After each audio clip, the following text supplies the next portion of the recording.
Hello everyone and welcome to Simplicode's YouTube channel. I hope you guys are doing well. Today we'll be taking you through the day 2 of this JavaScript training program. I hope you guys must have understood all the topics from part 1. I'll suggest you guys to go through them if you haven't watched that video yet. You can find the link in the description box below. So we'll cover some new topics in today's video. But before we begin, I would like to take a quick confirmation from the viewers that if you are clearly audible and the screen is clearly visible. If yes, kindly type yes in the chat section, and if there are any changes required from our end, please do let us know in the chat section. Alright, I see a lot of positive responses in the chat section, so let's wait for some more minutes so that some more people can join us. Until then, let me tell you guys that we have regular updates on multiple programming videos. So if you are a programmer and in case you want to learn something new, then consider getting subscribed to our YouTube channel and press that bell icon to never miss any updates from Simplicode. Also, if you have any queries or suggestions related to today's video, please feel free to drop them down in the comment section only and we'll address them as soon as possible. I think we can get started now. Let's go through the agenda for today's video. We'll start this video with an interesting topic, which is constructors in JavaScript, followed by object prototypes in JavaScript. Talking about the next topic, which is classes and inheritance in JavaScript. This topic is a bit different in JavaScript from other languages because JavaScript is a scripting language. You will get to know why we are saying that. Moving ahead, we'll also take you through prototypal inheritance in JavaScript. Next up, we'll go through the manipulation and traversing of the document object model in JavaScript, followed by how one should take the user's input in JavaScript. We'll also see how we can access HTML elements with the help of JavaScript methods like GetElementById and class name. We'll cover some advanced level important topics today, which are event in JavaScript, callback functions, promises, arrow functions, timing functions, async await in JavaScript, and error handling in JavaScript. We'll end this video by creating a calculator app with the help of HTML, CSS, and JavaScript. This calculator app will look more like the one from the iPhone. So I hope you guys are ready to learn something new. I'm mentioning here again about the JavaScript Development Training Program, under which we'll be taking you through some important JavaScript topics. So I hope to see you guys in every video from now on. So without any further delay, let's get started. Over to our training expert. Hello everyone and welcome to another video on JavaScript programming. Kaushal this side from Simplicode, and today we are going to discuss constructors in JavaScript. Basically we are going to discuss two more methods of creating an object, and in these two methods we'll be using constructors. So before we begin, make sure that you have subscribed to our YouTube channel and press that bell icon to never miss an update on programming videos. So without any further delay, let's get started. In the previous videos, we discussed the object literal method of creating an object, right? We discussed the advantages of using that method. This is the program we made in the previous video. So here we use the object literal method of creating an object. We created an object for rectangle, and this object will print the area and perimeter of a rectangle, right? So today we will be discussing two other ways of creating an object. So in JavaScript, we can use constructor in two different ways. We will be discussing both of them. The first one we will discuss is the object constructor method, and the other way of doing so is by using the constructor function. We have already discussed the constructor function in the previous video wherein we took the example of a car, but we'll go through it once again so that there will be no confusion between all the methods of creating an object in JavaScript. So let's move ahead and we'll go through the object constructor method now. So the syntax for creating an empty object using the object constructor method goes like this. We'll write the var keyword followed by the object name. Then we have the equals to sign, and the equals to sign is followed by the new keyword and object with a capital O. So this is the syntax of creating an empty object by using the object constructor method. So you guys have to remember this syntax, and it will remain the same every time we use the object constructor method. So this object here, so this object is the constructor. What this will do is it will create an instance for this object and assign it to the object name. So whatever object we are creating here, it will assign it to this object, through which we can write and access other properties of the object. So let's move on and we'll create an object first. Let's say we are creating the same program we did in the previous tutorial, wherein we printed the area and the perimeter of a rectangle. So we'll use the same program so that there will be no confusion. Let's move ahead and create an empty object now. So the syntax will be like, we'll write the object name as, let's say, rect2, and then we have the new keyword along with the object and opening and closing round brackets. So this is our empty object. So this statement is the same as, like if you remember in the last video when we created an object using the object literal method. So we created it like, we wrote var keyword along with the object name, and then we have a pair of curly braces. So both these statements are same. What we did is we created an empty object in both the cases. So after creating an empty object, the next thing we'll do is we'll add properties and behaviors to that object. So let's move on and we'll add two properties, which are length and the width of a rectangle, and then we'll add methods as well. So how to add properties to an object? We'll write here the object name dot property name. So the object name here is rect2 and the property name will be length equals to, the value of length will be, let's say, 5. And the second property we have is the width, and we'll write here rect2 dot width, and the value for this will be, let's say, 10. So we are done with the properties here. Next up, we'll add the methods as well. So let's add the two methods as well in this object. Our two methods are the getArea and the getPerimeter method. The syntax for adding methods to an object goes like this. We are adding a method getArea, right? So we'll write here the object name dot method name. So let's say our method name is getArea, followed by an equals to sign, and we'll write here function and then the body of the method. So this getArea method will return the area of a rectangle, right? So we'll use this keyword again as we did in the last video. By now I hope you guys are aware of this keyword. So we'll write here return this dot length into this dot width. So this method will return the area of a rectangle. Next up, we have another method, which is, we'll write here rect2 dot get perimeter for printing the perimeter of a rectangle. So we'll again write here function and then we have the body of the function. So this method will return the perimeter. So the perimeter of rectangle goes like 2 into length plus 2 into width. So here we are done with the object. Next up, we'll print these values on the browser. So we'll use the same code for printing which we used in the previous video. So we'll copy it from here and we'll paste it here. So what we have to change here is we have to change the name of our object. So we'll write here rect2 in place of rect1 and we are good to go. Let's save this. So here you can see we have made a mistake here. So you can see that it is not printing the perimeter of a rectangle, right? So the mistake here is we forgot to mention this keyword here. So we'll write here this dot length and this dot width. So let's save this now and see we have the length, width, area and perimeter of the rectangle. So the area is 10 into 5, which is 50, and the perimeter is 2 into 10 plus 2 into 5. So 20 plus 10 equals to 30. So we have the perimeter here as well. And if you guys remember, we had the same output in the previous video as well. So the difference between the object constructor method and the object literal method is almost negligible, right? The main difference is at the initial part of the code. So the main difference lies here. The syntax is a bit different.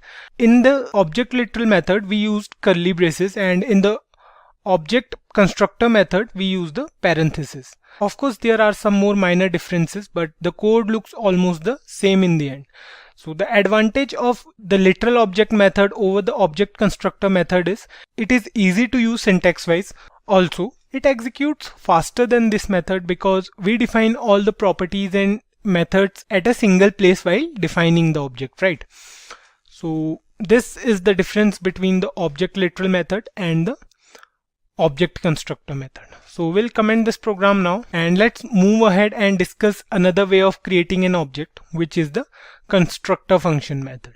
This way of creating an object is a bit different from the other two ways which we discussed till now. It is used when we work with multiple instances of an object. It works like we have a template and we can access that template using multiple objects. So if we want to make more than one object and we don't want to write the code again and again for each object, we can use this method when we have more than one object. If you guys remember, like in the previous video where we took the example of a car, we created an object car and then we created multiple instances wherein we use those instances for different car manufacturers. Let's take a look at this method first and then we'll discuss the advantages of using this method as well. So as the name suggests, the method starts with function and then we'll write the name of the function. Let's say we have rect, and then inside the opening and closing round brackets we'll pass the properties as parameters. So let's take a look. We'll write here length, comma, width. So we have these two properties only, and then we have the body of the function. So inside the function's body we'll write the properties and we'll use this keyword here. What we'll do is we'll use this dot property name equals to property name. So we'll write here this dot length equals to length. So this is the syntax for adding any property to a function. What we just did is whenever we are going to create an object using this constructor function method, we'll pass certain values. We'll pass the length and the width, right? So all these values will be present at the RHS. So all these values will be present here, and this dot length will be the actual property of the object. So let's move ahead and add the second property as well. We'll write here this dot width equals to width. So we had two methods as well, right? Let's add them here inside the constructor function. We'll use this keyword again. We'll write here this dot get area and we'll write here function with opening and closing round brackets and the body of the function. So this method will again return the area of a rectangle. So we'll write here return length into width. So there's a difference in these two methods. So here we use the this keyword here, and in the previous method we used the this keyword inside the method, right? So there's a difference in these two methods. So now what we'll do, we'll add another method. So the next method is this dot get parameter, and the syntax will be the same. We'll write here function, then the body of the function. So we'll write return 2 into length plus 2 into width. So here we are done with the constructor function. Now all we have to do is we have to create an object and we'll pass the parameters as well. So let's say we are creating an object here. For that we have to write here var and the object name. So let's say the object name is R1, and after the equals to we have to write the new keyword and the name of the function. So we'll write here rect3 and we'll pass the parameters. So let's say the parameters are 5 and 10 because we used these parameters in other two videos as well. So we'll write here 5 and 10. Let's suppose we want to print the area and parameter. So here we are done with the printing part. So what we are printing is we are printing the area of the rectangle and the perimeter of the rectangle. So we have called these two methods using the object name. So we have written here r1.getArea and r1.getPerimeter. Similarly, if we want to print the length and width, we can do that as well. What we have to do is we have to write document.write and let's say we are printing them simply. We'll write here r1 dot length, and then we'll copy this. We'll write here width. So here we are done with the total process, and now we'll save this program and see we have the values here. The value of length is 5 because we have passed the parameter as 5, and then we have the value of width which is 10, and this is also because of the parameter. Then we have the area of rectangle which is 10 into 5, so it is 50, and then we have the parameter as 30. So the advantage of using this method is we can create more objects. If we want to add one more object here, let's say we are using var r2 and we want to print, let's say the parameters are different here. Let's say we are giving as 4 and 10, or let's say we are giving in 4 and 8.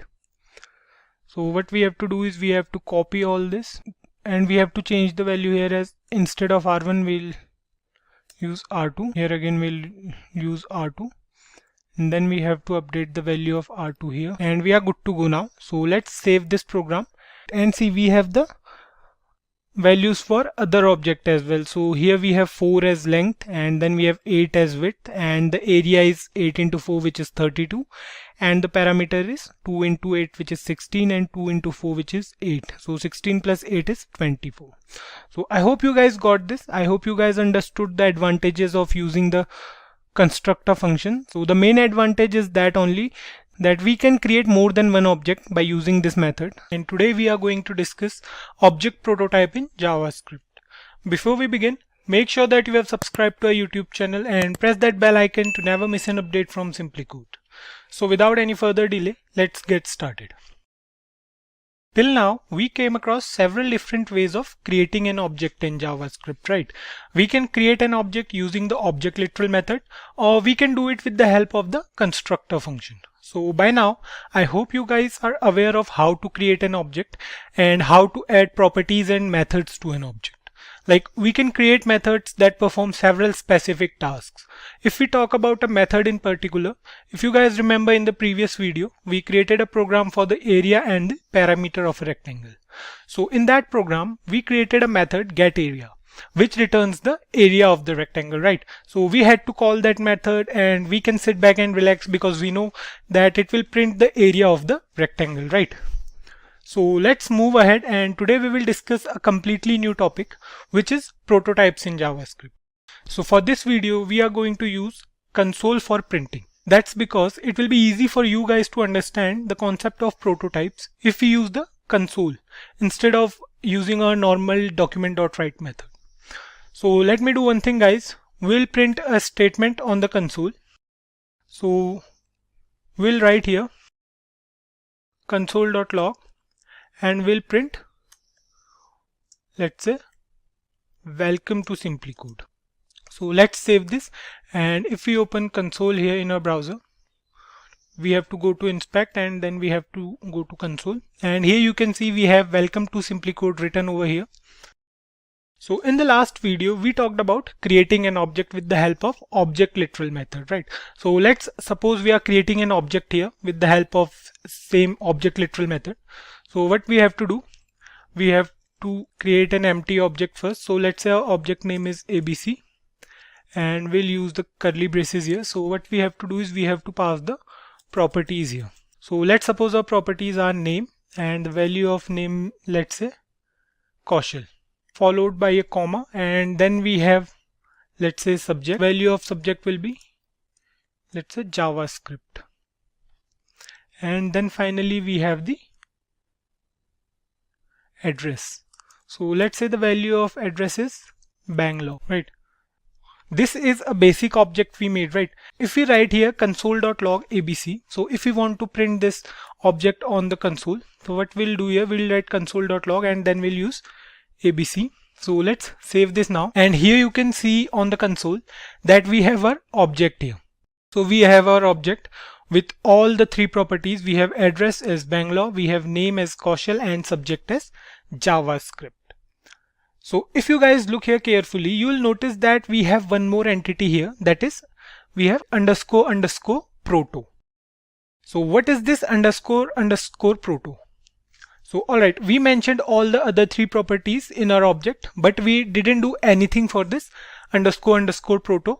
So let's discuss this now. Let's take a scenario wherein someone told us to create a website. Like, let's suppose we have to make a travel website through which people can book their travel destinations. Now, do we have to start creating the website from scratch? No, that's because we have some of the necessary conditions already fulfilled. Like, we have Chrome, we already have Bootstrap for styling and all, and we can use Bootstrap to design a website, right? So we have certain things already present and we have to work over them to create our website. Similarly, prototype refers to the destination from where we started to create an object. Like, we have methods for arrays, we have objects and strings as well. So all these methods are being inherited from somewhere. So whenever we create an object using the object literal method, then it will start creating the object from the object.prototype. So if we click here on the underscore proto, we have access to a list of methods already present within the object.prototype. So, and all of them are predefined. We can use any of them. We didn't define them. They are already present. We defined only these three properties. Like, we defined address, name and subject only. In simple words, all JavaScript objects inherits properties and methods from a prototype. Date objects inherit from date.prototype, and similarly when we use array objects, they inherit from array.prototype. So the object.prototype is on the top of the prototype inheritance chain. So date objects, array objects and person objects, all these objects inherit their properties from object.prototype. So moving on now, let's create another object. So we talked about the object literal method. So here we don't have too much to do. So let's move ahead and we'll create another object. This time we'll create it with the help of a constructor function. So let's create a function here first. Let's say we have a function named as function xyz. So then we have the parameters as name, and then we'll take all these three properties. We'll take name, subject and let's say address. So then we have the body of the function inside which we'll use this keyword. We'll write here this dot name equals to name. Similarly, this dot address equals to address. And finally we have this dot subject equals to subject. So we'll create an instance now. Let's say we are creating an object. Let's say our object name is where x1, and we'll write here new, and then we'll write xyz and we'll pass the values. So let's say the name is Kaushal and we have subject as, let's change the subject, we'll write here Java, and we finally have the address. Let's say the address is Earth. Okay, so the values are different from the previous example we took. What we'll do now, we'll write here console.log and we'll print x1 now. So we are done creating our object, and here we have a constructor function named xyz, and then we have few properties which are the same as we used in the previous example. So then we have an object named x1 which holds the values for all three properties, and lastly we printed the object on the console. So let's save it now, and we can see here in console we have the object with all the properties. There's almost no difference here from the object literal method, right? But when we click here on the proto, here we can encounter the difference now. You can see here we have one more entity here named as the constructor. So this constructor here has its own prototype. So this constructor here has its own prototype. If we use a constructor in a program, it always has its own prototype. This might seem a bit difficult to you guys, but don't worry, it will be apparent to you guys once we move on to the usage and modifications of prototype. So here we are with the two examples. In the first one, we created an object with the help of object literal method. There we saw that it has only a single prototype. That is the object prototype. Later when we moved on to the constructor function method, we realized that there are two different prototypes present. One is the prototype which is available every time, that is the object.prototype, and the other one is the constructor's own prototype. It might sound a little hard to you guys, but prototype is nothing but it refers to the point from where it all started, from where we have inherited all the properties. So we can make changes to the prototype of our own object. Like if we want to add something to our prototype, we can do it. We have a method for that in JavaScript. We'll do it later in this video. We can't make changes to the object prototype. Remember this thing, guys. I'll suggest you not to edit the object.prototype because it's not a good practice to make changes in that. If we want to edit any prototype, then we have to make sure that we are making changes in our own prototype that we made with the help of constructors. The prototype made by us is also inherited from the object.prototype. If we want to make another prototype here, we can do it. Like if we are going to add utility functions to our program, but at the same time, we don't want to do anything with the properties of our constructor function. We can make another prototype for that. We can create a prototype for separate method. So if we want to add a method in this constructor function, we can do it. We can add it separately with the help of prototypes. So for that, we have to follow a syntax, a particular syntax. We can do it this way, like we have to write here xyz dot prototype, and then we have to write the method name. Let's say we are writing here get name. Fine. We'll write here function, and then we have the body of the function. So let's suppose this method returns the name. So we'll write here return this dot name.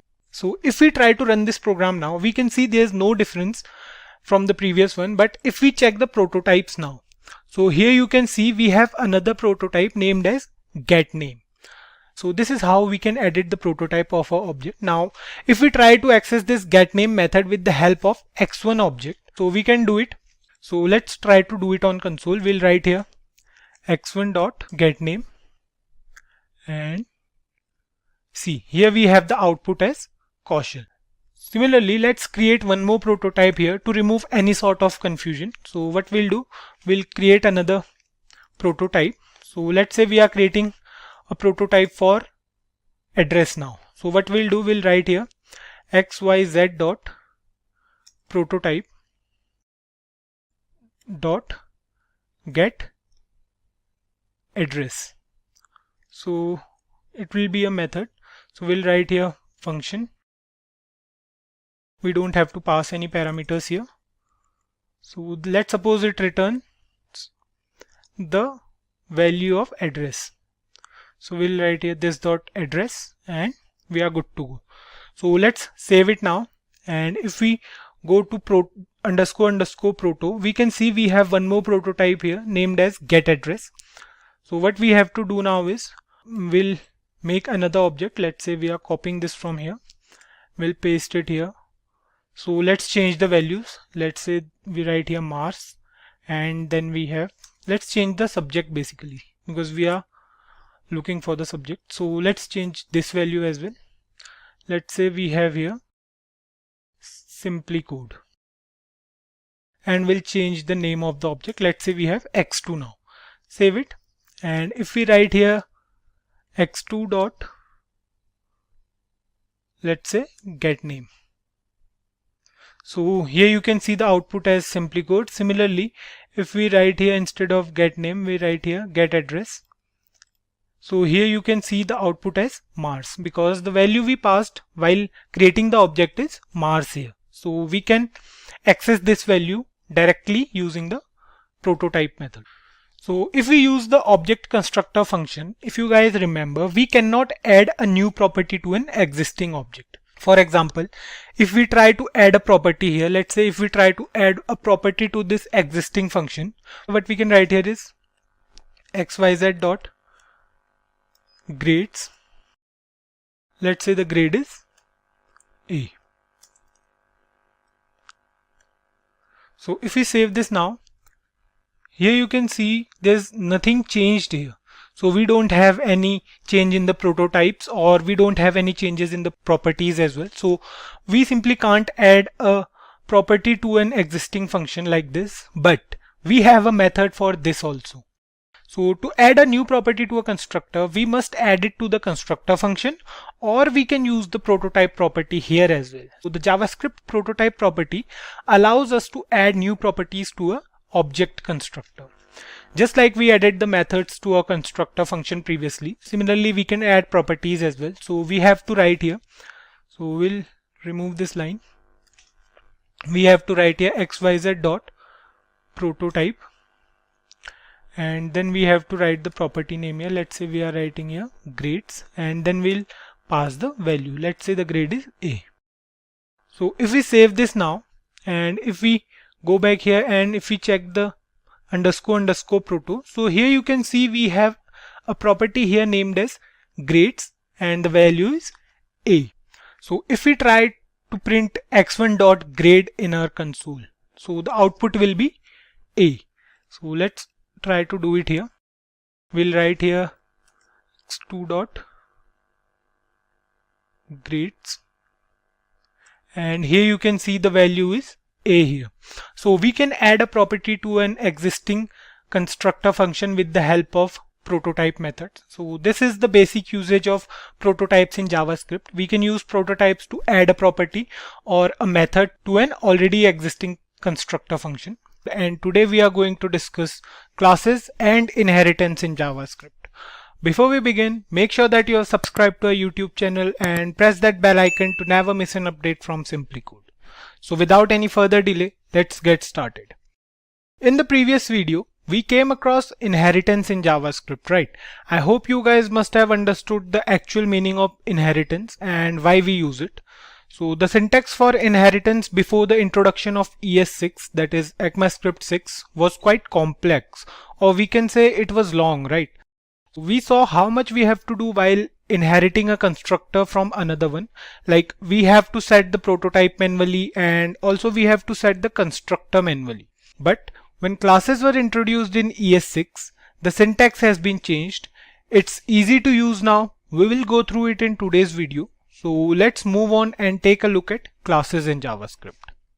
A class is nothing but a template used for creating objects in JavaScript.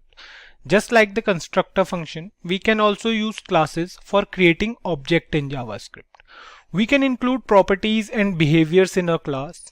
Creating a class is a pretty easy job to do. The syntax is somewhat the same as that of a constructor function. So let's move on to the programming part. If you guys are coming from any other object-oriented programming language, like we have C++, Java, PHP, and many more object-oriented programming language, right? So you may have an idea about classes. The syntax for classes in JavaScript is also not so different from other languages. Don't worry if you are going through classes for the first time. We'll have a look at classes. So let's move on to the syntax. And to declare a class, we use the class keyword followed by the name of the class and the body of the class. So we'll write here class. So this is the keyword we use for the declaration of a class. Then we have the name of the class. So let's say we have the name as student here. And then we use curly braces for the body of the class. So this is an empty class named as student. We know that this student has a name, age, roll number, and many more properties, right? So the next thing we are going to do is we can define the properties here only. In fact, the syntax for defining properties is also the same as we had in the constructor function. So let's define the properties first. So let's say we have three properties here: name, age, and roll number. So we'll write here this dot name is equals to name, and then we have this dot age is equals to age, and the last property is this dot roll number. So let's say we are writing here roll, so equals to roll. So we have all the three properties of student. We have name, age, and roll number. So we have to create a constructor here, which will be executed while we create an object, or we can say an instance of this class. So the syntax for creating a constructor will go like, we have to write here constructor, and we have to pass all these three arguments here. We have to pass name, then we have age, and then we have roll number. So all these three arguments we have to pass here, and also these properties will be kept inside the body of this constructor. So this is the basic syntax of how we are going to create a class in JavaScript. So we have all the three properties here. We have name, we have age, and we have roll number. If you guys notice here, the syntax for the constructor function looks a bit similar to the syntax of the constructor function method, which we came across in the previous few videos, right? So what we are doing is we created a class first with the name student. Then we defined all the properties of this class inside the constructor.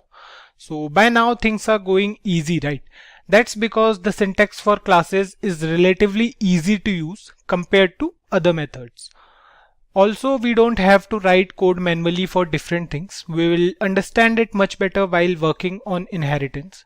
So let's move on and we will add some methods to this class now. The syntax for adding a method is super simple, guys. We don't have to write here a function name followed by a colon and then we have the function keyword. No, we'll just write here the function name and parenthesis. So to add a method here, we'll write here, let's say we are adding a method organization. So let's say we have a method org. Okay, so we have to write org and a pair of round brackets. That's all. This is the syntax for defining a method in classes. So let's say we want this function to return a string along with the name of the student. So let's say we are writing here return, and let's say we want it to return im.name from Simplicode. Okay. So let's say we are passing a value here as Kaushal and we want this function to return I am Kaushal from Simplicode. So similarly, we'll add another function here which is for the date of birth of student. So let's see, we'll write here dob and then we have the body of the function. So we want this function to return the date of birth of a student, right? So let's say we are in the year 2020. What we want to do is we have the age of student. Let's say the age is 21, and what we are going to do next is we are going to subtract the age from current year. So 2020 minus this dot age will return the date of birth of student, right? So we'll write here return. Let's say we want it to return a string as well. Let's say the date of birth of this dot name is 2020 minus this dot age. Fine. So here we are done with our string. So we want it to return the date of birth of Kaushal is, let's say, 1999. If we are providing the value as 21, then it will return 1999, right? Let's move ahead and create an object first. So let's say we have an object named as Kaushal, and what we are going to do is we are going to write here new and we are going to call the class. So we'll write here student and then we'll pass the values here. So let's say the name is Kaushal, the age is 21 and we have roll number as 45. So we have all the three properties here, right? Next up we are going to print this on a console. So we'll write here console.log and we'll print Kaushal. So let's say if it's working or not. Save it, and here you can see on our console we have a student class. We have all the three values. We have age as 21, name as Kaushal, and roll number as 45. If we go inside this __ proto, we can see here we have both the methods here. We have org and dob. So let's try to call these methods first. So what we are going to do is we are going to write on our console kaushal.dob. So here you can see we have the output as the date of birth of Kaushal is 1999. Similarly, if we try to call function kaushal.org, so you can see here we have the output as I am Kaushal from Simplicode, right? So here you can see both the methods are working fine. We have both the outputs here.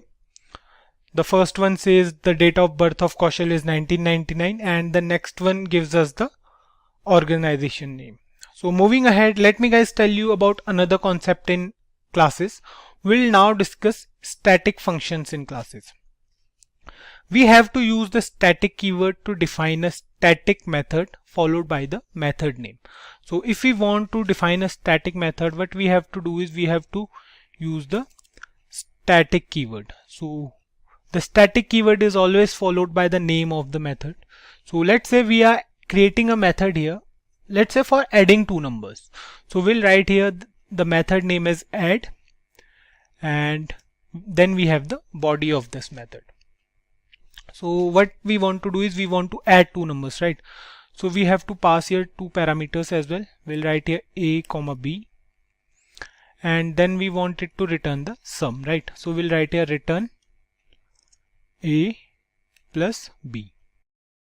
This looks fine, right? Notice here guys, we don't have to use anything from the class or the object. Like in the previous two methods, we used the name and the age property, right? So here we used this dot name and then we used this dot age as well. But here this method is not related to object at any cost. The best part about the static method is we can use static methods without creating the instances of a class. So if we want to access this particular method here, we can do it with the help of class name followed by the dot operator and the method name. So let's try to access this method once. What we are going to do is we are going to write console.log and we are going to access this method with the class name. So we'll write here student.add and we'll pass the values here. So let's say we are passing 10 and 45. Fine. So let's see if it works or not. So save it, and here you can see we have the output as 55. So this is how we can create or use static methods in classes. Let's move on now and we will discuss inheritance with the help of classes in JavaScript. By now we are clear with the meaning of inheritance, right guys? We discussed in the last video that inheritance is the procedure through which one class inherits the properties and methods of another class. So today we are going to see how we can implement inheritance with classes in JavaScript. Although the concept will remain the same, we will create another class here and will inherit the properties of this existing class with some more properties of the derived class. I hope you guys know the difference between base class and derived class. So the class we are going to create now will be the derived class. So let's move ahead and create a class. Let's say we are creating a class here. So let's say for creating a class we have to write class. Let's say the class name is student2. And if we want to inherit the properties of the above class, which is student1, we have to use a particular syntax. So we have to write the extends keyword here. So this is a keyword. Extends is a keyword which is used for inheritance, and then we will write the name of the class which we want to inherit. So we'll write here student, and then we have the body of the class. Here we have a class student1 that inherits the properties of class student. Next up, we'll create a constructor function here and we'll pass all the properties we want to be there for the class student1. So we'll pass the constructor function similarly like we did in the previous class. So we'll write here constructor and we'll pass all the properties we want to be there for class student1. So we have the first three properties are name, which we are going to inherit from the above class. Then we have age and then we have roll number, right? So let's add two more properties here. Let's say the two properties are language and then we have section as well. Fine. So then we have the body of the constructor. So you can see here we have 5 properties. 3 of these 5 are inherited from class student and the rest 2 are those properties that we want to add for class student1 exclusively. The syntax for inheritance in classes is not a tough one though. Still we have to keep a few things in mind. Mainly the next statement we are going to write here is an important one. It goes like we use the super keyword and then we'll pass all the properties which we want to inherit from the class. In this particular case, we want to inherit these 3 properties here, right? So we'll copy this from here and we'll paste it here. Remember one thing guys, we'll write only those properties which we want to inherit from other class. Actually, this super keyword we used here refers to the parent class. We use it to call the parent class's constructor, or we can also call particular properties and methods with the help of super keyword. Next up, we'll define the two new properties, the language and the section now. So the syntax will remain the same. We'll write here this dot language is equals to language, and then we'll write this dot section is equal to section. We are good to go now. We'll create an object for this class as well, which is student1. So let's say we are creating an object again. Let's say the name of this object is, let's remove it first. So let's say we are creating an object for this class now. Let's say the name of this object is Arun, and we are going to write here new. Then we have the class name, which is student1, and then we'll pass the values here. So let's say the name is Arun, then we have the age is 35, and then we have roll number as 3 or 2, and then we have the language. So let's say the language is JavaScript, and then we finally have the section as well. So let's say the section is A. Fine. So we have all the 5 values here. We have Arun, 35, 2, JavaScript and A. Right. So let's print this on our console. We'll write here console.log and we'll print Arun. Let's save it now, and here you can see we have a student1 with all the properties and values. We have age is 35, language JavaScript, name is Arun, roll number is 2, and section is A. If we click here on __ proto, you can see here we have a constructor student1. Along with that, we have all the methods of the previous class, of the base class. We have org, we have dob as well, right?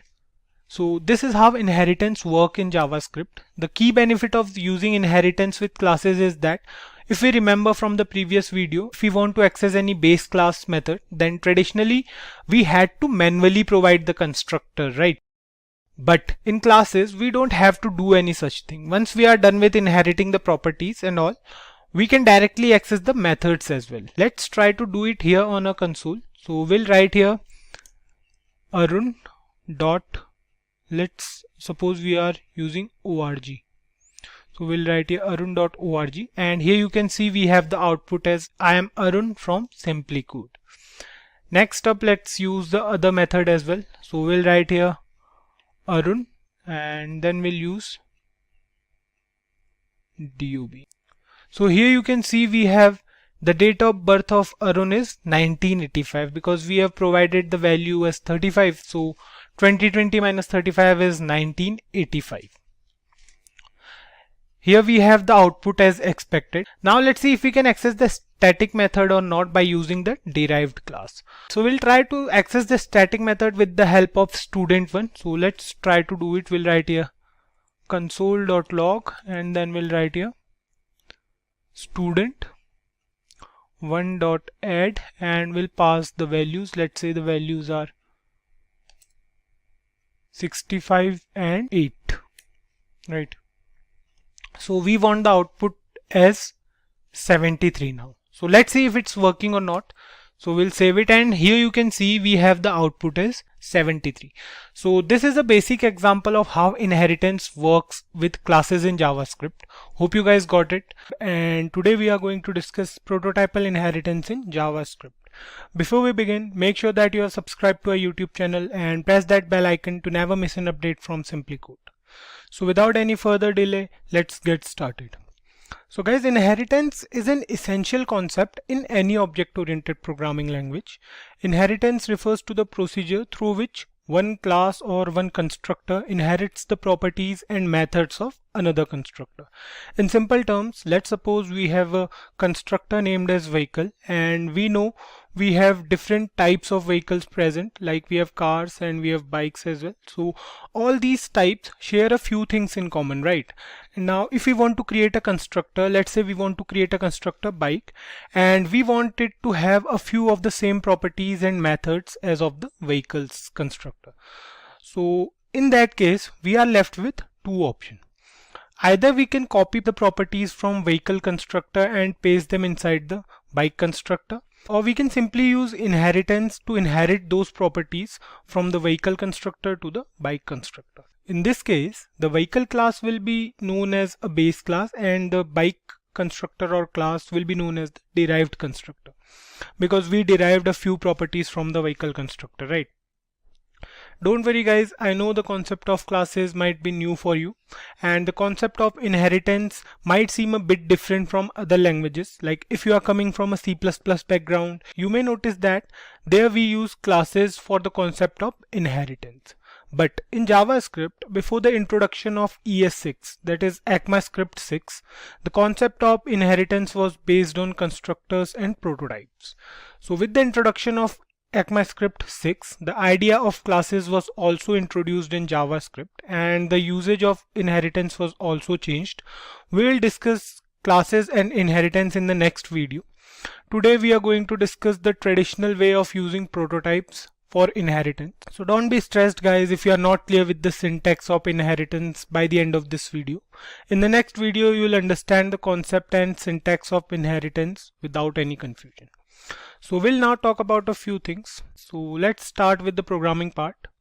So guys, whenever we create an object with a method, like we can create an object with the help of object literal method, or we can do the same with the help of constructor function method as well, right?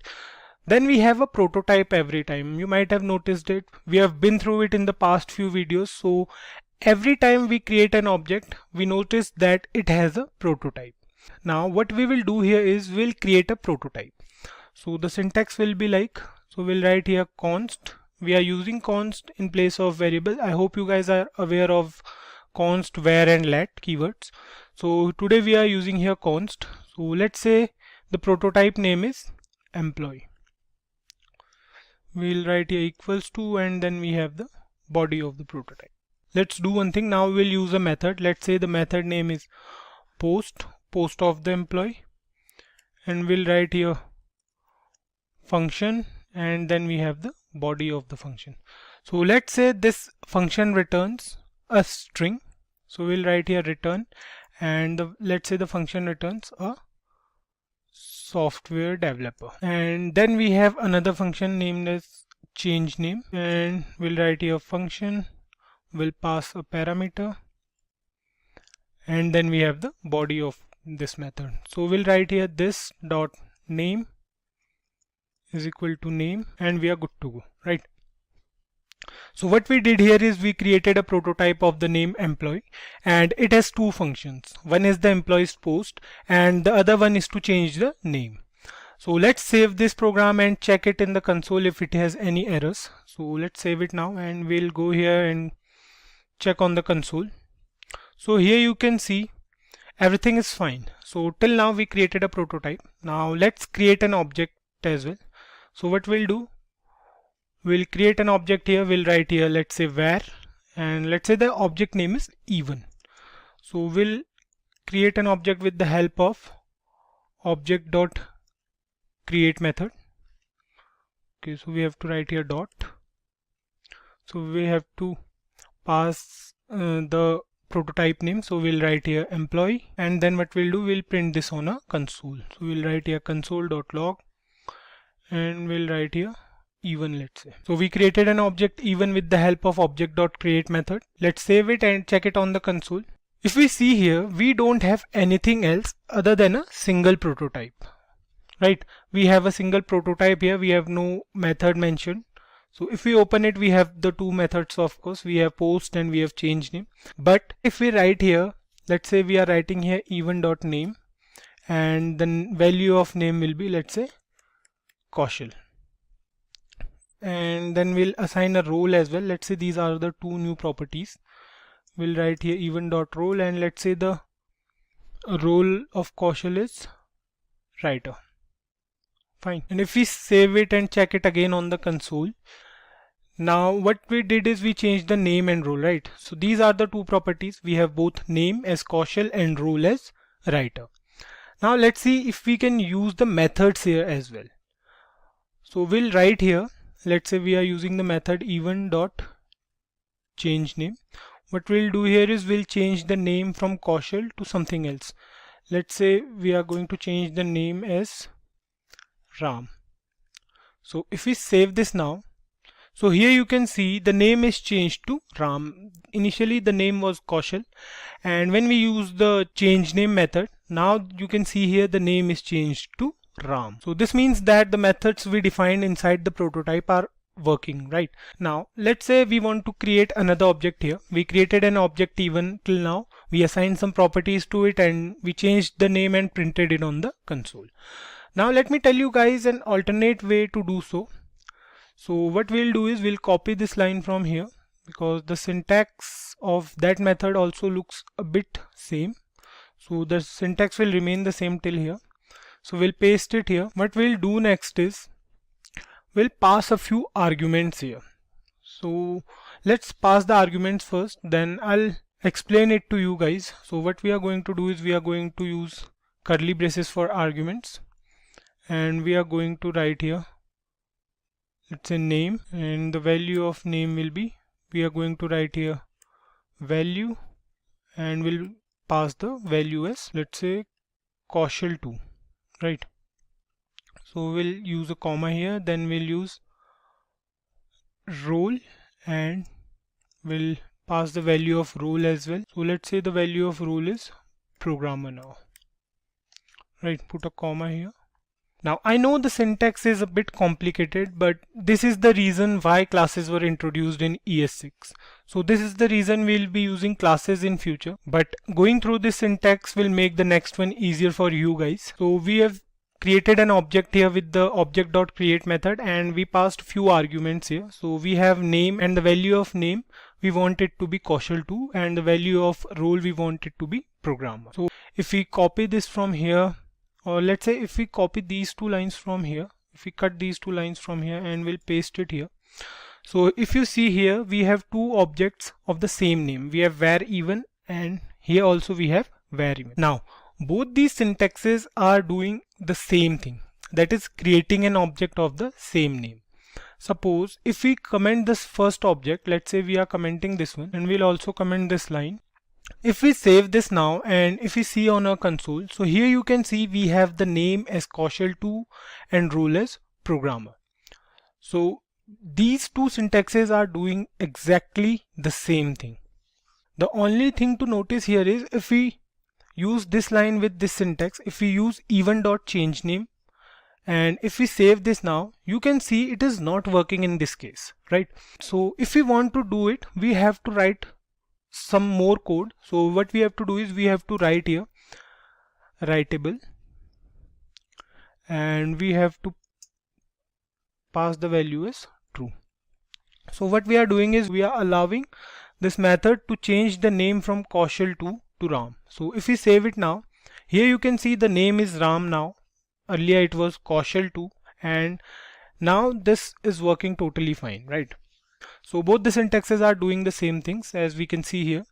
The reason behind going through this is we need the syntax of creating objects later in this video. So I hope you guys understood it.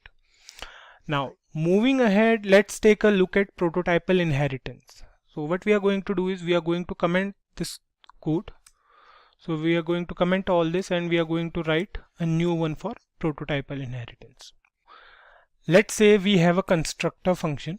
So let's create a constructor function first. So what we are going to do is we are going to write here, let's say we are going to create the same function. We'll take the same example of employee, right? So we'll write here function employee, and we'll pass the properties here. Let's say we are writing here name, and another one is ID, and the last property is salary of the employee, right? So next up we have the body of the constructor. So we'll write inside here this dot name is equal to name, then we have this dot id equals to id, then we have this dot salary equals to salary, right? So we know this already, right? We'll now add a method to the prototype of the employee. So we'll write here, we'll write outside this constructor, we'll write here employee dot prototype dot post. Let's say the name of the method is post. So what we are going to do is we are going to write here function, and then we have the body of the function. So let's say this returns the post of the employee. What we'll do is we'll write here return, and it will return the name plus post of the employee, right? So we'll write here this dot name plus bit of space, and then again we'll write here is a content creator, let's say, right? So we are done with the method here. As you can see, what we did here is we created a constructor employee and added a function that returns this string upon calling. So we haven't done anything extra till now. Let's create an object now. So we'll write here, let's say we are creating an object where Kaushal, and what we'll do is we'll write here new underscore employee, and we'll pass the values here. So let's say the values are Kaushal and the ID is 4, let's say this is the ID 3432 or whatever it is, and the salary let's say is 10,000. Okay, so the next thing is we'll write here console.log, and we'll print the value of Kaushal on a console. So let's save it now, and here you can see we have all the properties here. We have ID as 3432, name as Kaushal, and salary as 10,000. Here if you see inside Proto, you can see here we have a method here, name as post, and we have constructor as employee, and then we have object as well. Now if we call the prototype post with this object, so what we have to do is we have to write here in console, we'll write here Kaushal dot post, and here you can see we have the output as Kaushal is a content creator. Till now it's fine, right? We did small things which we learned in the previous few videos. So let's suppose we have another employee named Arun, and let's assume he's also a content creator, but he's a master in JavaScript as well. So we want to mention it here along with all these properties. We have name, ID, and salary, which we will inherit from this employee constructor, and apart from that we'll add another property which is the subject, or which is the language property. So we have to create a new constructor here for it. So what we'll do is we'll write here function, and then we'll write the name of this constructor. So let's say the name is function programmer. So we'll write here name, we'll pass all the properties. We'll write here name, ID, salary, and finally we have the language, right? Then we have the body of the constructor. The first three properties will remain the same, right? Only subject or language, we have added language here, so only language will be added. Now we'll inherit these properties from employee. Before the concept of class was introduced, inheritance was based on prototypes only.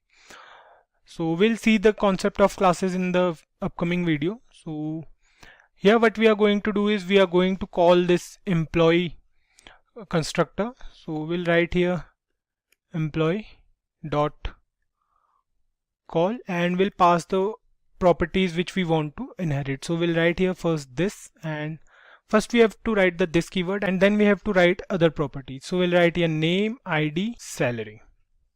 What we did is we called the function employee and asked it to provide all the three mentioned properties to the function programmer. We'll set the value of language by ourselves. We'll write here this dot language equals to language. Now if we create an object for the constructor programmer, what it will do is it will take all the properties from the employee and language will be added to those properties. Let's do it first. So we'll create an object here. We'll write here where, let's say the object name is Arun, and we'll write here new programmer, and we'll pass the values. Let's say the name is Arun, ID is 4321, and salary is let's say 12,000, and finally we have to add the subject here as well, or we can say language. So let's say the language is JavaScript. Next thing we are going to do is we are going to print this on console. So we'll write here console.log and we'll print Arun. Right, let's save it and see here we have all the properties available with the provided values. We have name as Arun, we have ID as 4321, salary as 12,000, and language is JavaScript. So this is how we can inherit the properties in the derived constructor from the base constructor. The base constructor is the employee and the derived is a programmer. So coming back to the console, we can see here we have all the 4 properties, right? 3 of them are inherited and the last one was assigned by us. But I don't know if you guys noticed here that we have the properties only of the constructor. So we don't have any method here, right? So if we see here, we don't have any method of constructor employee, because here you can see we have a method as post, and if we see here we don't have any method. So if we write here, let's say if we write here in our console, we are writing here, let's say arun dot post, and we'll run it. So here you can see it says arun dot post is not a function, right? This is because the prototype post is not assigned to the constructor programmer. For that we have to write some extra code. We have to write here, so we have to write here programmer dot prototype equals to object dot create, and we have to mention the employee prototype. So we'll write here employee dot prototype, right? So save it now, and here you can see now if we go to underscore underscore proto, we have post as a method here. So if we write here arun dot post now, so here you can see it says Arun is a content creator. So we have to provide the prototypes manually as well. Let me show you guys one more thing now. See here, it is not showing the constructor. If we click here on the proto, so we don't have any constructor here named as programmer. So we have to set the constructor as well. We have to set it manually, and to set the constructor manually, we have to write here after this line, we have to write here programmer dot prototype dot constructor equals to programmer. If we save this program now, and if we go back to our console and if we check here, you can see we have a constructor named as programmer now. So you guys might be thinking that we have to work a lot for all this inheritance, right? The fact is we actually had to do it before ES6 was introduced. Now if you want to do the same with the help of classes, the syntax will be so easy. We'll go through it in the next video. So that's all for this video, guys. See you in the next one, where we will go through classes and inheritance in JavaScript. And today we are going to discuss DOM manipulation and window object in JavaScript. This is the part 1 of this topic. Before we begin, make sure that you have subscribed to our YouTube channel and press that bell icon to never miss an update from Simplicode. So without any further delay, let's get started. As we know, the document object model is simply the same HTML document with a different representation, right? The reason behind this diverse representation is that it's easy for JavaScript to interpret this format. JavaScript can't understand tags in an HTML document, but it can understand these objects. Therefore, JavaScript can easily manipulate these objects using different functions, which we'll discuss in today's video. So if you haven't watched the previous video on what is document object model, I'll suggest you to go through it before we move on to the DOM manipulation. In this tutorial, we will understand the basics of how we can use JavaScript while creating or working on a website. It's like a real-world application of JavaScript. In this particular video, we are going to discuss the window object present in JavaScript. We'll also see how we can take input from the user for some special tasks. So let's move ahead and discuss window object in JavaScript.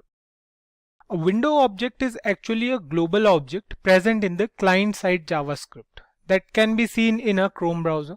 Let's move on to the programming part directly, and it will be easy for you guys to understand. So let's write something on our console first to see if the JavaScript file is working fine or not. So we'll write on the console.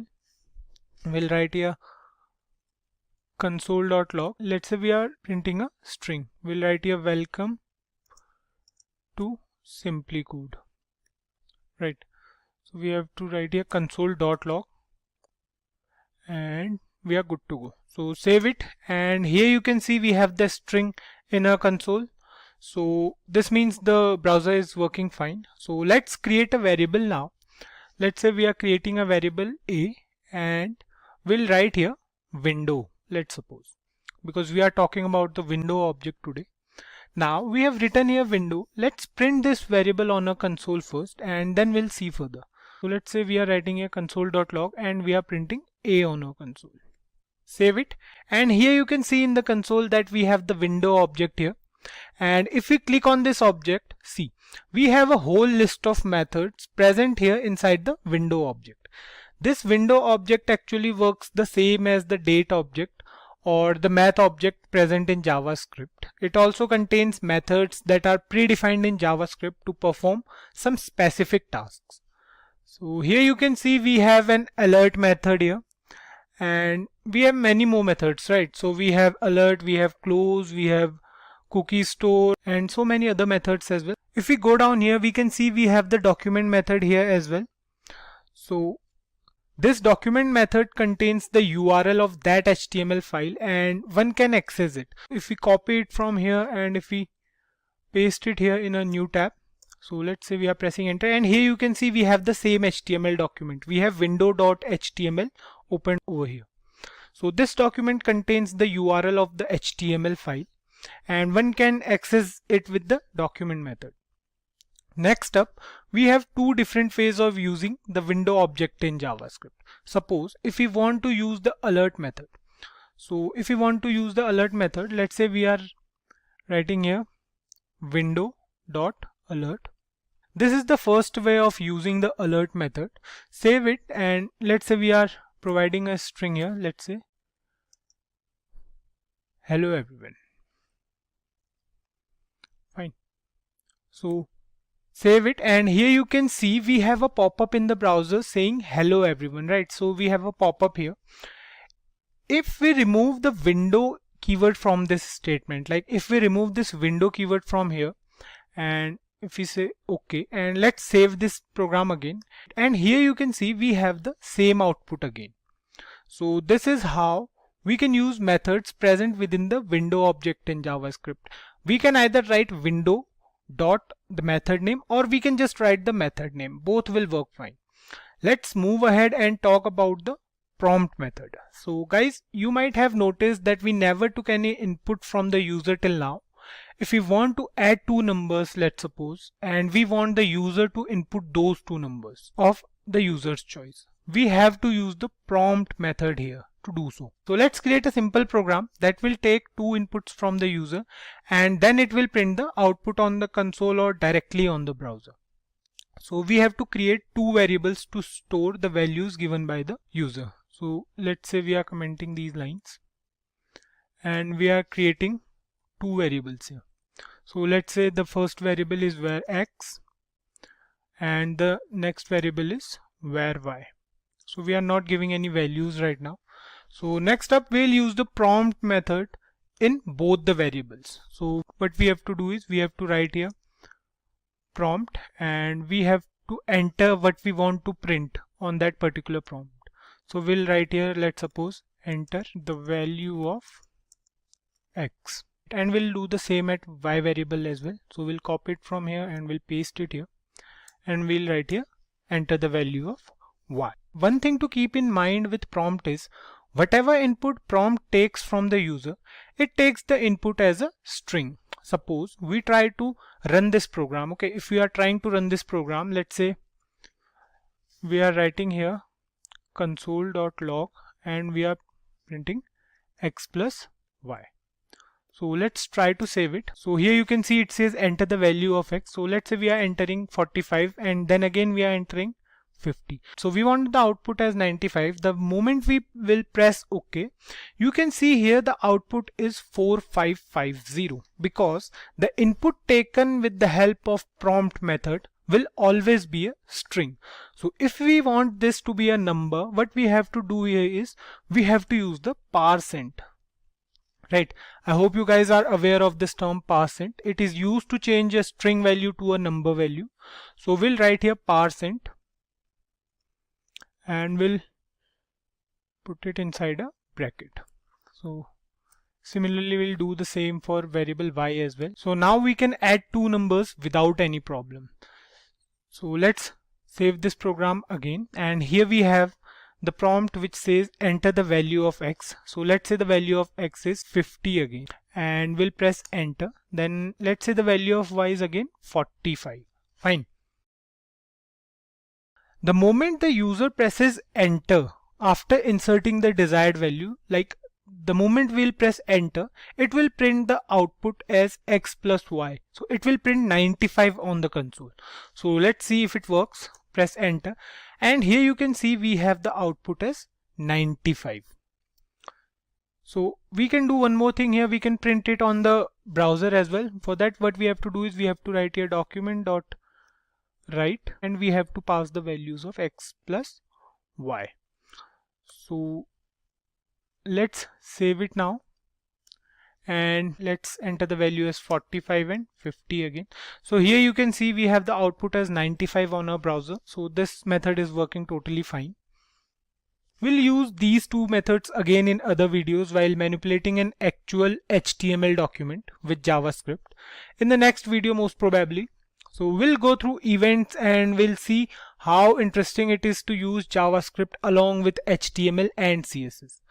So for now, let's move ahead and take a look at another method, that is the confirm method. We use this method when we want to provide the user with the choice of yes or no. It actually assigns a Boolean variable whose value can be either true or false, depending upon OK or cancel, whichever button the user is clicking. So let's see the confirm method as well. So what we'll do, we'll comment this, and again say we have a variable a as window, right? So let's use this variable. So we'll write a equals to confirm and any string we want to print. So let's say we are writing a are you sure, or anything else you want to write. So let's write a console.log, and we are printing the value of a. Fine. We have used console.log to print the value this confirm method returns to make it easy to understand. So let's save it and see here in the browser we have a pop-up with a message are you sure, and we have two options, right? We have OK and cancel.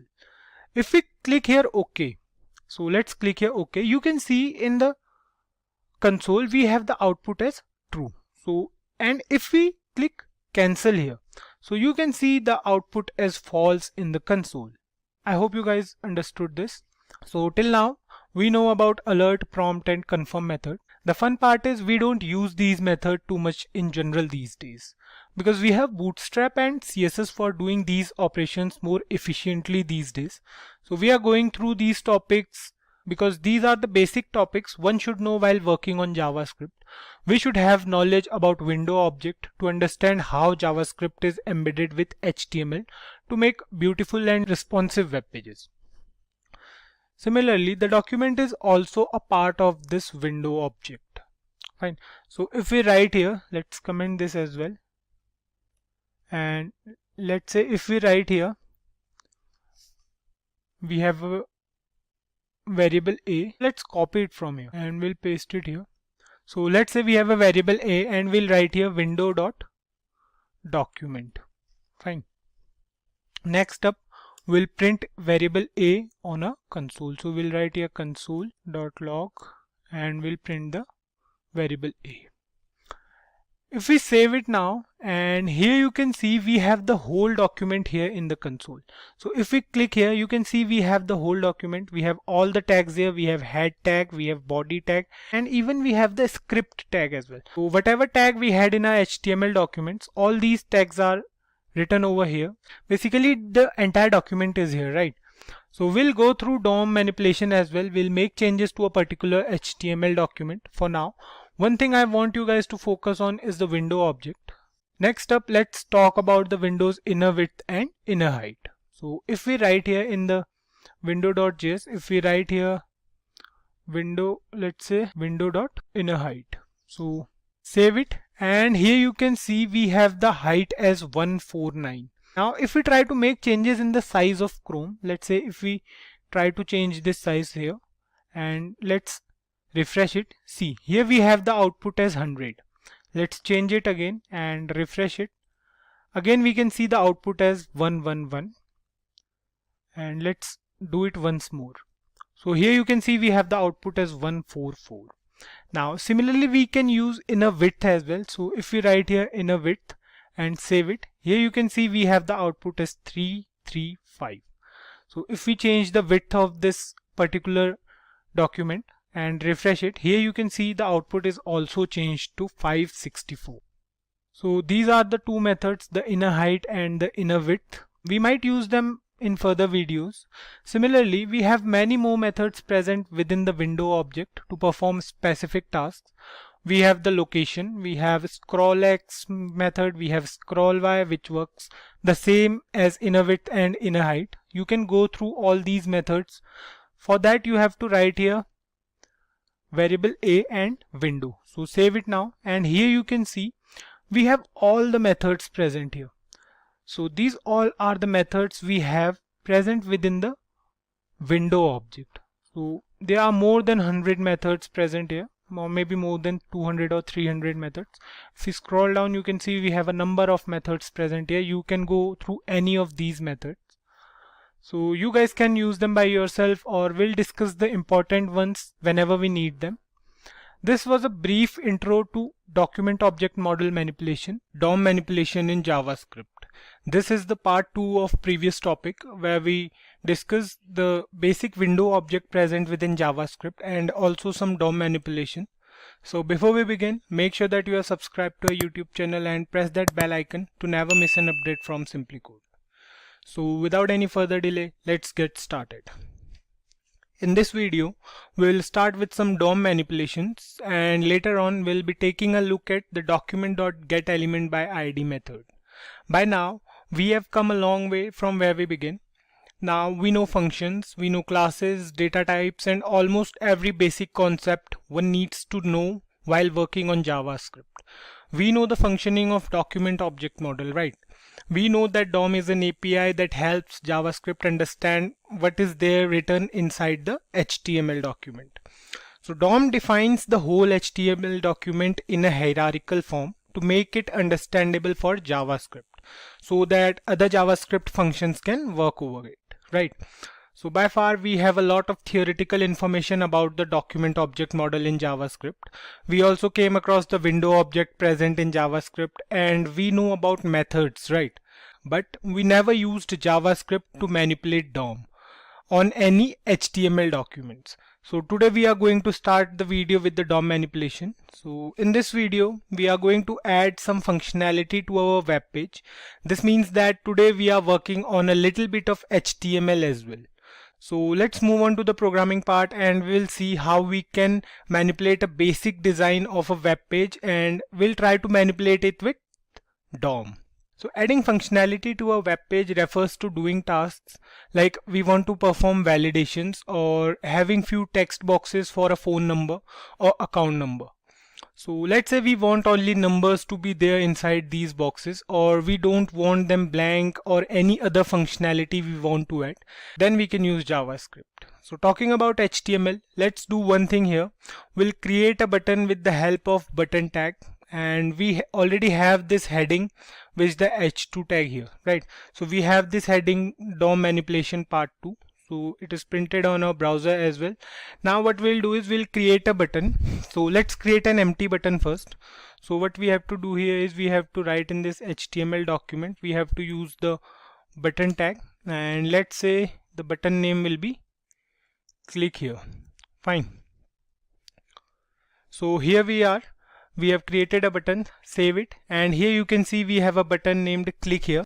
Now talking about events, we have many events present in HTML. Like if we are clicking on this button, so this is an event. So if we click here, for now we can see nothing is happening over here. Similarly, we have many standard events present in HTML like click events, scrolling events. So if we want to change the focus from one text box to another, or we are dragging some text or selecting something, or double clicking on it as well. What if we target these particular events to perform specific actions with the help of JavaScript? So these events are basically the methods present within the window object. Just like the onClick method, we have the onClick method in window object, right? So we can use onClick method to perform some specific task here. So we'll see how we can use onClick method here. For example, let's say we want this button to perform a specific task when we click on it. Right now, if we click on this button, we can see nothing is happening over here. So let's say we want to show an alert message on clicking over this button. So the flow of this click will be like, if we click here on this button, then something in the JavaScript code has to register this activity and perform some specific task like a pop-up alert message or some sort of other messages. So we have been through the alert method present within the window object in the last video. So let's suppose we want a pop-up when the user clicks on this button. So what is going to happen is when we click over here, where we want a pop-up on our screen with a message written over there. So let's say we want an alert with the message welcome to Simplicode, right? We can do it in JavaScript with the help of functions. We already know functions, right? So functions are statements we use to perform some specific task. We can call them anytime. Here in this case, if we want to embed JavaScript within an HTML document, then what we have to do is we have to use a window object method or event, we can say, to call a function on clicking the button. So we have to use the onClick event. So let's try to do it. What we'll do is we'll write here button, and over here we'll write onClick. So here you can see we have other methods, or we can say other events as well. We have onCanPlay, we have onDoubleClick, we have onScroll. So we can use any of them. So for now, let's suppose we are using onClick and we want to map it to the JavaScript document. So we can do it with the help of functions. So let's create a function first. So what we'll do, we'll go to the .js file and we'll create a function here. So let's say we are creating a function named function, let's say button, and then we have the opening and closing round brackets and the body of the function. So we want this function to return a pop-up with the message welcome to Simplicode, right? So we'll write here alert. So I hope you guys are aware of this alert term because we have been through it in the last video. So we'll write here alert welcome to Simplicode and we'll save it. So if we call this function over here only, so what we have to do is, let's see if this function is working fine or not. So we'll write here button and we'll call it. So save it now. And if we refresh this, so here you can see we have a pop-up with the message welcome to Simplicode. So this function is working totally fine. We can use this function with the HTML document as well. All we have to do is we have to write the function name after the onClick event. So we'll comment this statement here and we'll go back to our HTML file and we'll write the name of a function here. So our function name was button and here we have our function. So save it, and here on the browser, if we click on this button, so we can see the output as a pop-up with the message welcome to Simplicode. What it will do is it will automatically call the function when the user presses the button. So this is how we can map events in JavaScript. We'll do so many such things in upcoming videos, like changing the style of text and the on mouse over effect we have in JavaScript. We'll also go through it and we'll see many more such events in further videos. So this is just an example of what is yet to come. So let's move on and talk about the GetElementById method. So let's say we don't want this pop-up on click. What we want to do is we want to change this heading here. So you can see here we have the heading as DOM manipulation part 2. We want to replace this text with something else on the button click. So the function will remain the same. What we'll change is we'll change the body of this function.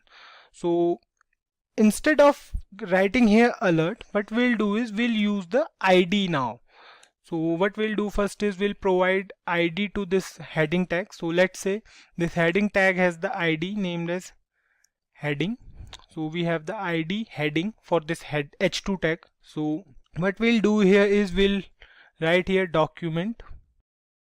So as you guys know, document is also a method present within the window object, right? So we'll write here document.getElementById and we'll pass the ID we want to use. So here in this particular case, we want to use this ID heading. So we'll pass heading over here. So we'll copy it from here and we'll paste it here.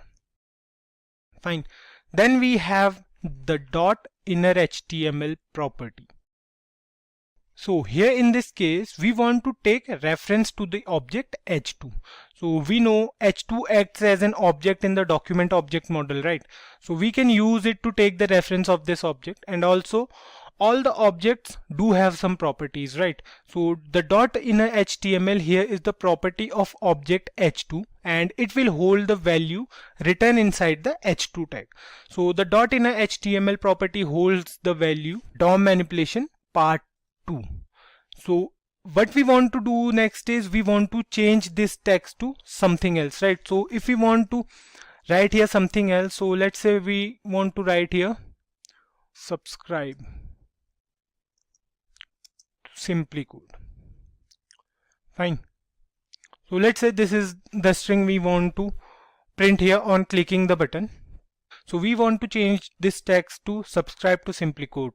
Although if we save it now, we don't see any change now. That's because we want the text to change on button click. So if we click on this button now, here you can see the text is changed. So similarly, we can do a lot many things with this now. For example, we can store this value inside our own variable. So what we have to do here is we have to write here var c is equal to, and now this var c will hold the value returned by this statement. Next up, what we'll do is we'll use the alert method and we'll write here c. So what it will do is it will take the value, so var c will hold the value DOM manipulation part 2, and next up this value will be printed on the pop-up here. So let's save it now, and if we click here, we can see here we have the pop-up with message DOM manipulation part 2. So we can use this dot inner HTML method to get the string present inside the h2 object, and we can also use the alert method with this variable then. So there are many more ways to access the elements. The document.getElementById method is just one of them. We will go through other methods as well in the future videos. Website layout and DOM manipulations in JavaScript. In the previous few videos, we learned about the window object and DOM manipulation in JavaScript. So far, we have a clear understanding of how the document object model works in JavaScript and how we can use it in our website. So in this video, we will create a website layout and make changes in that layout using the document object model. So without any further delay, let's get started. Today, we are going to work with HTML as well and a little bit of CSS. So we are going to use multiple tags from HTML and we are going to use CSS for styling those tags. So for now, I hope you guys must have a clear understanding of tags in HTML and styling as well. So let's move ahead, and we are going to use the div tag first. We are going to make few sections of a particular section, and then we are going to use CSS for styling those div tags. So let's use the div tags first. So what we are going to do is we are going to create a particular section for all the div tags in the HTML document. So we are going to write here div, and then inside this div we are again going to create some more sections. So we'll write here div, and then we'll write here this is section 1. Similarly, we are going to create few more sections inside this div tag. Then we'll copy paste it and we'll change the names for these sections. So we'll save it now, and here you can see we have 3 sections. We have section 1, 2 and 3. If we go to element and if we try to check the area covered by these div tags, so we can go here and we can see this is the area which is highlighted right now. This is the area covered by a particular div tag. So we have a div tag, then inside that div tag we have 3 more div tags present, right? So we have section 1, 2 and 3 here. Now we are going to use the concept of class and IDs as well. So we'll write here class is equals to, and let's say the class for this div tag is left. Then again for this div tag, let's say the class is right. And then lastly the class will be, let's say, center, right? So we have three different classes here as well. Now if we save it, we don't see any particular change for now, but if we try to use CSS here, so what we have to do is we have to use the style tag, and inside this style tag we have to define the properties for particular classes. So for class left, let's say the property is background color, and let's say the background color will be crimson. Fine. Next up we have the class as right, and for right the background color will be, let's say, dark blue. And then we have another class here as well, which is center. So for class center the background color will be, let's say, gold. Fine, save it now, and now here you can see we have all the three sections with different background colors. This is section 1, so this particular section has the background as crimson. Then we have section 2 with background as blue, and then we have section 3 with background as gold, right? I hope you guys are clear with this concept of class till now. Next up, I hope you guys are already aware of this difference between class and ID, but let's go through this concept quickly. So whenever we want to make changes in multiple elements in our program, we use class. For example, if we want to use the crimson color as the background color for section 4, and let's say we want to use the gold color as background color for section 5. So what we are going to do is we are going to create two more sections, and the section 4 will inherit the properties of class left, and the section 5 will inherit it from class center. So let's do it. We'll create here two more div. So we'll copy it and we'll paste it here, and again we'll paste it here. We'll change the names as 4 and 5 and the classes as well. So the class of section 4 will be left and the class of section 5 will be center. So let's save it. You can see here we have two more div, or we can say we have two more sections present over here. We have section 4 and we have section 5 over here, right? Now if we talk about section 4, we can use two classes here, right? So you can see for now we have only one class over here. We can use another class over here. So let's say we are using a class named size.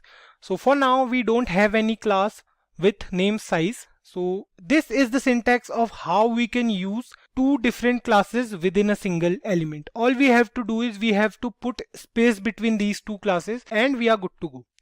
So let's define this class here. So we have to define the class size here. So we'll write here dot size, and let's say we want the font size to be smaller. So let's save it.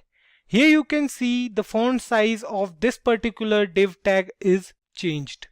The font is a bit smaller when compared to other fonts over here. And if you want to do something more, like if you want to make it bolder, you can do it, or any other thing you want to do, you can do it with the help of CSS. So on the other hand, the ID attribute specifies a unique property or a unique section. So using the ID attribute, we can identify a unique element. So as you know, we can use ID with document.getElementById. Basically that is the only reason we say that ID has to be unique. Otherwise there's no problem if you are using ID for two different elements, if you are using the same ID for two different elements. Let me show it to you with the help of an example. So here in this particular section, in this section 4, we are going to use the ID attribute as well. So we are going to name this ID as 1. Save it now, and we have to define the ID here as well. So for that we have to use hash, and then we have to use the ID name.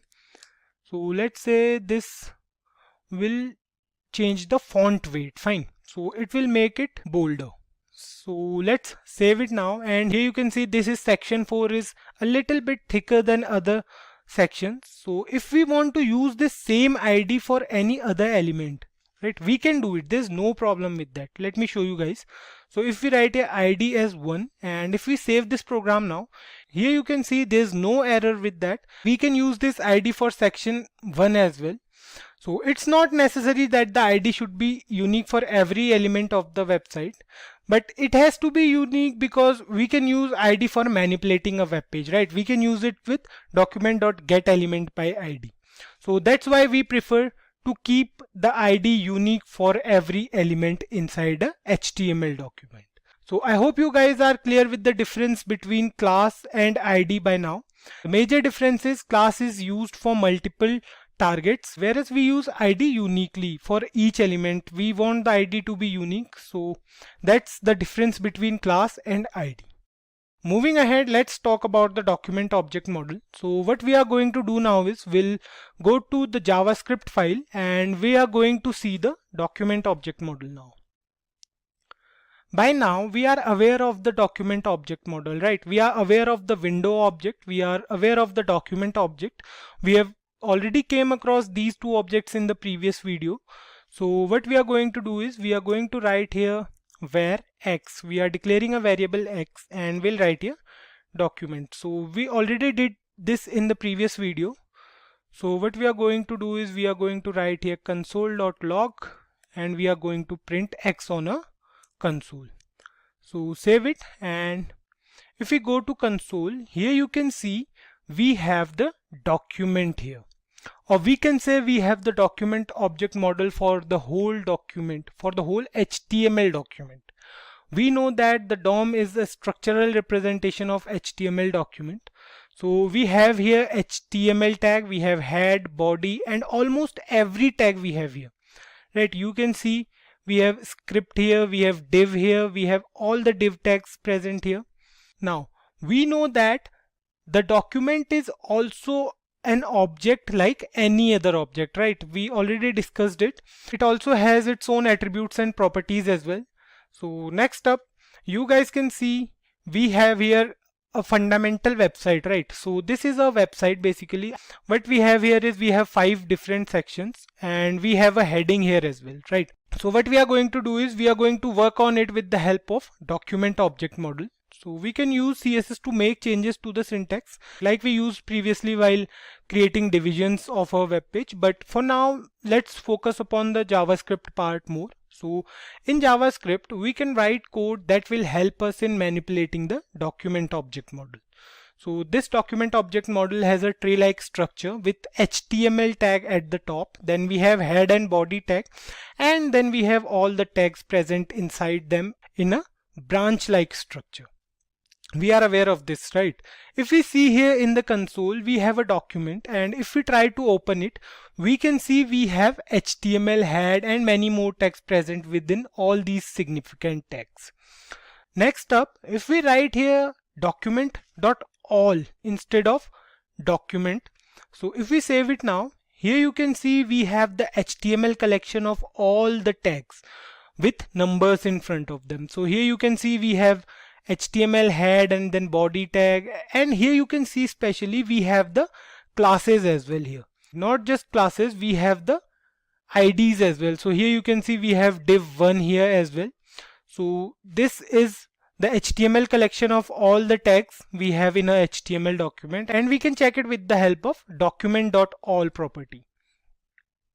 Now suppose we want to access a particular segment in this program or in this document. We want to access elements present within the head tag, let's say, or within the body tag. In that case, we have to write a statement that goes like this. So instead of document.all, we'll write here document.head. Save it, and here you can see we have the head segment of this particular document with all the tags over here. So here you can see we have meta tags and title tags only, because till now we haven't added any particular tag in the head section of a HTML document. So let's do one thing, let's try to access the body tag. We'll write here document.body and save it. So here you can see we have the body of our HTML document here with all the tags. So here you can see we have the CSS file as well. We have background color for each class, and then we have the ID as well. So this is how you can access a particular segment of your HTML document with the help of JavaScript. Next up, sometimes it may happen that we may include forms in our website and later we want to access them in our console. So in JavaScript, we have a method for that also. So what we have to do is we have to write here document.forms. So we'll remove body from here and we'll write here forms. Save it. As you can see, we have an HTML collection of forms, but we have no form for now in our HTML document, so it's showing 0. So let's do one thing, let's add a form over here. So we'll write here form, and so let's say our form will take 3 values. So it will take name, age, and then we have a submit button, right? So we'll write here name, then we'll write here input type is equals to text, and then we have name is equals to name. Fine. Next up we have the age. So we'll write here age input type is equals to number and name is equals to age, right? Then finally we have the submit button. Fine. So we'll write here input type is equals to button, and then we have value as submit, let's say. Save it, and here you can see we have name, age, and submit. So let's do one thing, let's add the break tag or BR tag here. We'll do it here as well. Save it, and now you can see we have name, age, and submit. So this is basically a form. If we go to elements and if we go to a form, you can see we have the form highlighted over here. It consists of 3 different properties. It has name, it has age, and then it has a button, a submit button basically. So obviously it will not work fine for now because we haven't added any functionality till now. So we'll discuss about it in later videos. So for now our main purpose is to access this form with the help of JavaScript. We'll go back to our JavaScript file. We'll save it again, and now if we click over here, you can see we have a form present over here. We have 0 and then we have form written over here, right? So we can see we have input and then we have the properties of this particular form and all of this stuff. So you can see we have a form present over here, or we can access a form with the help of JavaScript. So now let's say we have a scenario where we have 4 different forms and we want to access form 3 from them. So what we have to do in that case is we have to write here document.forms and we have to provide the form number. So as you know, as you can see here, the form number starts from 0. So for form number 3, the number will be 2. Fine. So if we save it now, it will show an error because obviously we don't have any forms over here till now. So we have added only 1 form, but it will work fine if you try to do it with more than 1 forms. So this is how you can access forms with the help of JavaScript. Next up, we'll try to access images as well. So if you have added any image in your HTML document, you can also access it with the help of JavaScript. So what we are going to do is we are going to add an image over here. So let's do it first. We'll write here img, then we have the image source as simplicode.png, and then we have the alt. So we'll write here Simplicode. Right, so we have added an image here. Save it, and here you can see we have the image, but the image is quite large, right? So what we are going to do is we are going to use CSS in this case. We'll write here ID and let's suppose the ID is 2, right? We have used 1 already, so we'll write here 2. We'll go to our CSS file, we'll write here. So the property we'll write here is max width and max height. So max height, let's say, will be 50%, and then we have max width as well. So let's say the width is also 50%. Save it, and here you can see the image is fine now. So we have added this image over here. The main motive is to access this image with the help of JavaScript, right? So we'll go to a JavaScript file. Instead of document.forms, so we'll write here document.images and we'll save it. So here you can see we have HTML collection with image here. if you noticed here, you can see we have the image with the ID as well. So you can see here 2 is written over here after the img. So this is the image and we can access it with the help of JavaScript. We can access as many images as we want with the help of JavaScript. So for now we have added only a single image. You can do it with the help of more than one images. Next up, just like we can access images, we can access forms, we can access the body segment, the head segment, everything of an HTML document. Similarly, we can access the links as well. We can access scripts as well. So for that, we have to make minor changes over here. We have to write, instead of document.images, we have to write either document.links or document.scripts. So the syntax will remain same. All we have to do is we have to write here scripts or links or images, whatever we want to access with the help of JavaScript, we have to write it over here. So I want you guys to check it with the help of links and scripts. So that's all for this video, guys. See you in the next one, where we will go through DOM traversing in JavaScript. Document object model traversing in JavaScript, or we can say the DOM traversing in JavaScript. Before we begin, make sure that you are subscribed to our YouTube channel and press that bell icon to never miss an update from Simplicode. So without any further delay, let's get started. Before we look at the DOM traversing in JavaScript, let's discuss another small yet interesting method in JavaScript, that is the query selector method. This query selector method in JavaScript helps the user to get the first element from the document with a particular query. As the name suggests, it will return the first element related to that query. Suppose we see here in the previous code, so we are using the previous code, the one which we used in the previous video. So we are going to use the same code. So we can see here we have an element with class left here, right? So this is a class left, and the element with class left is this div is here with class left. Fine. In fact, we have more than one element with class left, right? So this div also has the class left. Now, if we want to find the first element with class left, in that case, we can use the query selector method. So it will return this div tag in the console, or wherever we want to print it, it will return this div tag there.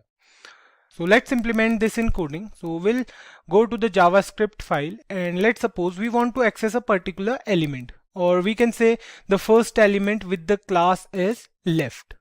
Okay, so let's remove this and we'll write here where x is equal to document. It's quite similar to what we studied in the last video, like we did for forms and all. So what we have to do here is we have to write here x equals to document dot query selector, and then we have to pass the class name here.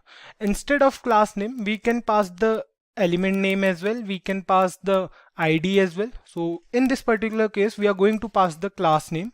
So we'll write here dot left. So this is our class name, and then we'll print this x on the console. So we'll write here console.log and we'll print x here. So the syntax is quite simple for the query selector method. Let's save it and check the output. So you can see here that in the output we have null here, right? So it may happen to some of you guys that it will show null here in the console.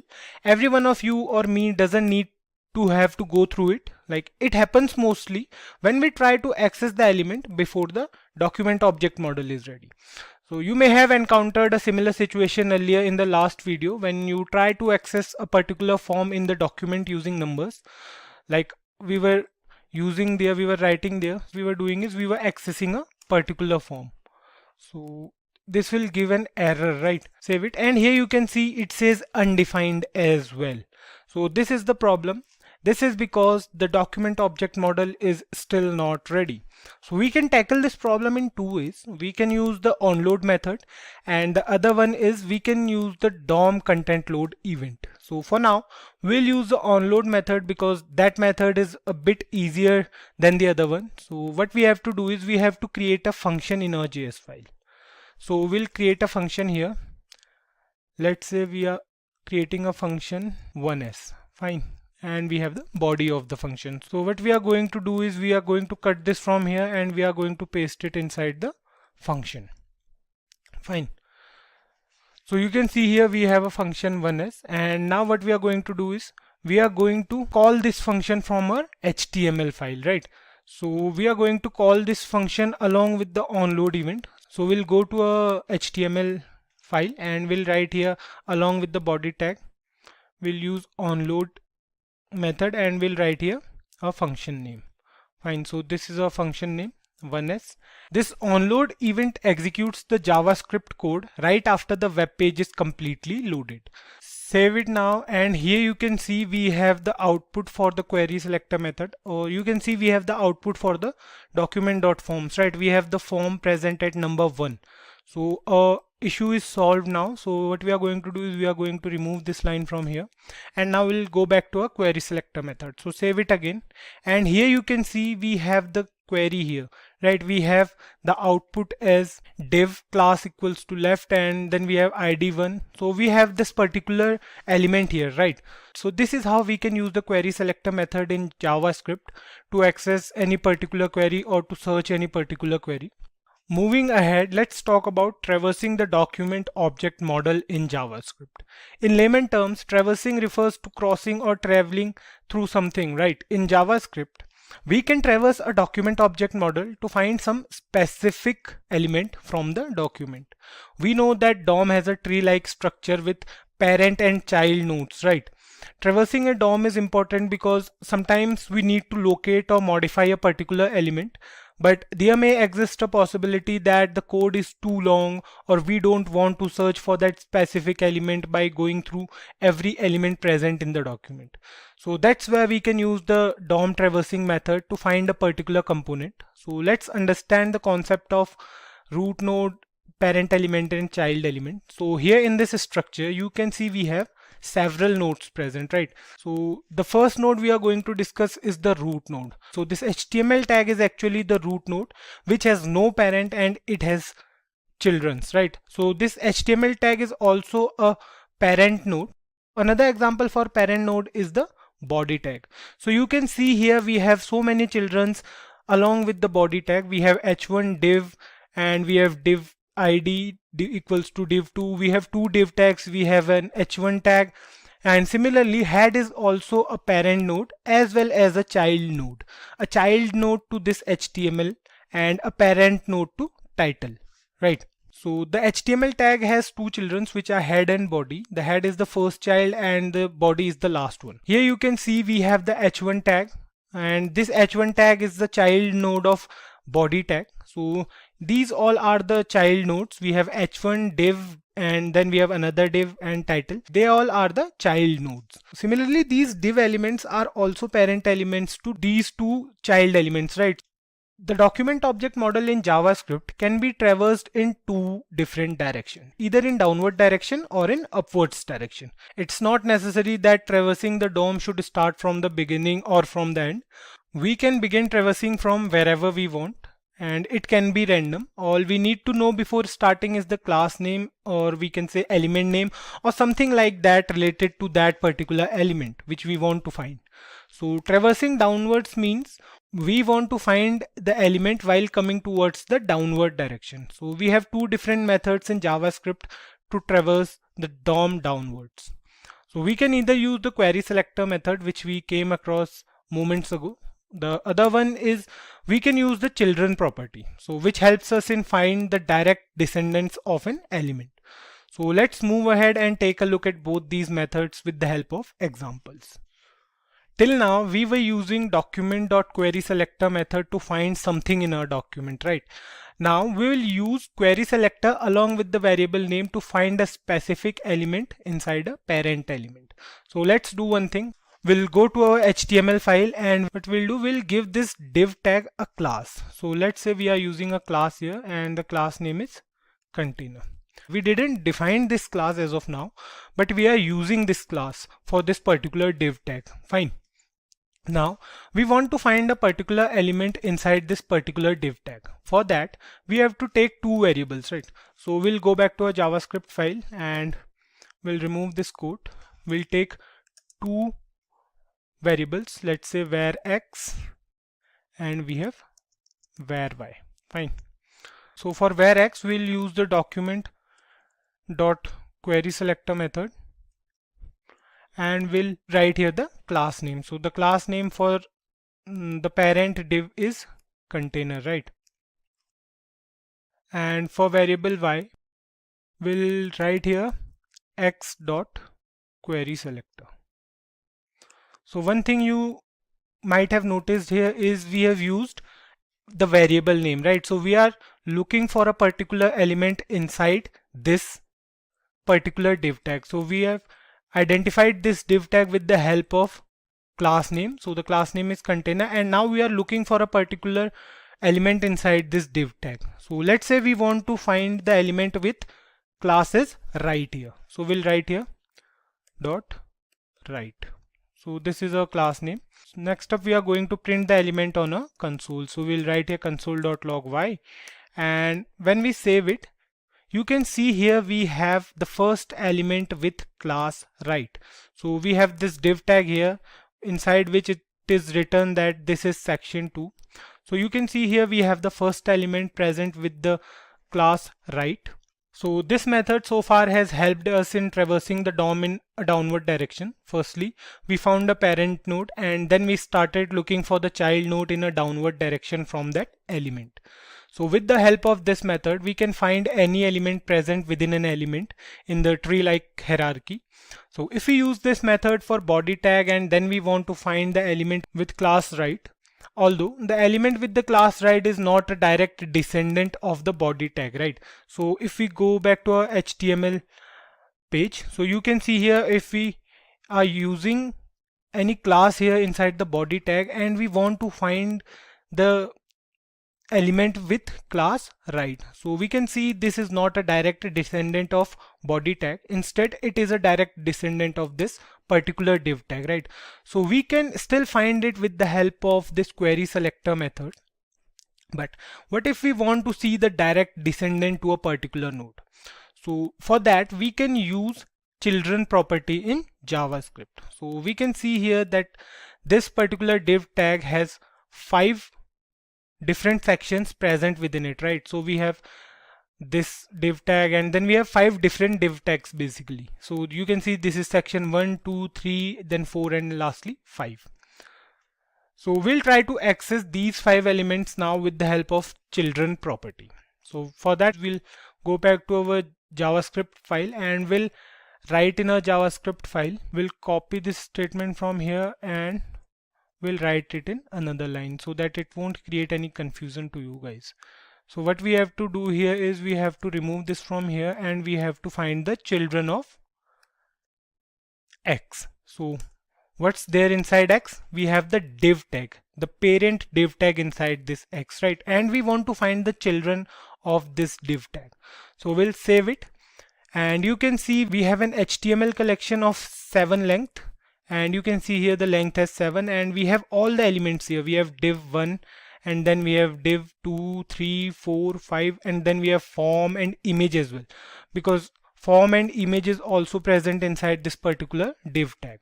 So we have all the elements present here of this particular parent div tag. This children property returns the elements only. If we write here instead of children, if we write here child nodes, so let's do it and check the output first.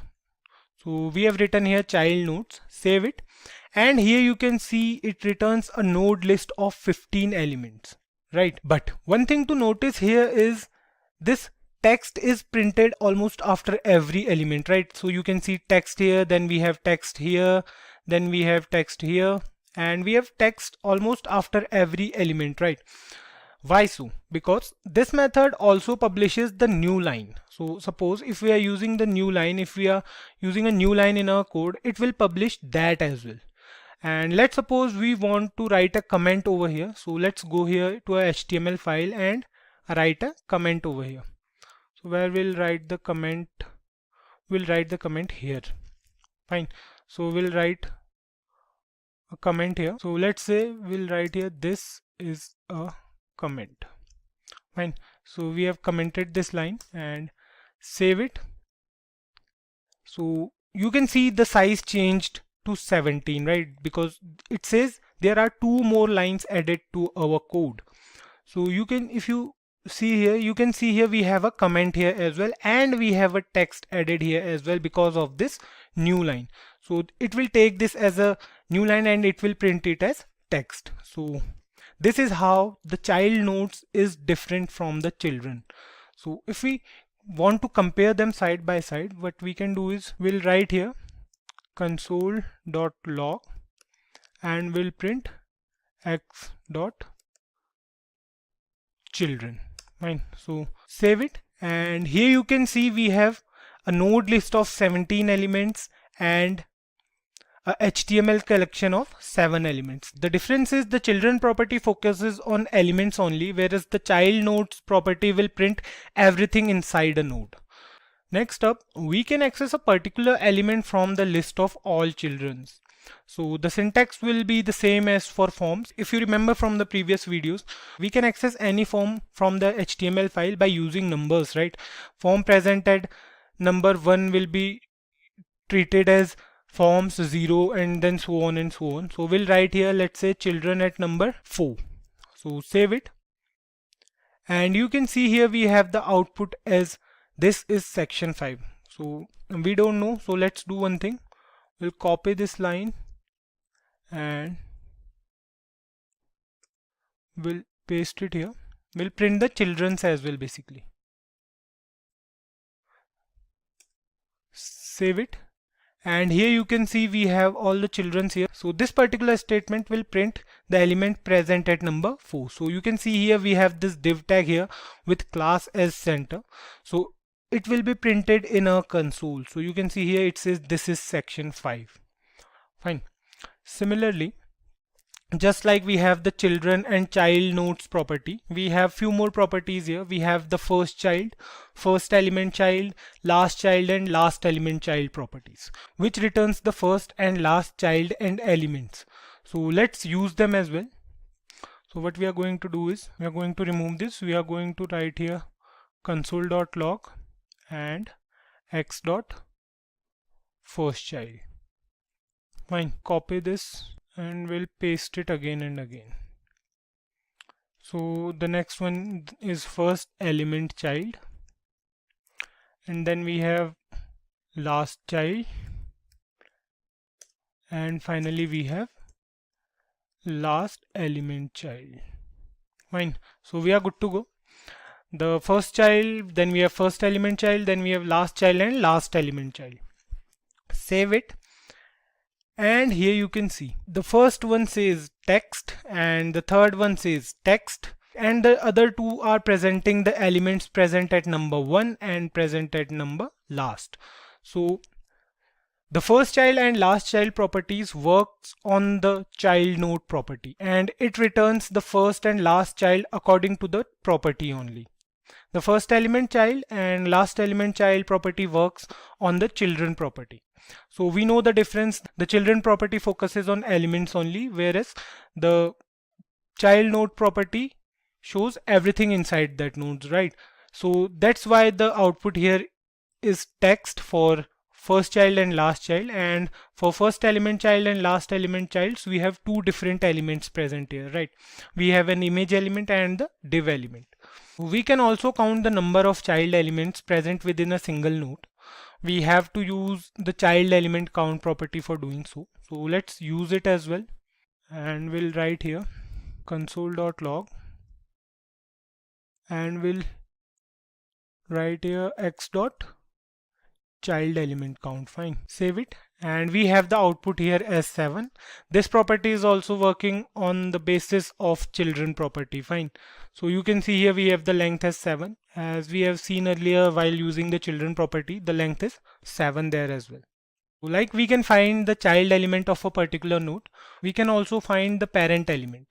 So the syntax remains the same, and we have to use the parent element property to find the parent of any element. So what we are going to do is we are going to find the parent of this particular div tag. We have the parent div tag, right, with class container. So we are going to find the parent for this particular div tag. So what we are going to do is we are going to write here console.log and x.parent element. So save it, And here you can see we have the parent as the body tag here. Here you can see we have body onload, and then we have function name, and whatever is there inside the body tag, we have it all here. Fine. So this line gave us the parent element of this particular div tag with class container. Now we can use this method to find the parent of any element, or we can use the parent node property as well. The output will remain the same in both cases because any child node in the document can have one parent only, right? So this is known as traversing in upward direction. Now, before we end this video, let me guys take you through another concept in this particular topic. We can also access the siblings of a specific element. So like a parent, div here has so many children, right? We have 5 children for the div tag, not 5, we have 6, and then we have 7 children. So because we have 7 tags present here inside the div tag, inside this particular div tag, right? So we can access the siblings of a particular child. Let's suppose if we want to access the siblings of this particular child, right? We want to access the siblings. So the siblings are, the immediate left sibling will be this one, and the immediate next sibling or the right sibling will be this one. So what we have to do to access the siblings of these elements is we have to write here, instead of document.query selector, we have to write here center, right? Because we want to access the siblings of this particular div tag, right? So what we'll do next is we'll write here console.log, and then we have to write here x.next element sibling for the next one, and we have to write here console.log x.previous. So we can find the previous element sibling as well. And now what we have to do is save it, and here you can see we have 2 different div tags present here, one with class left and the other one is one with class right. So if we go back to our HTML file, we can see here we have the div with class left as the next element present to this particular element, and the div with class right as the previous element of this particular element with class center, right? How to take input from the user in JavaScript, and we are using text boxes for that. So before we begin, make sure that you have subscribed to our YouTube channel and press that bell icon to never miss an update from Simplicode. So without any further delay, let's get started. I hope you guys must remember the document.getElementById method through which we came across in the previous videos. So the document.getElementById method is used to access a particular element from the document with the help of ID. We discussed the difference between class and ID in the previous video. And this document.getElementById method is also the reason behind making an ID unique for every element. So we can access any element with the help of this particular method if the ID is unique. Today we are going to take input from the user with the help of a text box in JavaScript. What we'll do is we'll create a text box, and any value the user will write inside the text box will be stored in a variable, and then we will print that variable in a message using the alert method or in the console. So whatever we want to do, we can do it. So let's create a small login page with no styling because we'll be focusing more on the HTML and the JavaScript parts. So for that we have to go to our HTML file. So here's a HTML file, and we'll write here input, and then we'll write here type is equals to name, and then we'll write here placeholder is equals to, let's say, enter name.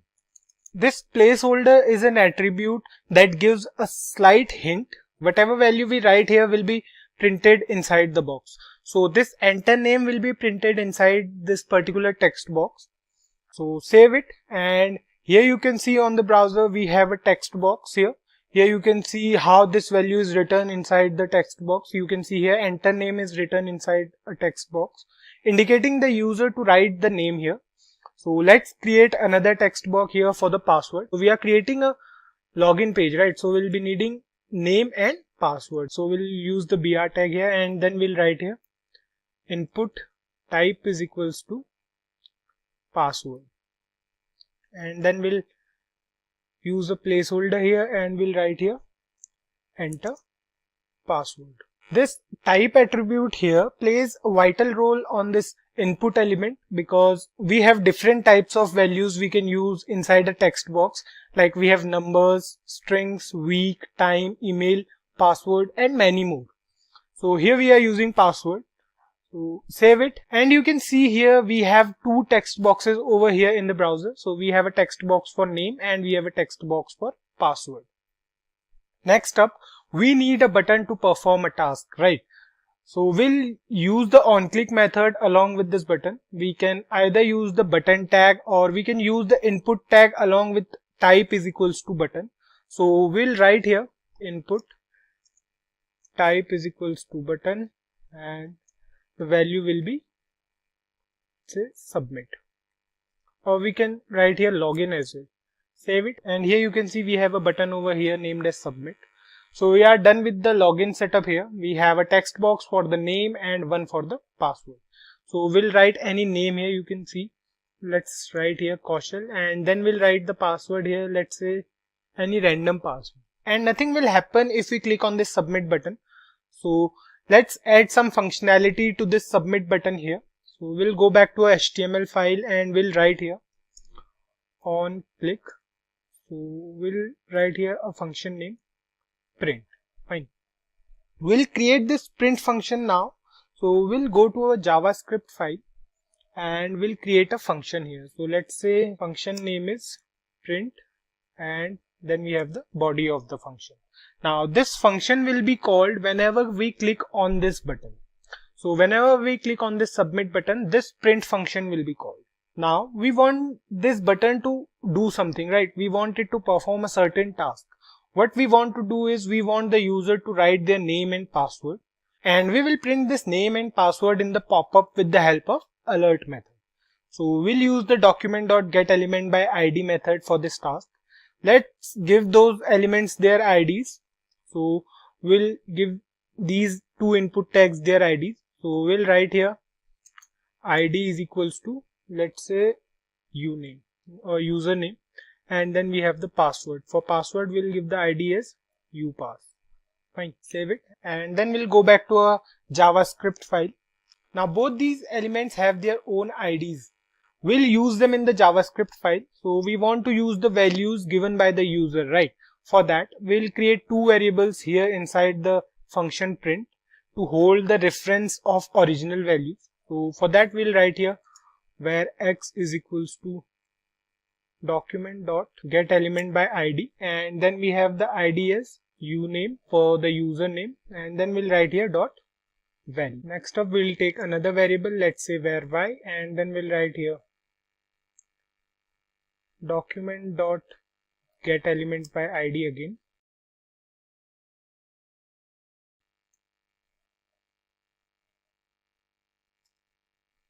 Then we have the ID as upass. We'll write here dot value. Now what we did here is we use the IDs to get the reference of those values which the user will input. You might have noticed here that we have used the value property here after the IDs. So this value property returns the value attribute of any text box. So now we have the values here present inside variables x and variable y. The next thing we want to do is we want to print these values, right? So for that we'll use the alert method. So it's quite easy to use. We'll write here alert, and then we'll write here the name is, and then we'll print x. So because variable x is holding the value of name, then we'll use /n, and after that we'll write here the password is, and then we'll print the value of password. So we are done with it. We have printed the values of x and y here. Now save it, and now we'll enter the values here. Let's say the name is Kaushal and the password is Simplicode. The moment we click on this submit button, there will be a pop-up with a message. You can see it here. The name is Kaushal and the password is Simplicode. So we printed these variables here along with the alert method. So this is how we can take input from the user in JavaScript. So we already discussed that we want to create a login form here with a specific name or password, right? Let's say we want the user to be allowed only if the password is Simplicode. Otherwise, the user should be restricted from entering the web page. So this is a simple task. All we have to do here is we have to use the if-else control statements. So for that, we'll write here after this statement, we'll write here if, and then we'll write here, let's say we are doing it for password, right? So we'll write here y is equals to Simplicode. Then we have the body of if, we'll write here alert login successful, and then we'll write here else the statement will be alert wrong password. So we'll keep this line here. So what will happen is the moment we'll press the submit button, it will go to the if else statement and it will check if the password entered by the user matches the correct password or not. So if the password matches, it will print login successful, otherwise it will print the wrong password. And then finally it will print the name entered by the user and the password as well. So let's save it and we'll write here the name as, let's say, Kaushal, and the password, let's say the password will be different this time. We'll write here Simplilearn. So this password does not matches the original password, right? The original password is Simplicode. So what we are expecting is it will return wrong password here. So let's save it. The moment we press the submit button, you can see here we have a pop-up with message wrong password because the password we entered is Simplilearn. So if we press OK here, in the next message you can see the name is Kaushal and the password is Simplilearn. Fine. So let's do it again. This time we'll enter the correct password. We'll write here Simplicode and we'll change the name as well. So let's say the name is Rahul. Submit it, and here you can see we have the message as login successful. We'll press OK and here you can see the name is Rahul and the password is Simplicode. I hope you guys got it. So how to take users input using the select box in JavaScript. So before we begin, make sure that you are subscribed to our YouTube channel and press that bell icon to never miss an update from Simplicode. So without any further delay, let's get started. In the last few videos, we discussed the same thing, right?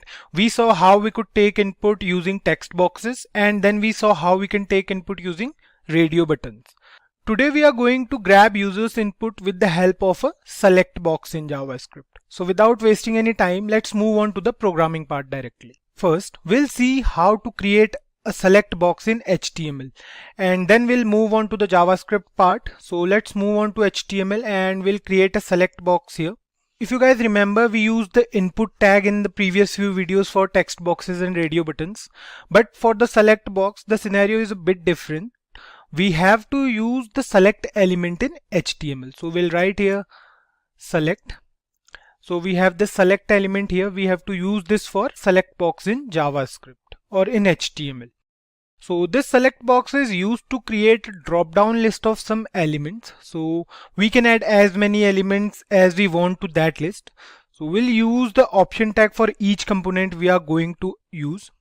So the code goes like this. We'll start with the select tag and let's save this and see if it makes any changes to a browser. So you can see it on the browser that we have a button over here. Now we'll add options to this drop down list. For that we'll use the option tag. We'll write here option, and let's say we have three options. We have three car manufacturers name. So let's say the first name is BMW. Then we'll copy this statement and we'll paste it again and again, and then we'll change the name of manufacturers. So let's say another manufacturer is Audi and the last one is Ford. Fine. We have three manufacturers now. Save it and you can see it over here. We have a drop down list of three different elements. We have BMW, Audi and Ford here. Next up, we'll add a button. So a submit button as we did in the previous few videos. For that we will write here input type is equals to button, and then we have value is equals to submit. Fine. Save it, and we'll use a BR tag here. Save it now, and here you can see we have a drop down list here, we have a select box here, and then we have a submit button over here. Fine. Now we want to print the option we selected by clicking this submit button. For that we have to add functionality to our HTML document, right? So we'll follow the same steps as we did in the last video, wherein we used the radio buttons and the text boxes. So we'll write here inside this input tag, we'll write here on click. So what we want to do is we want to call a function on clicking a submit button, right? So we'll write here a function name. So let's say the function name is selected, and we have to use the ID attribute in the select element, right? So we'll use the ID attribute here. We are not going to use our ID attribute inside the option tags, but we are going to use the ID attribute inside the select tag. So we'll write here ID is equals to, let's say, 1. Fine. So we have an ID here. Now we have to use the value property here as well. So I hope you guys remember the value property which we discussed in previous videos. So the value property is used to access these values, right?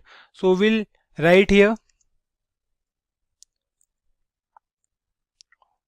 value is equals to BMW, and then for Audi the value will be Audi, and then for Ford the value will be Ford. Fine. Save it, and here we are done with the HTML document. So next up we'll create a function in the JavaScript file.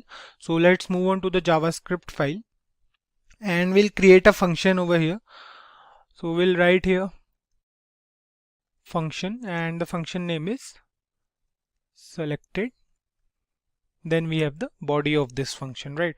So we are going to repeat the same steps. We are going to take a variable x which will hold the reference of select statement. So we'll write here document dot GetElementById, and then we'll write here the ID. So the ID is 1. So now we have a variable x which holds the reference value of select element, right? Now we have used the document.getElementById method to get the reference of the selected value. Next up, we'll use some properties for select element while printing the value with alert method. So if you guys remember in the previous video wherein we used the dot checked property for radio buttons. So similarly we have some more properties here for the select boxes as well. So let's have a look at them. So we'll write here alert, and then we have a property which will go like this. We'll write here x dot options, and then we have this brackets and dot value. So this options property here is a collection of all the options we have in a select tag. We have multiple options, right? This property works on arrays. So we have an array of all the elements and we can access any of them. For that we will write here the index value, right? So let's say the index value is 0. We want to print the element present at number 1. So we'll save it, and the moment we press submit button, you can see here we have the output as BMW. Now one thing to notice here is it doesn't matter which option the user chooses, the output will remain BMW for all those cases because we are using the first element of the array. So no matter which option the user is selecting, the message will be there with the value present at index 0. So we can say now that we can't use static values, right? We can't use 0, 1 or 2 here because we want to provide the value dynamically, because we have 3 different values here and we want to print the value which the user selected, not the one present at index 0, 1 or 2. So for that we have another property here. We have to write here x dot selected index, and one thing you have to remember is we have to write here x dot selected index or any variable we are using here. So we are good to go now. Save it, and if we press submit now while clicking on BMW, so our first option is BMW, let's press the submit button, and here you can see we have the output as BMW. And next up we'll be selecting Audi and we'll press submit. So here you can see we have the output as Audi now. And finally we have Ford as well, so let's check it as well. So press the submit button and here you can see we have the output is Ford. So this is how we can take inputs in JavaScript from drop-down lists. Next up, we'll go through a simple program as we did in the last video, wherein we'll create a quiz question and we'll check if the option selected by the user is correct or not. So this is the code for that. So we have the question here as JavaScript was developed by. We are using another question different from the one we used in the last video. So we know who developed JavaScript, right? So we have a question here, JavaScript was developed by, and then we have two options for the same question. The first one is Brendan Eich and the second one is Guido van Rossum. So then we have the ID as 1 for the select element and the values are also the same. Then we have a button over here which will call function 1 on clicking. And if we move to a JavaScript file, we can see here we have a function fun1 and then we have a variable x which holds the reference of value returned by document.getElementById method. And then we use this value. So we have used here x.options. So what we are doing is we are basically checking that if the selected value is equals to Brendan Eich or not. If the value is equal to Brendan Eich, then the output will be the answer is correct. Else the output will be the answer is wrong. So let's save it and we'll move back to our HTML file and we'll save this file as well. So now here you can see we have a question over here and we have a select box which has two options, Brendan Eich and Guido van Rossum, right? So let's select Brendan Eich first, press the submit button and here you can see it says the answer is correct. Fine. Next up we are going to use Guido van Rossum and we are going to press submit button. So here you can see the answer is wrong. How to take input from the user in JavaScript, and today we are going to use radio buttons for that. So before we begin, make sure that you have subscribed to our YouTube channel and press that bell icon to never miss an update from Simplicode. So without any further delay, let's get started. In the last video, we discussed how we could take users' input with the help of text boxes. We know the use of document.getElementById method to access any particular element with the help of ID, right? So in this tutorial, we will see how we can use radio buttons to take input from users. Now, HTML radio buttons are created with the help of input tags, and the type for creating radio buttons is radio. We can use radio buttons on multiple occasions. For example, we can create a quiz question using a radio button. At one time, only a single radio button will be selected, and we can use it to find the correct answer. So today we will use radio buttons along with the ID attribute, and then we will create a JavaScript function to find the correct answer for a quiz. So without wasting any time, let's move on to the programming part. So first we will see how to add radio buttons to our HTML document. In the HTML file we will write here input type is equals to radio, and then we have value is equals to, let's say, option 1, because we are using multiple options, right? We have multiple options for a single question, or we have multiple options here. So we'll write value as option 1 and then we'll write here the value we want to print. So we'll write here option 1. Fine. Save it and we have a radio button over here. You can see we can check it and it has no functionality till now. So let's add another button first. So what we'll do, we'll copy this line from here and we'll paste it, and then we'll change the option as option 2 and the value also as option 2. Right. Save it again and here you can see we have two radio buttons now. Let's add a submit button here first. So we'll write here input type is equals to button, and then we have value is equal to submit. Save it and here you can see we have a submit button as well. One thing you might notice here is we can check both the text boxes, right? We can check option 1 and option 2 both at the same time. So if we want to select only one checkbox at a time, we have to group them. So we'll use the name attribute and the same name for these two radio buttons. So the name will remain the same for both of these radio buttons. So we'll write here name is equals to, let's say, G1, and then we'll write here as well, we'll write here name is equals to G1. Now these two radio buttons belong to the same group. Save it, and now if you try to check both these boxes, you can see we can't do it now because we have grouped them, and now we can select only one radio button at a time, right? Now the next thing we are going to do is we'll move to a JavaScript file and we'll create a function there. So we'll move to a JavaScript file. So here's our JavaScript file and we'll create a function here. So let's do it first. So we'll write here function. Let's say the function name is fun1, fine. And then we have the body of this function. So inside this function, we'll write here, we'll take two variables again for both the elements. So we'll write here var x, and then we'll write here document dot GetElementById. Then we'll write here the ID. So let's provide the ID to those elements as well. So we'll write here before name we'll provide the ID. So let's say the ID for the first radio button is red1, and the ID for the second one will be, let's say, red2. Fine. Save it, and we'll go back to our JavaScript file. We'll write here red1, and then we'll take another variable. We'll write here where y is equals to document dot GetElementById method, and then we'll write here the ID. So the ID for the second radio button is red2. Fine.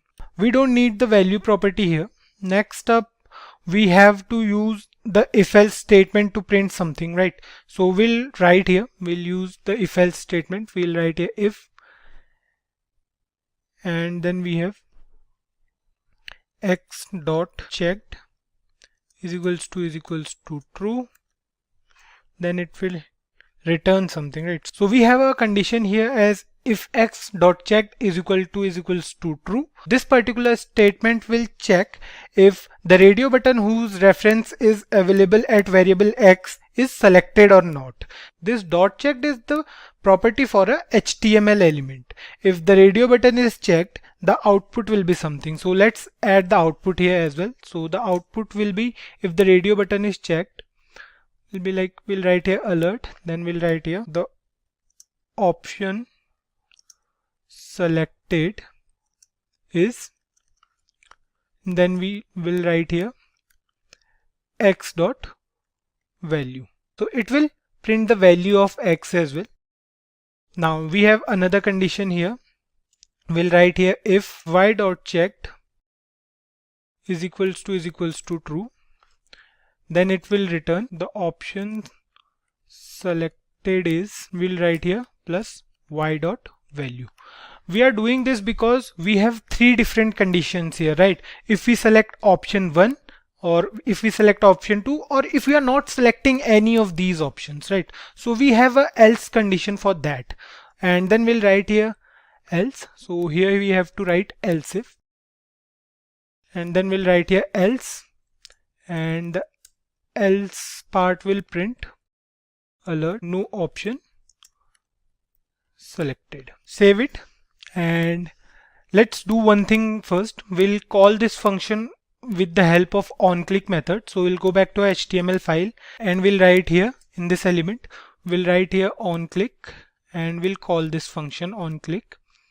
So we'll write here fun1, and we have this function here. Save it, and here we are good to go.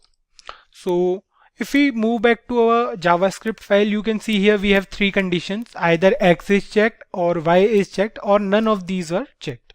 So let's check the output now. We'll select option 1 first, we'll submit it, and here you can see we have the output as the option selected is option 1. Fine.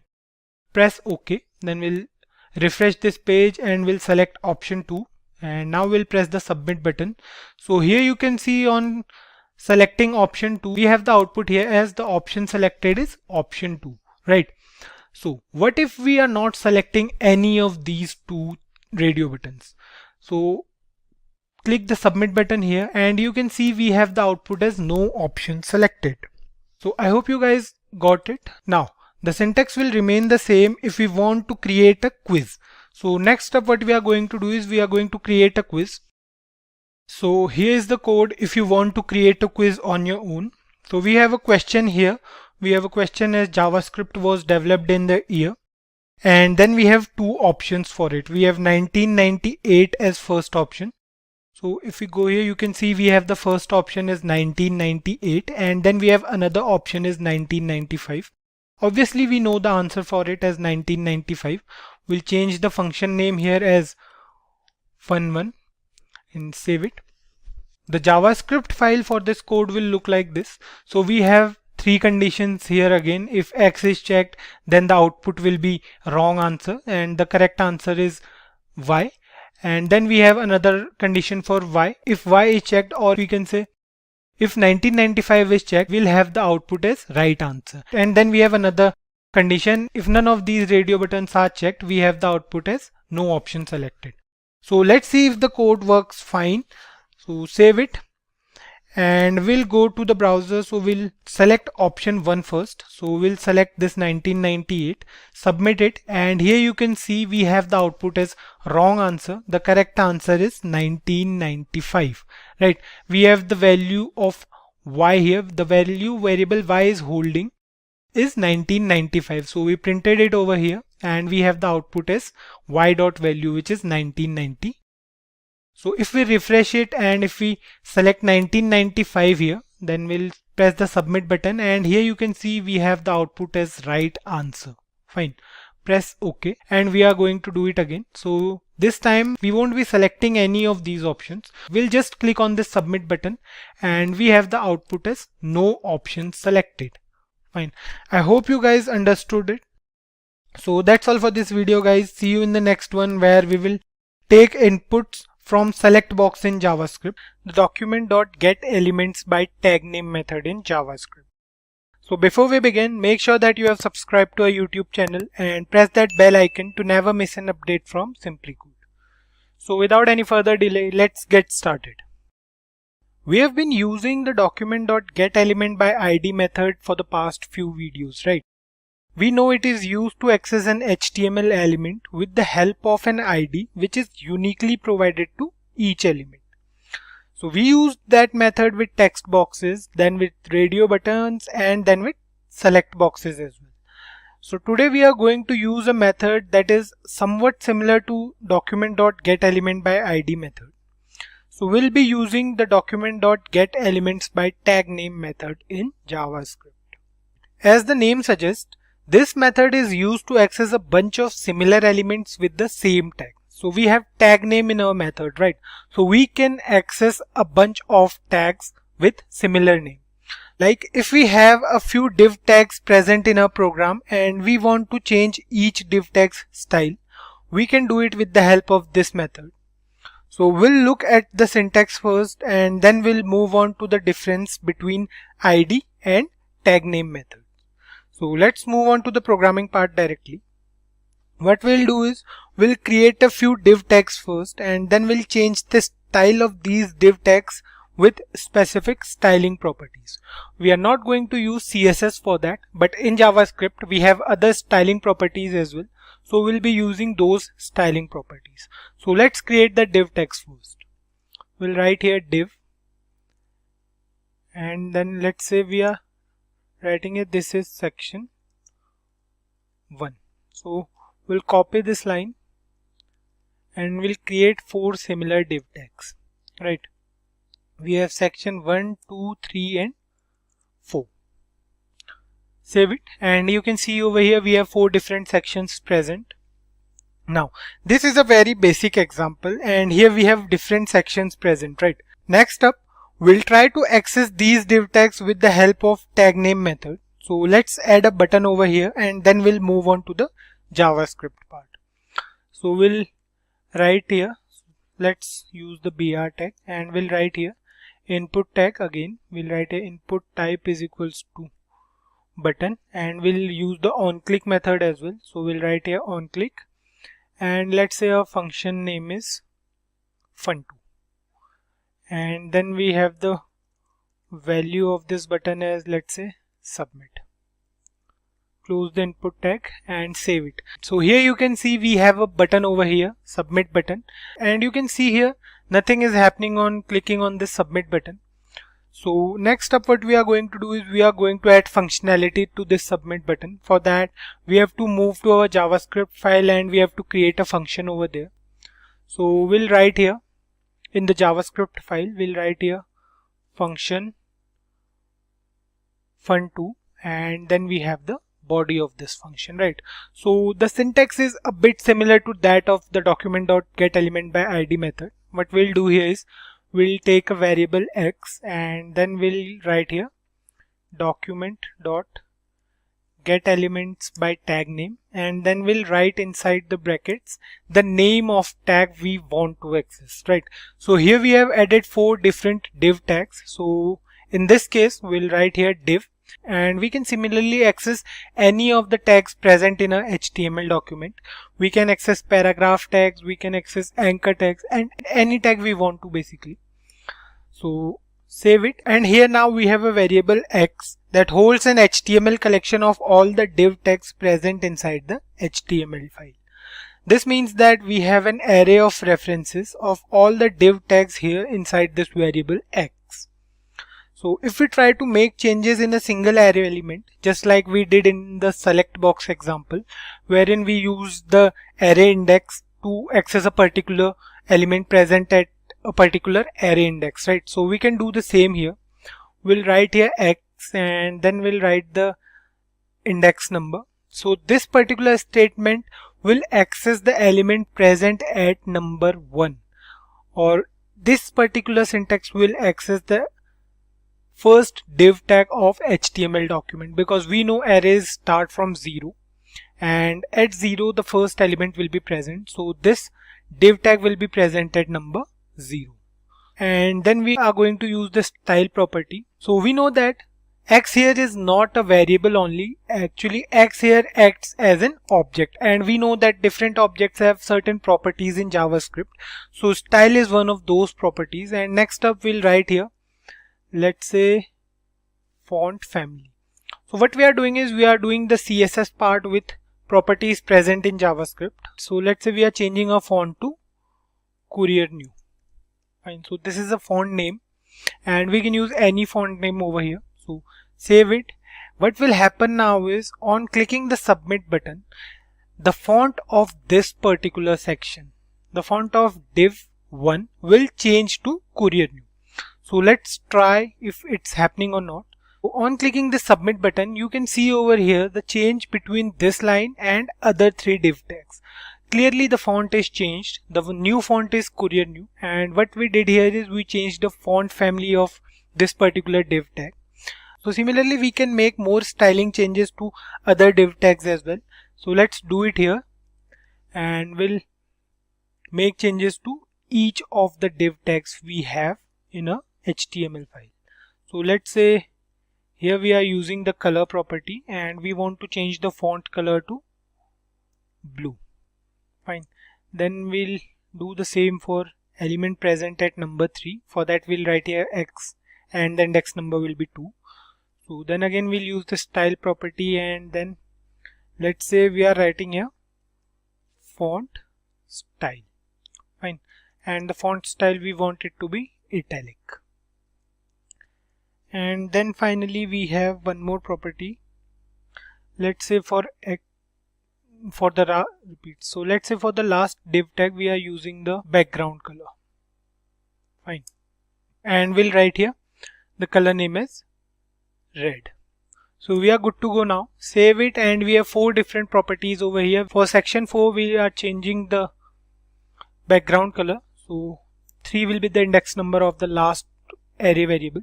So save it, and on pressing the submit button you can see the change over here. So for section 1 the font is changed to Courier New. For section 2 the font color is blue. Let me zoom it out a bit to show you guys. You can see over here the color is blue. And then we have italic text in section 3, and finally for section 4 we have the background color as 4, right? So you can see how we are accessing any particular element of the array. Now, why we are using these properties separately for each array element?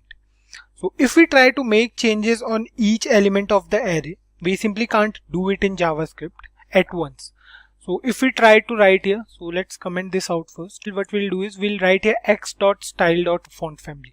So basically what we want to do is we want to change the font family for all the div tags present, right? Because we know the variable x is holding an array of all the div tags present in our HTML file, right? So we'll save it, and you can see over here if we are clicking on this submit button, you can see nothing is happening. So if we go to our console, and you can see it over here that we have an error here. So it says it cannot set property font family of undefined. So this is the problem with this GetElementsByTagName method. To overcome this problem, we have a solution as well. So the solution for this problem is we have to use the for loop here. So how this for loop works? So we'll write here for, and then we'll take a local variable I, and the initial value will be 0. Then we'll write here I less than x dot length, because we want to traverse the whole array, right? And then we'll write here the condition I plus plus. So we are good to go. Then we have this body of for loop, and inside here we'll write x, and the index number will be I, because it will keep on changing and we are in a loop. So we'll write here dot style, and then let's say the style we want to do is font weight, and what we want to do is we want to make our font bolder. Fine. So comment this line as well, save it now, and you can see over here everything is clean. Now what will happen is on pressing the submit button, the font will change, the font weight will change basically. So let me zoom this, and if we click on this submit button, you can see the font is more bolder, right? So if we are using another property here, let's say the font we are using here background color, and we want the background color to be yellow. Fine. So save it, and on clicking the submit button, you can see the background color for all the div tags for all the 4 sections is changed to yellow. Fine. So this is how we can access all the elements of an array at once.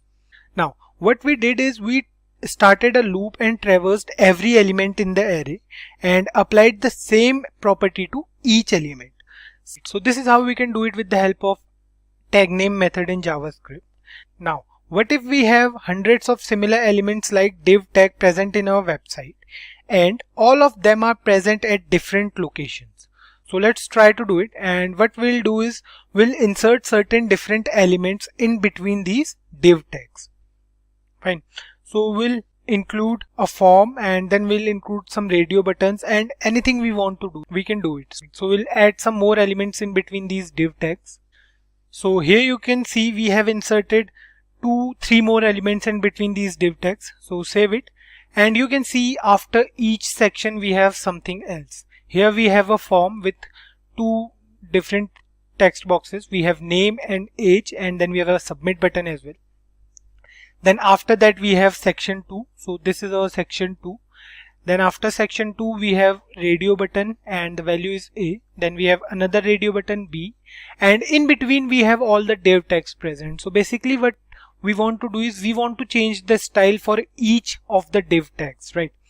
So we will change the background color here. So let's say we'll write here red, and what will happen is on clicking the submit button, on clicking this submit button, what will happen is the background color of each div tag. So the background color for section 1, 2, 3 and 4 will change to red. So let's try to do it, and let's see if it's working or not. So we'll click on this submit button, and you can see it over here. We have all the div tags with background color as red. So this is working totally fine. One more thing we'll discuss before wrapping up this video is the uniqueness of ID attribute for each element. So we are saying this for a long time that the ID for each element should be unique. Why so? Although we saw in the past videos that we can use the same ID for two different elements when we did the same for accessing a CSS styling property using the ID attribute. But if we try to do the same thing with JavaScript, we'll get an error. For example, if we try to access the value of any particular element with the ID attribute, but we have two elements in a HTML file with the same ID. So it will throw an error in that case basically. And this is the reason why we use the tag name method in JavaScript, so that if we want to access multiple elements of the same name, we can do it with this method. Because it's not possible to use the ID method separately for each element present in the HTML document, right? Because we have certain same HTML tags present within an HTML document, like we have the div tags here. Similarly, a website is long enough to have multiple similar elements present within it. So that's why we use the document.getElementsByTagName method in JavaScript. I hope you guys got this. So that's all for this video, guys. See you in the next one, where we'll go through the getElementByClassName method in JavaScript, and we'll also see the difference between ID method, tag name method and class name method. The getElementsByClassName method in JavaScript. So before we begin, make sure that you have subscribed to our YouTube channel and press that bell icon to never miss an update from Simplicode. So without any further delay, let's get started. So guys, in the past few videos, we used two different methods of accessing an element from an HTML file using JavaScript properties. So we know the difference between the ID method and the tag name method, right? Today we will use another method to access a particular element in JavaScript. That is the class name method, or we can say the getElementsByClassName method in JavaScript. So before discussing the class name method in JavaScript, let's look at why accessing an element is important in JavaScript. So we know that the document object model is used to change, add or delete HTML elements. We saw earlier that we could change HTML elements or the CSS style of any element in the document with the help of JavaScript properties. So to make specific changes to those elements, we need to access them using particular methods. So we discussed two such methods before, the ID method and the tag name method, right? So let's move ahead and look at the class name method of accessing an element in JavaScript.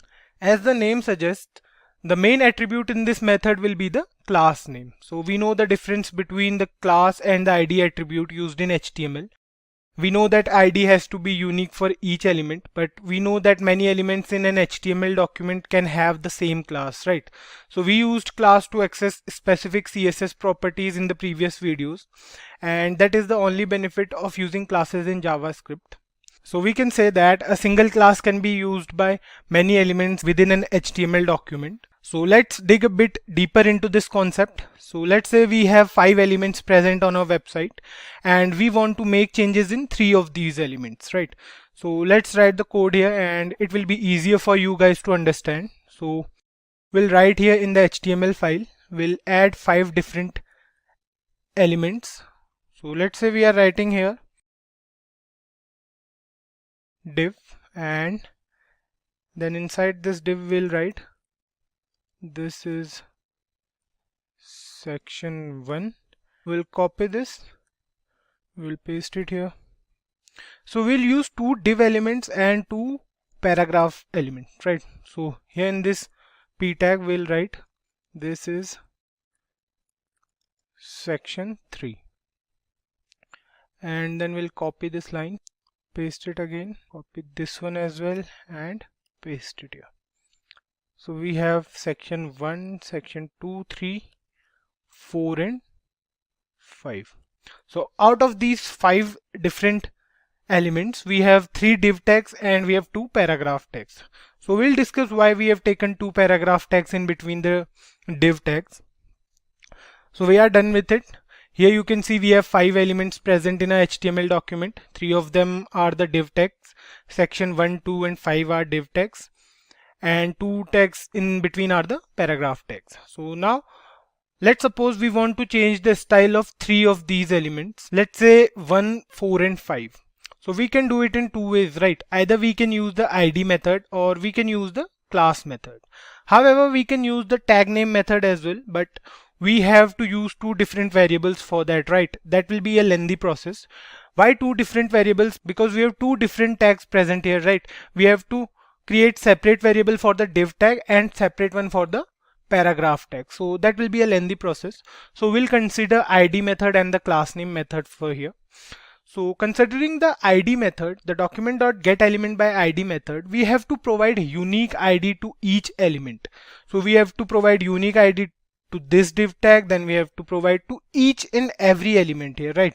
So because we need to access three of these elements. So at least we have to provide the ID to those three elements which we want to access. Right. So in such cases, we can use the class name method where we want to access more than one element, but not all the elements in an HTML file. So we'll use the class attribute in each element we want to access. So let's say we want to access section 1, 2 and 5. So we'll write here class. Let's say the class name is CLS1. We'll copy this, paste it here, and we are accessing 1, 2 and 4 because 1, 2 and 5 are the div tags, so we can access these with the help of tag name method as well. So we'll access 1, 2 and 4. Fine. So we have used the class attribute here. Next up, we'll create a button and then we'll add functionality to a HTML document. So let's create a button here. We'll again use input type is equals to button, and then we have on click, and on clicking it will call func1, and then we have the value as submit. Fine. So save it, and here you can see in the browser we have 5 sections over here. We have section 1, 2, 3, 4 and 5. Then we have a submit button which will call the function on clicking. So we haven't added functionality till now. So let's move ahead to our JavaScript file and we'll add functionality to a HTML document. So inside this JavaScript file, we'll write here function, and then we have the function name as func1. Then we have the body of this function. So the syntax remains a bit same. So we'll take a variable first and then we'll use the document method to take references of all the elements from a HTML file. So we'll write here where x is equals to document dot get elements by class name, right? And then we'll write the class name here. So the class name is CLS1. Till now what we did was we took the references of all the required elements and stored them inside a variable named x in the form of an HTML collection. So now we can make changes to these elements, and what we'll do is we'll again use the style property to make styling changes in those 3 sections. So we have these 3 sections present inside an array and we can access any one or all the 3 elements, right? So we'll write here x and then we'll provide the index number. So let's say we want to access section 1, that is the first div tag. So we'll provide the index number as 0. Then we'll write dot style, and this style is a property dot. Then let's say we want to change the font style. So we'll write here font style. Font style will be italic.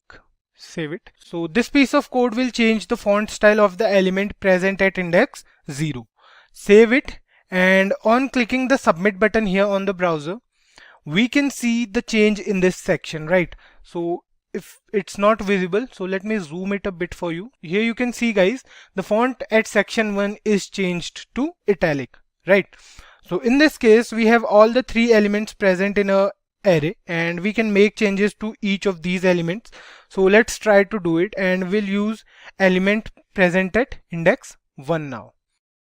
We'll copy this line and we'll paste it here again 2 times because we want to make changes to all the elements, right? We'll write here 2 and we'll write here 1. And let's say we want to change the font color for this one, and the font color will be blue. For this we'll change the font weight, let's say, and we want to make it bolder. So we'll write here bolder. Save it, and on clicking the submit button, You can see we have all the three sections with some minor changes. The first one is changed and we have italic over here. For the second one we have blue color as font color, and for the third one, which is section 4, we have the font weight as bolder. So you can see the change over here. So this is how we can make change to each element separately. And we can also make changes in all the elements at once as well. So for that we have to use the for loop, just like we did for the tag name method, right? So for that we'll write here. So let's comment these three statements first, and then we'll write here for, and we'll take a local variable here. We'll write here where I is equals to 0. I will start from index 0 and I will go till x dot length, and then we have the condition as I plus plus. So inside the body of for loop we'll write here x, and instead of index number we'll write here I, because we want to traverse the whole array. Then we'll write here style dot, and let's say the style we want is background color. We want the background color to be, let's say, yellow. Fine. So this is how we can use the for loop. Save it, and we'll see on clicking the submit button on our browser, the background color for all the three sections, that is 1, 2 and 4, is changed to yellow. This is how we can use the document.getElementsBy class name method to access all the elements present in an HTML file with a particular class. Next up, let's discuss the difference between the ID method, tag name method and the class name method. So we'll discuss when to use which method. So let's start with the ID method. So the ID method is used when we want to access a single element, and we have to provide a unique ID to that element in order to access it. So the ID method is quite useful when we want to work on a single element. Apart from that, if we want to work on more than one element, we have two other methods. We can either use the class name method or the tag name method for more than one element. So the tag name method is also quite useful when we want to access elements with the same tag name. We can access all the similar tags present within an HTML document with the help of tag name method. The only problem is we can access similar types of tags only at one time. We can't access two different types of tags with this method. So this is where the class name method comes into play. We can access more than one element with this method, and the elements can be different, just like we did here. We had div tag and paragraph tag, right? So the section 1, 2 and 5 are from div tags, and the section 4 and 3 are from the paragraph tags. So we can access two different tags with same class name with the help of class name method in JavaScript. So with this we came to the conclusion that more than one element in the HTML file can have the same class and can be accessed with the class name method. So by now I hope you guys understood the concept of all the three methods which we have discussed: the ID method, the tag name method and the class name method in JavaScript. We can use any of these methods according to our needs. So that's all for this video, guys. See you in the next one, where we will go through the on mouse over and on mouse out events in JavaScript. The on mouse over and on mouse out events in JavaScript. Before we begin, make sure that you are subscribed to our YouTube channel and press that bell icon to never miss an update from Simplicode. So without any further delay, let's get started. So guys, we have been discussing specific methods of accessing an element for the past few videos. Now today, we are going to discuss something different. Before going deep into this topic, let's recall events in JavaScript. So the simple definition of an event states that something that happens. So when we manipulate an HTML document in JavaScript, we try to do something on the web page, right?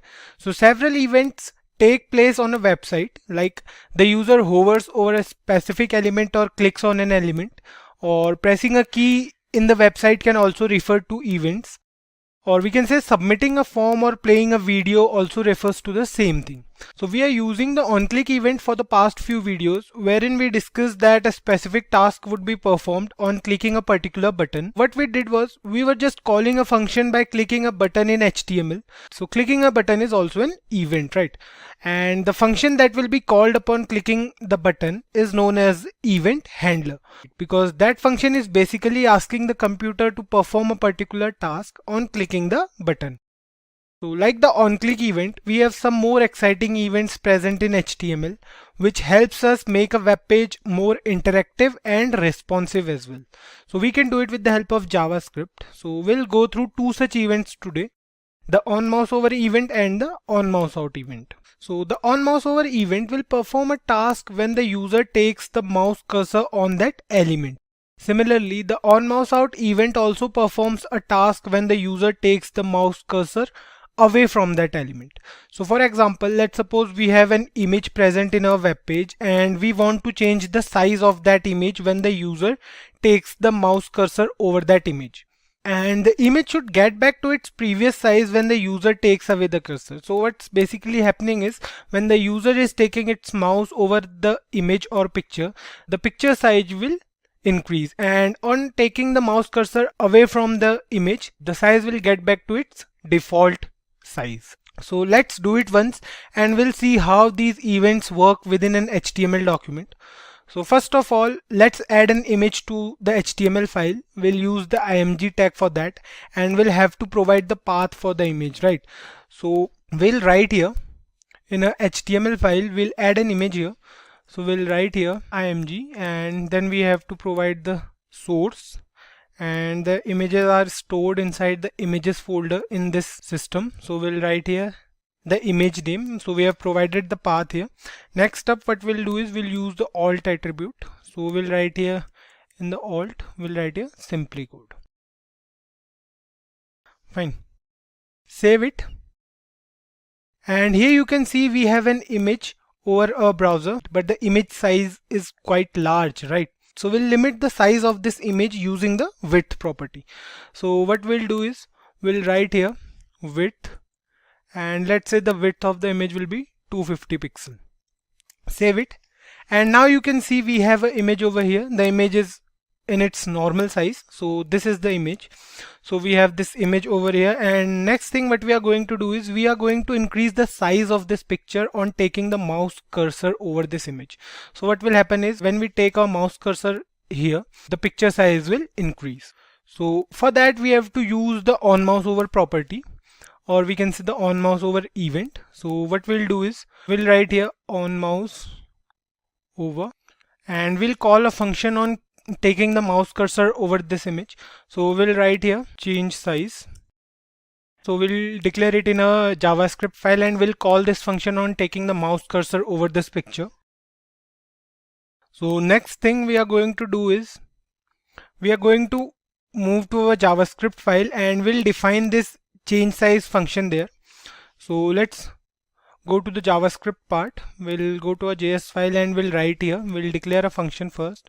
So we'll write here function change size, and then we have the body of this function. So we can do it without taking any variable. Like in the previous videos we were taking a variable to store the reference of the ID attribute. So this time we are going to use the document.getElementById, but we are not going to use a separate variable for storing the reference. So we'll write here document.getElementById, and we haven't provided the ID yet. So let's do one thing. Let's move back to a HTML file, and we'll use the ID attribute here as well inside the img tag. We'll write here ID. Let's say the ID is img1. Fine. Save it, and we'll write here inside the JS file. We'll give the ID here as well. So we have the ID as img1. Save it. And the next thing we are going to do is we are going to use the style property with this document.getElementById method. So we'll write here dot style, and then we'll write here dot width, and then we'll specify the width. So we'll write here the width as, let's say, 500 pixel. The default width is 250 pixels, right? So save it and let's see if it's working fine or not. So here is the image on the browser, and we'll take the mouse cursor over the image and you can see the change in the size of this picture. So JavaScript makes it easy to do such tasks. Now you might have noticed that the image's size remains the same once the user takes the mouse cursor away from the image, right? So the image size is changed. Let me zoom out a little bit so it will be easy for you guys. So what we'll do is we'll refresh this page, and here you can see on taking the mouse cursor over this image, the change in the size of this particular picture. So now the image size is 500 pixel. Now the image size is not getting back to its original size. Like what we did was we used the on mouse over event and the image size is changing, and that's working totally fine. So the next thing we are going to do is we are going to use the on mouse out event, and what will happen is the image size will get back to its default size, like which is the 250 pixel. So for that we'll use another function. So first we have to use the on mouse out event here. So we'll write here on mouse out, and we have to create another function. So we'll write here change size to. So this will be our function name. Save it. And here we have to create another function in the JavaScript file. So we'll write here function change size, and the function name is change size to. Then we have the body of this function, and we'll use the document dot GetElementById method. The ID is same, which is img1, and then we are going to use the style property again, and this time we'll specify the width as 250 pixel. So this is the default size of our image. Save it. So what we did is we created a function that will be called when the user takes away the mouse cursor from the picture, and the image size will be changed to 250 pixels, which was the initial size of the image. So save it, and now you can see here on the browser the image size is changing on taking the mouse cursor over the image. The image size is 500 pixel now, and on taking the mouse cursor away from the image is getting back to its default size, right? So you can see the change here. So this is how we can use these events to make a web page more interactive and attractive as well. Next up, we'll go through another example wherein we will change the image on the mouse over event, and the default image will be shown on taking the cursor away from the image. So this image will change on taking the mouse cursor over it, and again it will get back to the default image on taking the mouse cursor away from the image. So guys, here's the code for the same, and what will happen is the image will change on taking the mouse cursor over it and gets back to the default on taking the cursor away. So guys, the HTML part will remain the same, wherein we use the img tag to add an image, and then we have two functions, one for the on mouse over and another for the on mouse out event. So in the JavaScript file we defined the two functions here. So you can see the function 1 is change image and the function 2 is change image 2. So what's happening is we are using the GetElementById method again, and this time we are using the src attribute, and what we are doing is we are changing the source of image. Like we are using here the Simplilearn.png. So this is our image saved in the particular folder inside the images folder, and in the next function what we are doing is we are again changing the image to the default image. So we have used the Simplicode.png image here.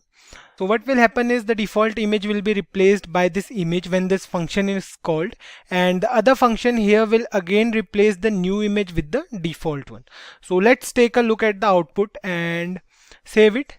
So here you can see on taking mouse cursor over this image you can see the change. So this is the image we want to change. So on taking the mouse cursor away from this image you can see the image gets back to the default one. You can see the image is changing and it's quite responsive and attractive. So this is how we can use these events in JavaScript. That's all for this video guys. See you in the next one where we will go through projects to revise things which we studied till now in JavaScript. Callback functions in JavaScript. So we have been using functions for quite a time now, right? We know how important it is to use functions in JavaScript. Today we are going to have a look at callback functions. So callback functions in JavaScript are different from normal functions as they are used to make a function executable only after a primary function is executed. So we'll understand the importance and usage of these functions in JavaScript. Before we begin, make sure that you are subscribed to our YouTube channel and press that bell icon to never miss an update on programming videos. So without any further delay, let's get started. Functions in JavaScript are a block of code that is used to perform a specific task. We use functions for different purposes, right? Whether it be a button click or we want to zoom out our image by taking the mouse cursor over it, we use functions for all these tasks. In JavaScript, we can use functions as objects. At the same time, we can pass objects to functions as parameters, right? So similarly, we can also pass a function inside another function. If I take you through the programming part of this concept, the syntax will be like, we'll go to a JavaScript file and the syntax will be like, we'll declare a function. Let's say the function is function ABC. Then here we'll pass a parameter. Let's say we are passing call as parameter for this function ABC. Next up, what we'll do is we'll call this function inside this function ABC. Now, what we did here is really simple. We created a function ABC, right? Next up, we passed a function call as a parameter to this function. And then we also called this function inside the function ABC. So this syntax is valid in JavaScript. And also this particular code here is known as the callback function in JavaScript. So if we talk about the definition of callback function, it states that a callback function is a function that is passed to another function as an argument. And that particular function will get executed later in the program. Now, you guys might have heard in the previous videos that JavaScript is a single-threaded language, or JavaScript works over a single statement at a time, or we can say JavaScript works in a particular top to bottom order. So if we talk about the sequence in which JavaScript actually works while coding, so let's take an example for this and we'll see the sequence in which JavaScript will work. So what we'll do is we'll comment this code and we'll start writing our new code here. So let's suppose we have three functions in a single program. So let's say we have a function as function1 and then we have two more functions. So let's say the second function is function2 and then we have function3 as well.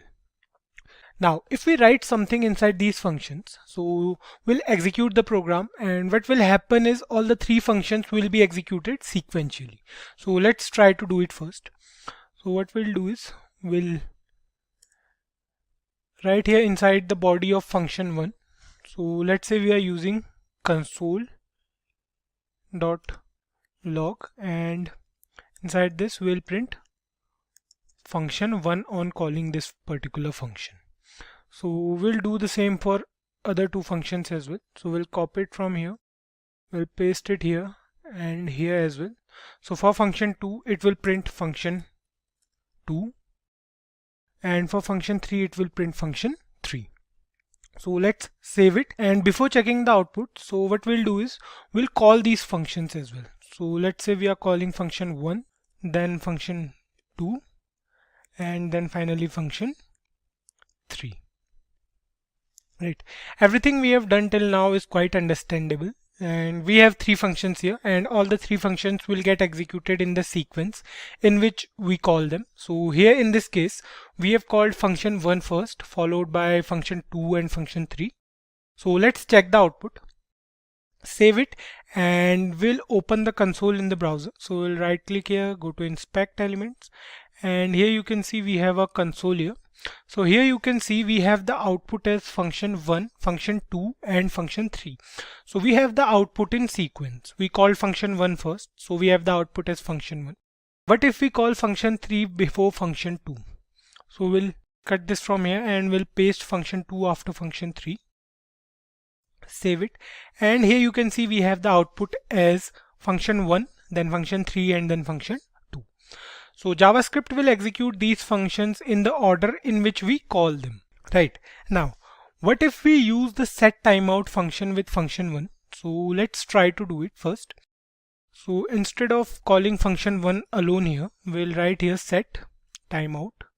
Then we have to pass two parameters here. One is the function name. So one is the function name here. And we'll write here the time. So time here will be in milliseconds. So 2000 milliseconds here represents 2 seconds. This means that the function will be called after 2 seconds. Right.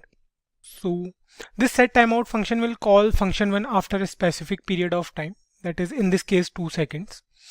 What will happen is JavaScript will start executing all the functions and the system will find out that there is a timer with function1.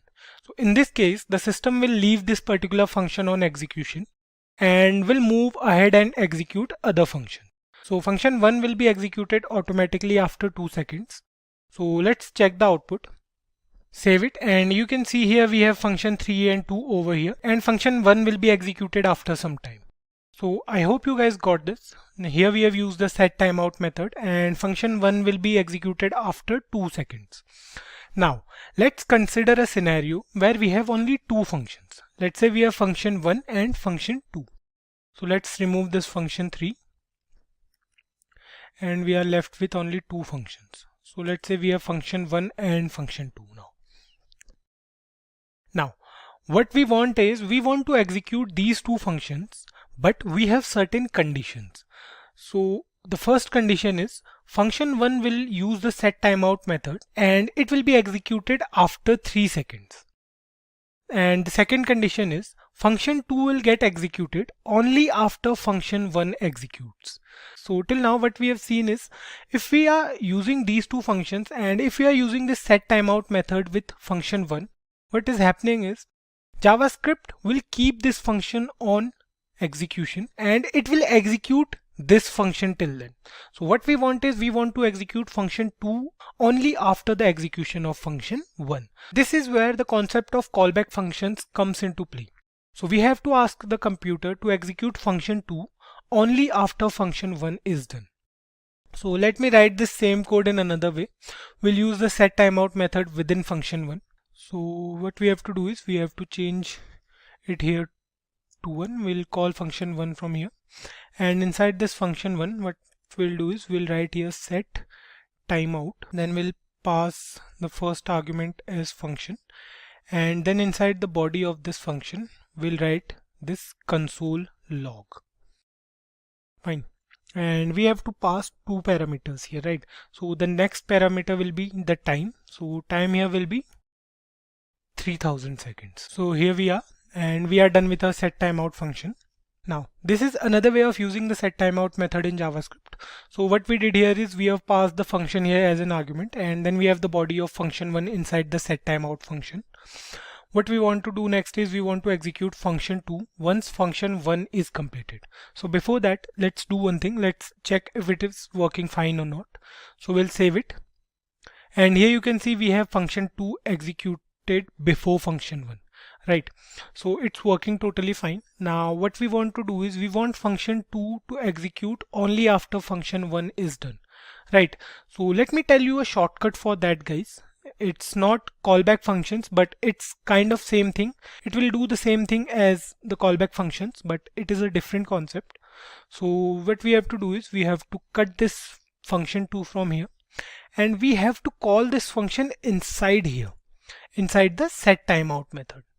So we'll paste it here, and we have to call function 2 inside the set timeout method. So save it, and now if we wait for 3 seconds, and here you can see we have both the functions, function 1 and 2, executed on time. So both the functions are executed after 3 seconds, and this is not callback functions, but this is a shortcut for that. What happened here is when function 1 is being executed, the system came to know that the function 2 is called inside the set timeout method. So what will happen is it will first execute the set timeout method, and then it will execute the function 2.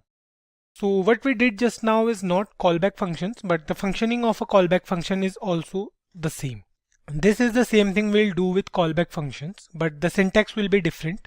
Now, by the definition of the callback function that we came across earlier, it states that a callback function is a function that is passed to another function as an argument. So keep your focus on this word argument, and that particular function will be executed later. That function which we passed as argument will be executed later. So here in this definition, later means once the system is done with the first function, or we can say the primary function, it is now free to perform function 2, or the secondary function, or the callback function we can say. So we have kept it on hold till now. So let's take an example of that as well. What we'll do is we'll create a function and we'll pass an argument inside this function. The value will be provided while calling the function. So let's do one thing first. Let's comment this code and we'll write a new code here. So we'll create a function. Let's say a function is function person and we'll pass an argument here. So let's say the argument is friend. Fine. Next up, we'll work on the body of this function. What we'll do is we'll again use console.log and we'll print something. So let's say we'll write here my friend's name is, and then we'll use the plus operator with the value of friend. So we'll write here friend, and with this we are done with our function person. Next up, what we'll do is we'll write here function person 2, and we don't have to pass any argument here. So inside the body of this function we'll again use console.log and we'll write here my name is Kaushal. Fine. So next up, what we have to do is we have to call these functions, right? So we'll write here person, and inside this we have to pass the value. So let's say the value here is Simplicode. That's fine. Next up, we'll call person2 and we'll save this program. So on saving this program, you can see we have the output as my friend's name is Simplicode. So if you want me to zoom it, you can see here now. Here it says my friend's name is Simplicode, and the second function says my name is Kaushal. Right. So this program is working totally fine. This is a basic program wherein we created two functions. And now what we want to do is we want the function person2 will get executed after function person. So for that we have to pass function2 as an argument in the function person. So we'll change the code. We'll pass this function person2 as an argument. So we'll write here person2. We don't have to use brackets here, so because we are passing it as an argument. Now we did it, we passed this function as an argument. The next step is to tell the function person about it, right? We have to pass another argument in the function. So we have to tell this first function that we also have another function which will get executed after this particular function.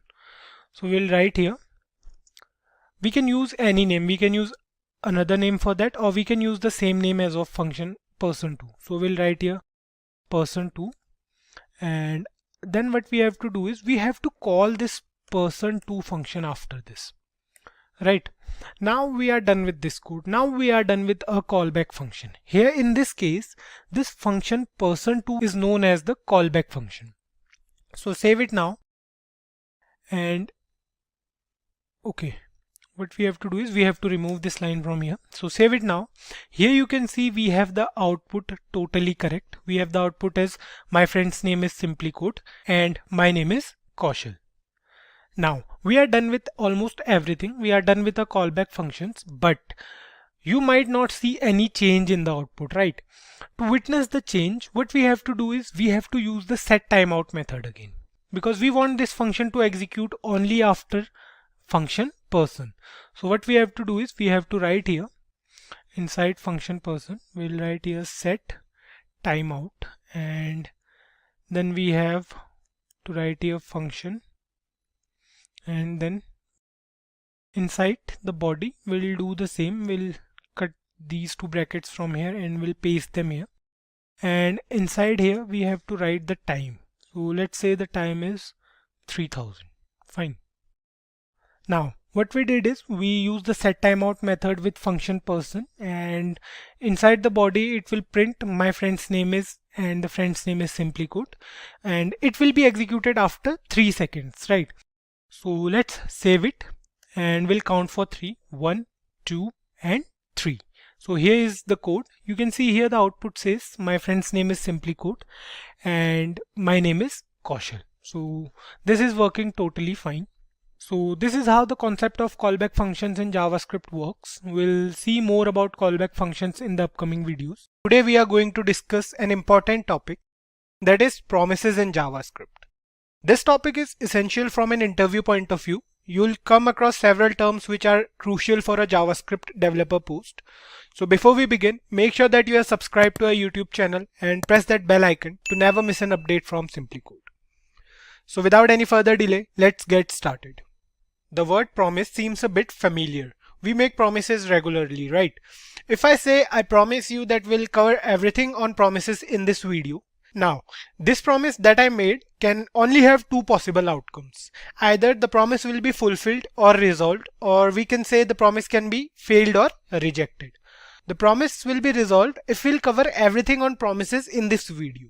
But if I left out some topic or there is any subtopic within promises which we forgot to cover in this video, that will be a failed promise, or we can say a rejected one. Now, there is another term in between these terms, that is pending. Pending is the time in which the system works on the promise. So just remember these terms as you may hear them during an interview. So let's move on. Talking about a proper definition of promises, we can say that a promise is an object which will produce value sometimes. It either gives us a value or an error with a proper reason. There is no specific definition for promises in JavaScript. You will understand the topic much better while working on the syntax. So let's move ahead and we'll go through a simple example first to understand a promise in JavaScript. As we mentioned earlier that a promise is an object, so what we have to do first is to take a variable and declare an object. So for that we'll go to a JavaScript file and we'll write here, we'll take a variable, let's say a variable name is prom, and we'll write here new promise. So this statement here is a promise. We have an object named prom. Next up, this promise will take a callback function. We have already discussed the concept of callback functions in the previous video. So if you haven't watched that video yet, I recommend you to watch it. So a callback function is a function passed to another function as an argument. Remember, so we'll write here inside this object, we'll write here function, and now this callback function here will have two arguments, one to resolve and another for the reject. That's because we can have only two possibilities in a promise, right? Either it can be rejected or it can be resolved. So we'll write here resolve, and then after a comma we'll write here reject. Fine. Then we'll have the body of this function. So this is how a promise will look like. You can change the name of these arguments. Instead of resolve or reject, you can write here anything, but we have kept it simple for now so that it will be easy to understand. Next up, let's use a simple condition here. Let's take the example of driving a car. Fine.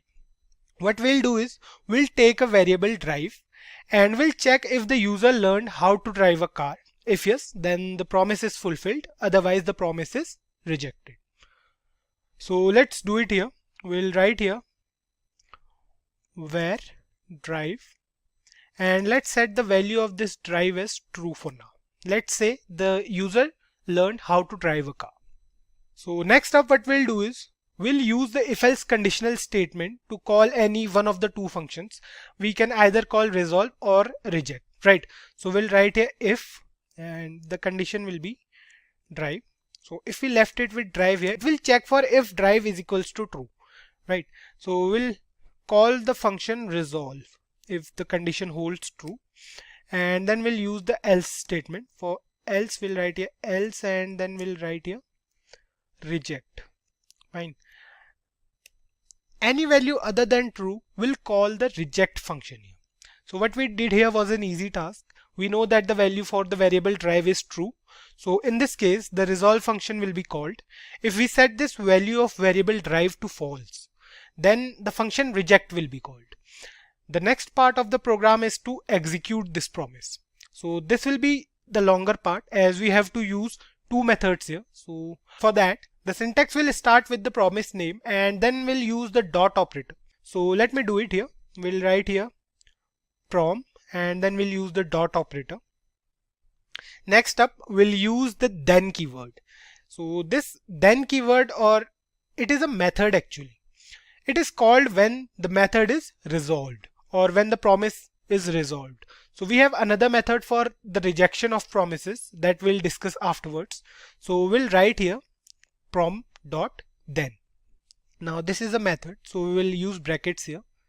When this method is called, it means that the promise is resolved. We'll use a callback function within this method. So we'll write here function and then we'll use the resolve function here. So we'll write here resolve. Fine. And then we'll have the body for resolve. So this is how the execution will look like for promises. And on filling the promise, there will be a statement printed on the console. So it will be like, we'll write here console.log and we'll write here something. So let's say we are writing here resolve and let's say the user knows how to drive. Fine. So we'll write here this. Now we are done with the part in which the promise will be fulfilled. One thing I forgot to mention here is we have to pass this resolve here. So whatever value we'll write here will be shown in console. So let's say we are writing here for true value, we'll write here yes. Fine. Now if we save this program and check for the output, we'll get the output as yes, the user knows how to drive. We can check it. So let's save it. And here you can see in the console, we have the output as yes, the user knows how to drive. Let me put a space here. So let's save it now. Now it's clearly visible. So it says yes, the user knows how to drive. So this is working fine. Now the next part will be for the condition if the promise gets rejected. So just like we had the then method for resolving the promise, similarly we have one more method for the rejection part. So for the rejection part, we have the catch method. So we have to chain this method here only after the then method. So we'll come here and we'll write dot catch and the rest of the syntax will remain same. So we'll write here function and then we'll call reject. Then we'll have the body of this reject part and we'll write here inside this console.log and we'll write here reject plus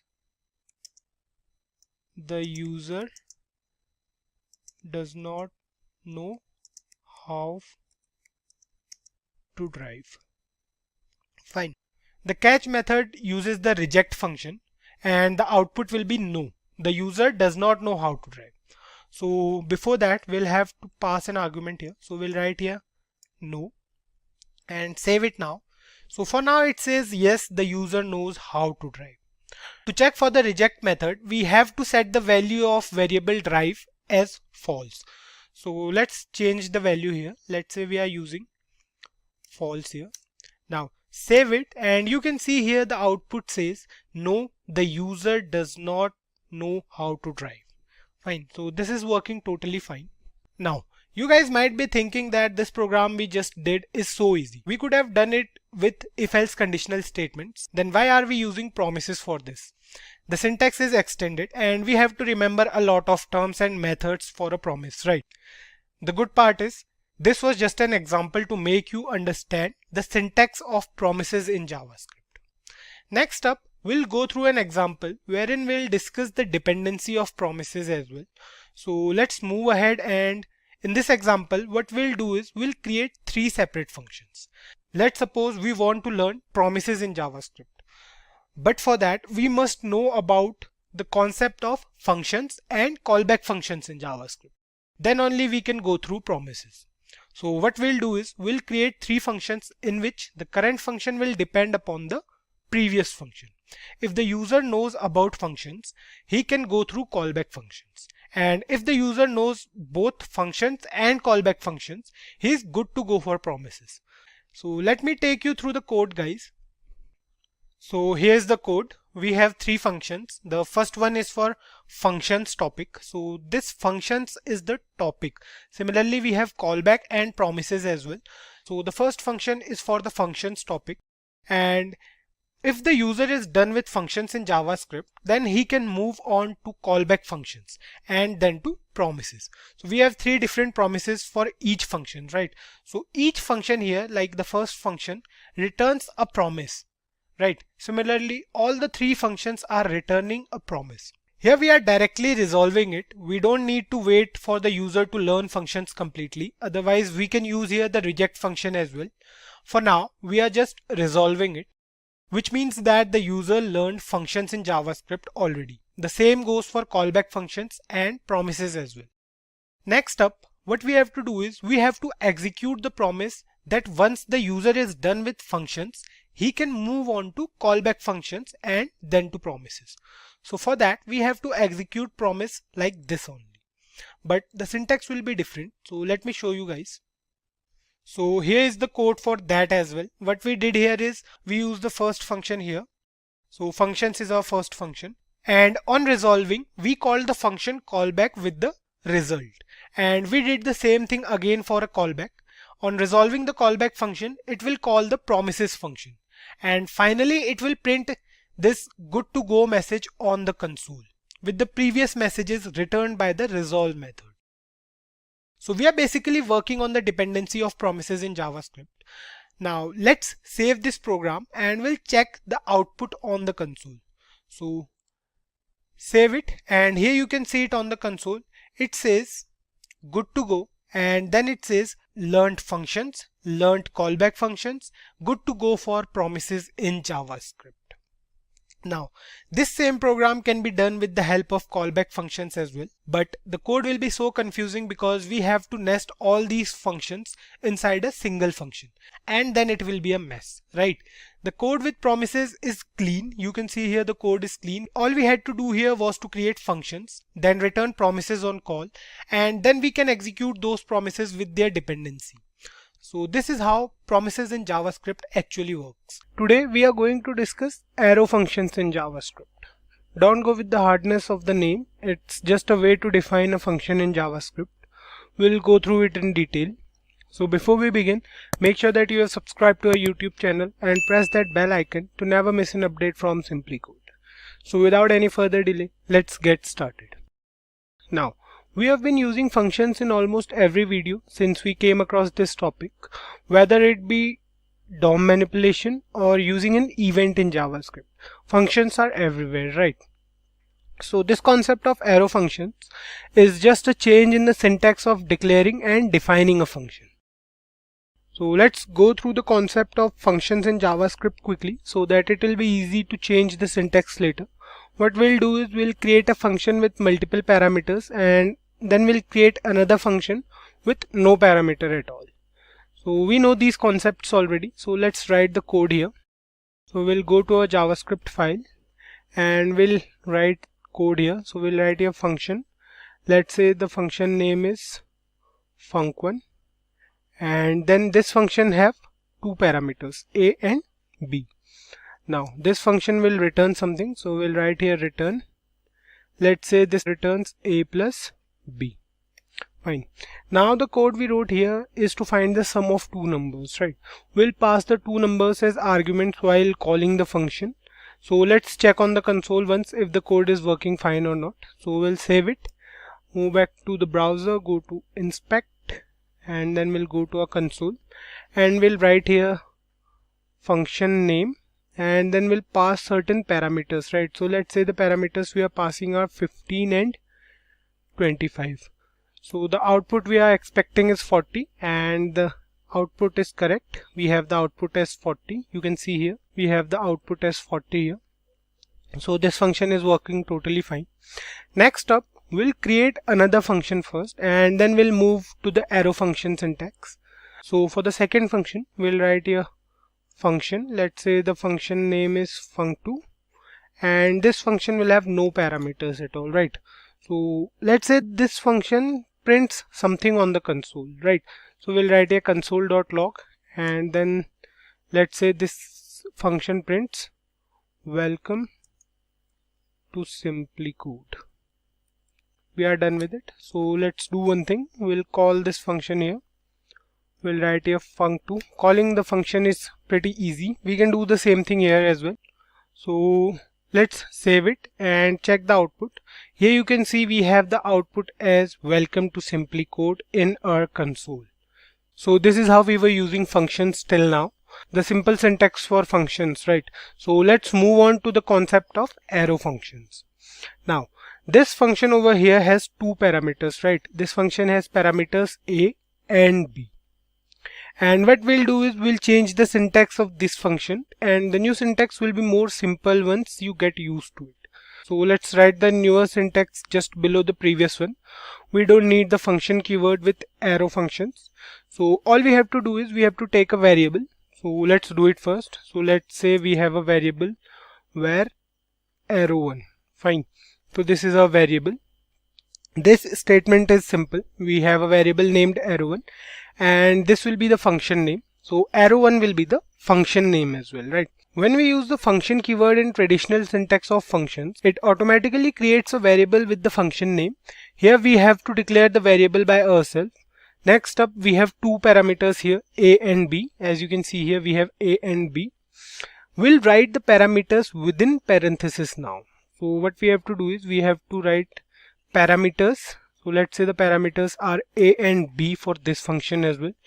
So these are the parameters. We have to write them within parenthesis. Now we'll use an arrow that actually makes this variable a function. Now this is the main concept. To create an arrow, what we have to do is we have to write equals to, and then we have to write this. So this is the arrow mark which makes this whole statement a function. And then we'll write the body of the function. So the body of function will remain same. So we'll copy the body from here and we'll paste it here. So this function here, this function arrow1 here is the same as function func1, and the output will be the same. This arrow function here has only one line here. So the advantage provided by arrow functions in this case is quite helpful. What we can do is we can make this function a one-liner if we remove this return keyword and the curly braces here. So we can remove these curly braces as well. What we have to do is we have to make this function a one-liner, right? So there will be no difference now. So this is how the arrow function for this traditional function looks like. Now both the functions will return the sum of two numbers. The only difference is in syntax. Let's check the output for the arrow function as well.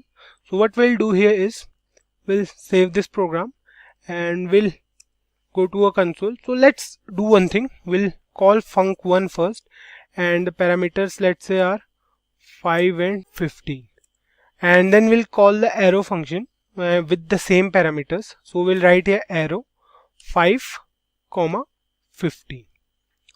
Now we have the output as 20 in both the cases, right? So these two functions are working similarly. These two functions are same. The only difference is in the syntax. Next up, we have another simple function here, and what we want to do here is to convert this traditional function into an arrow function. Right, now we are talking about function func2. So let me comment this first function here. What we'll do is we'll comment this, and now we are good to go.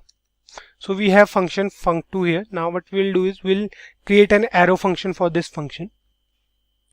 So we'll write here, let's say we are writing here where arrow2,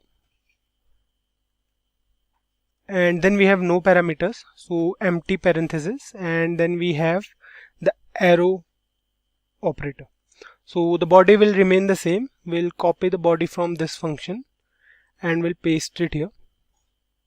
Now we have used empty parenthesis here because we don't have any arguments here. Let's try to run this code. We'll call the function here only. So for this we have to write here arrow2 and we are good to go. So save it, and the output we are expecting is welcome to Simplicode twice because we are calling func2 as well, right? So save it, and here you can see the output is welcome to Simplicode. Let's change something here. So what we'll do is for arrow function we'll write here Simplilearn. Fine.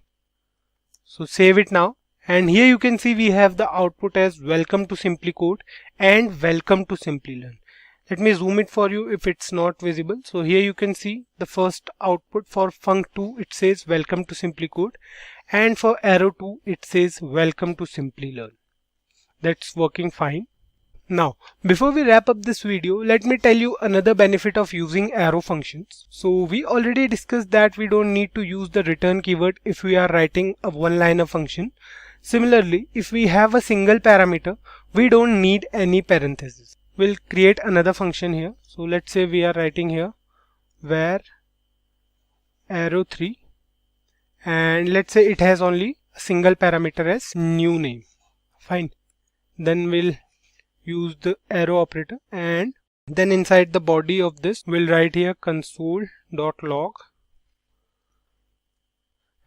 and then we'll write here hey there plus the name provided by us in the argument. So now we are good to go. This function here will give us the output as hey there, and then whatever name we'll pass while calling the function. So let's check it. Let's call this function as well. So let's say we are writing here arrow3, and the name, let's say, will be Kaushal.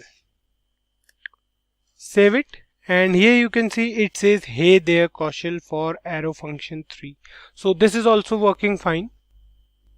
And I hope you guys are now clear with the arrow functions in JavaScript. It's not essential to use arrow functions everywhere, but now that we are clear with promises and callback functions, it will be good to write minimum code, and the arrow function will help you with that. And today we are going to discuss timing functions in JavaScript. Timing functions are not something we'll declare or define, so we'll go through the different types of timing functions present in JavaScript. Before we begin, make sure that you have subscribed to our YouTube channel and press that bell icon to never miss an update from Simplicode. So without any further delay, let's get started. If you guys remember, when we came across callback functions in JavaScript, we used a function there that we said will call the function after 2 seconds or 3 seconds. You might have guessed that. We are talking about the setTimeout method. So this setTimeout method is actually a predefined function in JavaScript that does some task after a particular interval of time.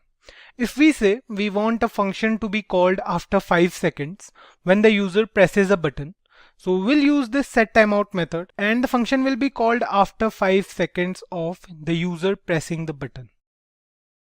So it will be more clear to you guys when we go through the programming part.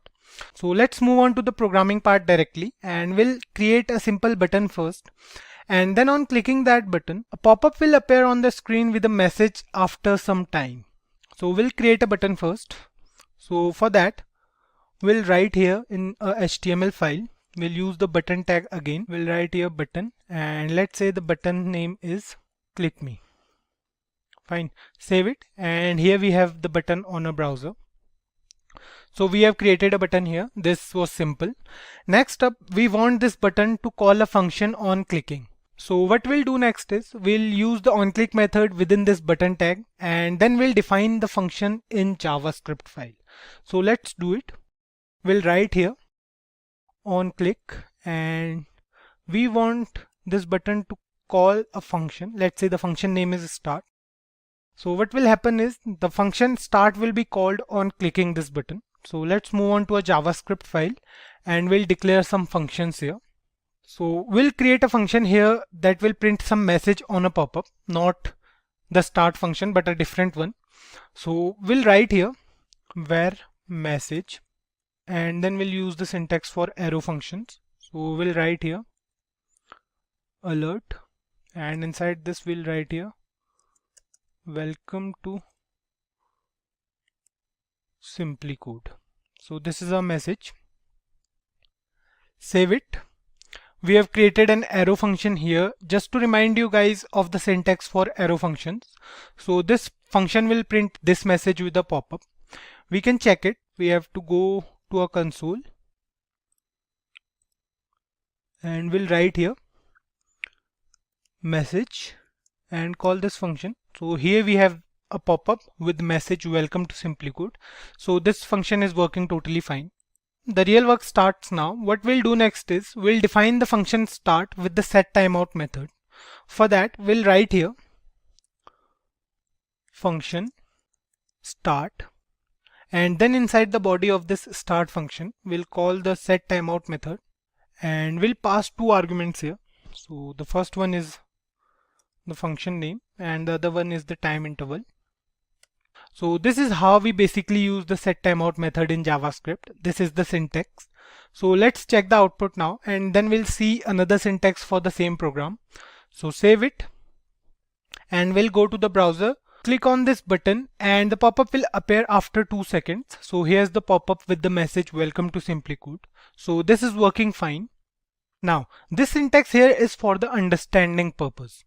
The following syntax we'll go through will let you know another concept of anonymous functions in JavaScript. So for the newer syntax, we'll write here, we'll comment this piece of code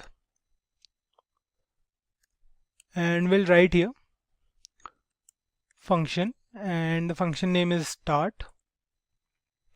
Then inside the body of this function, we'll use the set timeout method and we'll write here function. This function is an anonymous function.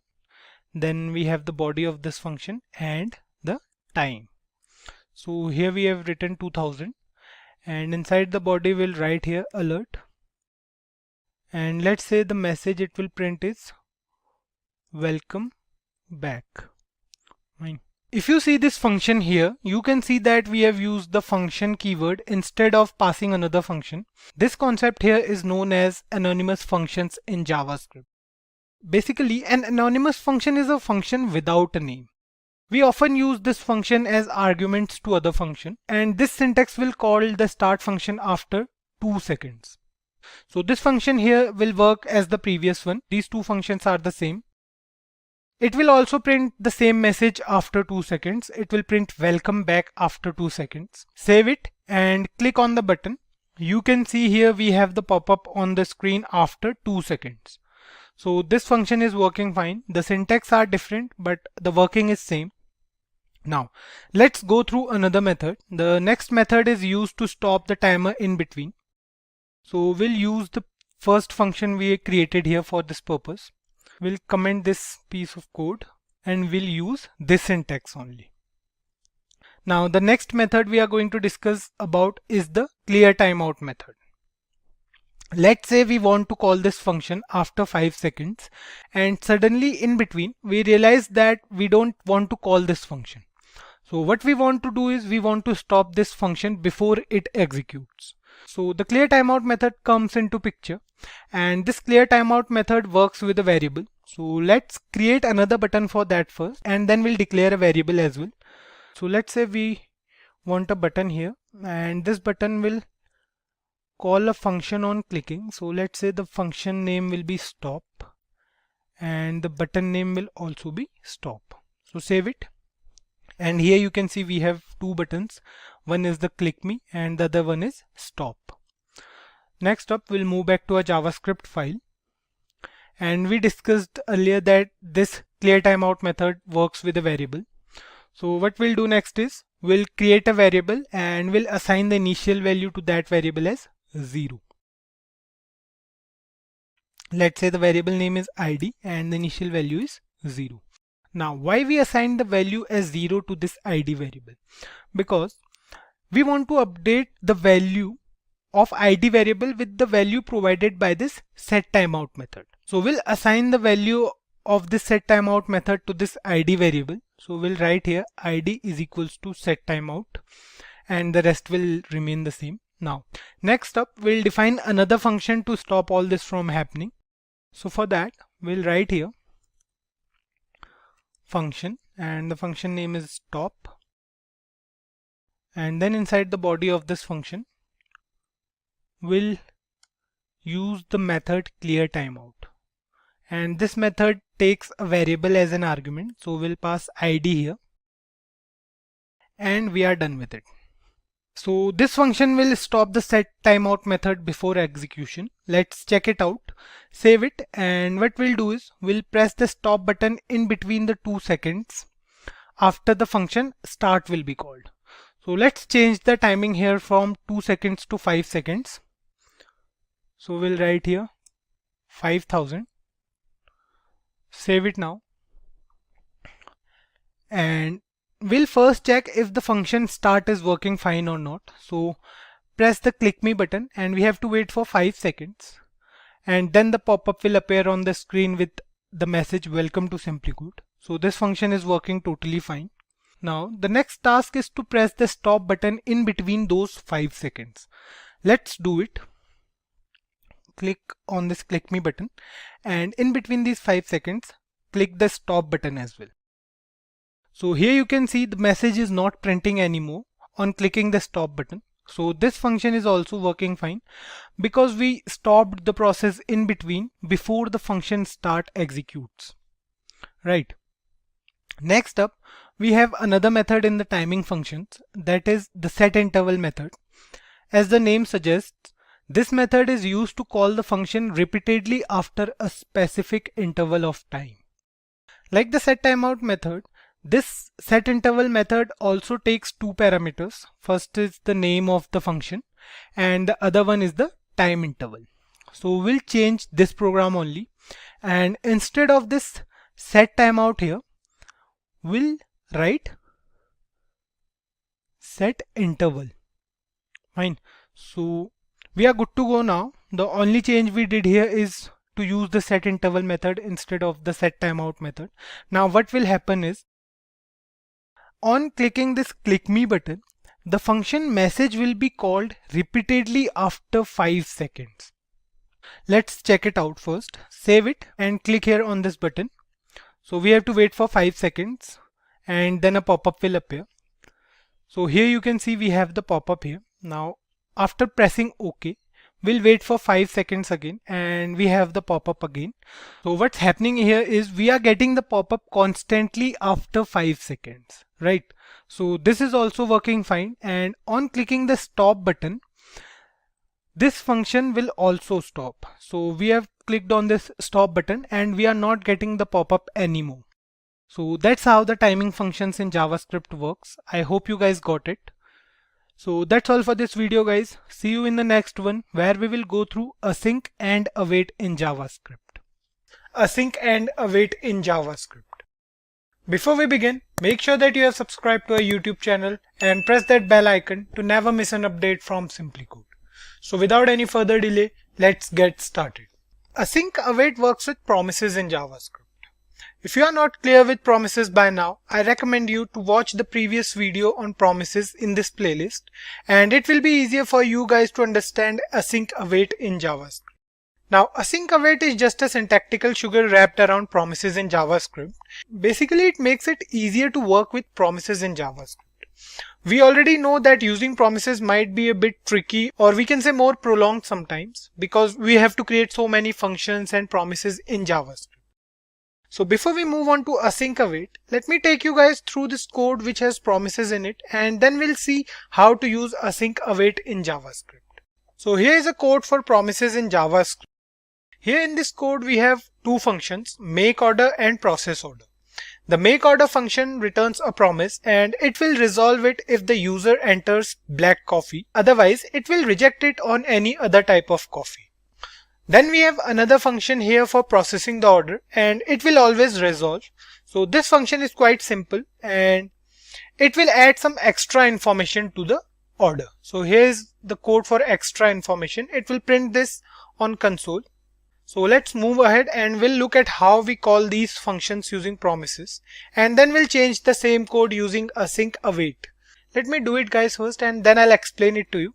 So here's the code. Now what we did here is we called the make order function and we'll pass here black coffee as an argument to make it successful.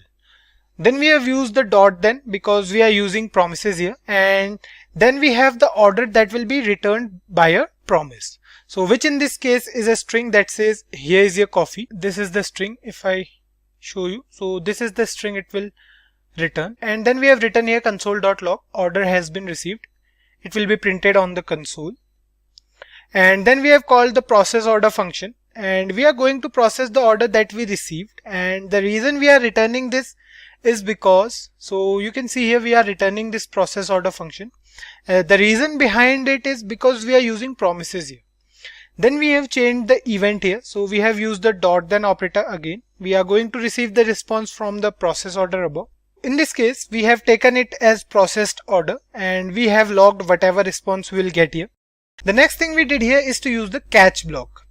to catch any type of error we get. For example, if the user says he wants a latte, not black coffee, then it will give an error and it will say that we serve black coffee only. So this is the code for error. So that's all, and we are calling these functions. So if we save this program, let's say we are saving it, and if we go back to our console, so here you can see the output says making request for a black coffee, and then it says order has been processed, then it says processing order, and then at last it says extra information plus here is your coffee, have a nice day. That's how we wanted it to be, right? Now if the user says he wants a latte in place of black coffee, so let's check it out, and what we'll do is we'll pass the argument here as latte instead of black coffee. So save it now. Here you can see it says making request for latte. So firstly it made a request for latte and then it returned the error. The error says sorry, we serve black coffee only. So it's working totally fine, and this is how promises actually work in JavaScript. All the different codes here are executed and it is waiting for the previous code to execute before moving on to the next one. So that's what we exactly wanted here. Now if you look at all this code here, which is obviously not too much confusing, but we have to use more dot than here, right? We have to go through a lot of nesting here, and it could be done easily with async await in JavaScript. And one more issue with promises is if we want to use the parameter inside this first dot, then so if we want to use a parameter here, what we have to do is we have to first create a variable and we have to assign something to that variable, which is not an easy task, right?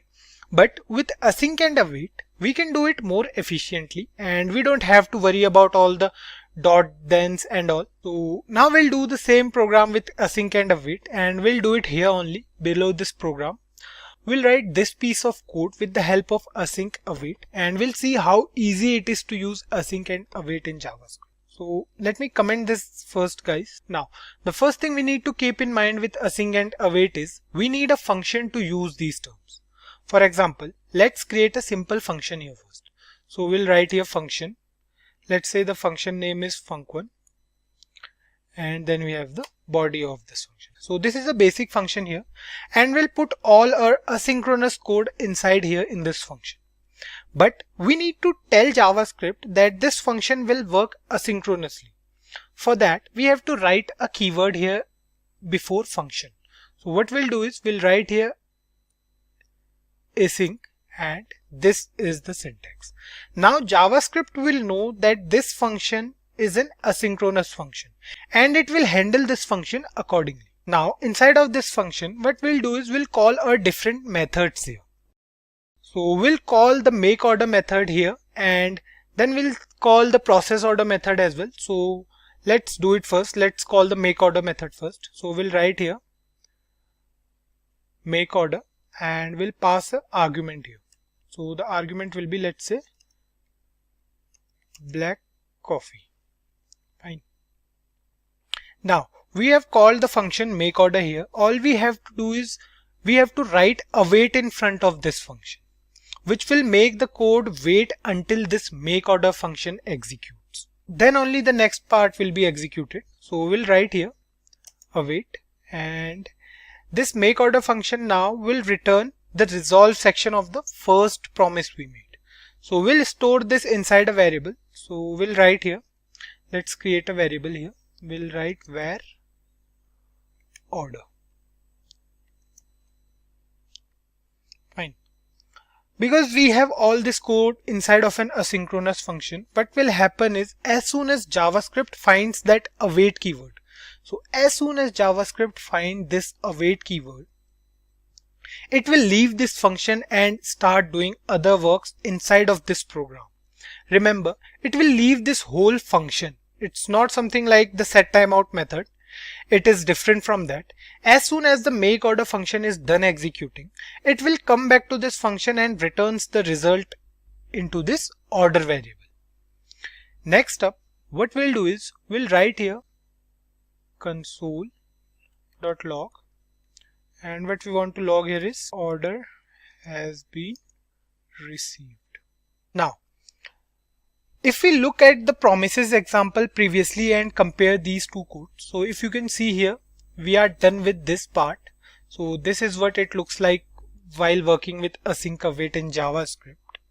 Now we'll see that we have received the order with pretty easy syntax, right? Next up, what we have to do is we have to process this order. This means that we have to write the code for the second than we used in the promises example, right? The syntax will remain the same. For that, we'll write here where processed order is equals to await. We'll use the await keyword again, and then we'll write here process order. Fine.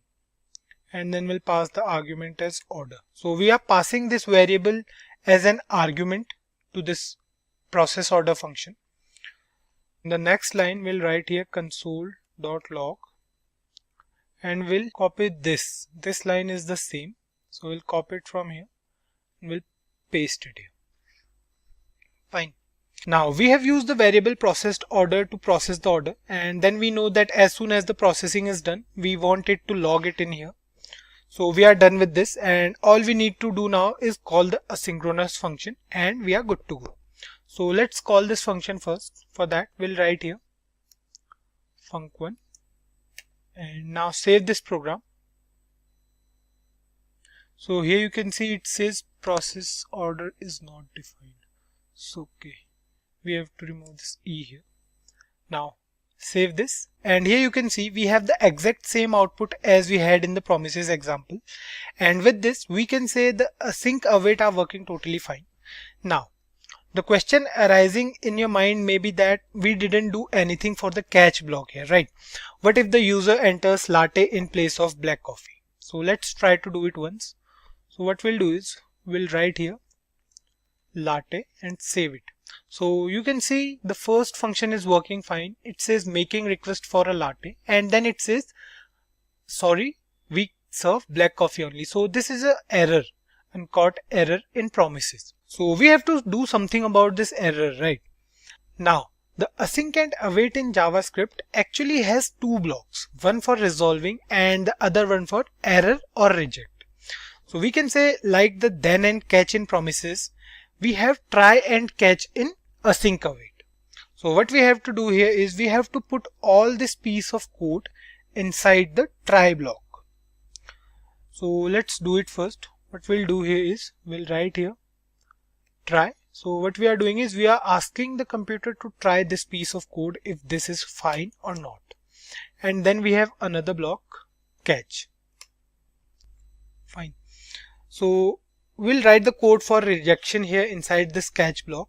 What we'll do is we'll write here catch, and we'll pass an argument here. So we'll write here error, and then we'll log this error on a console. So we'll write here console.log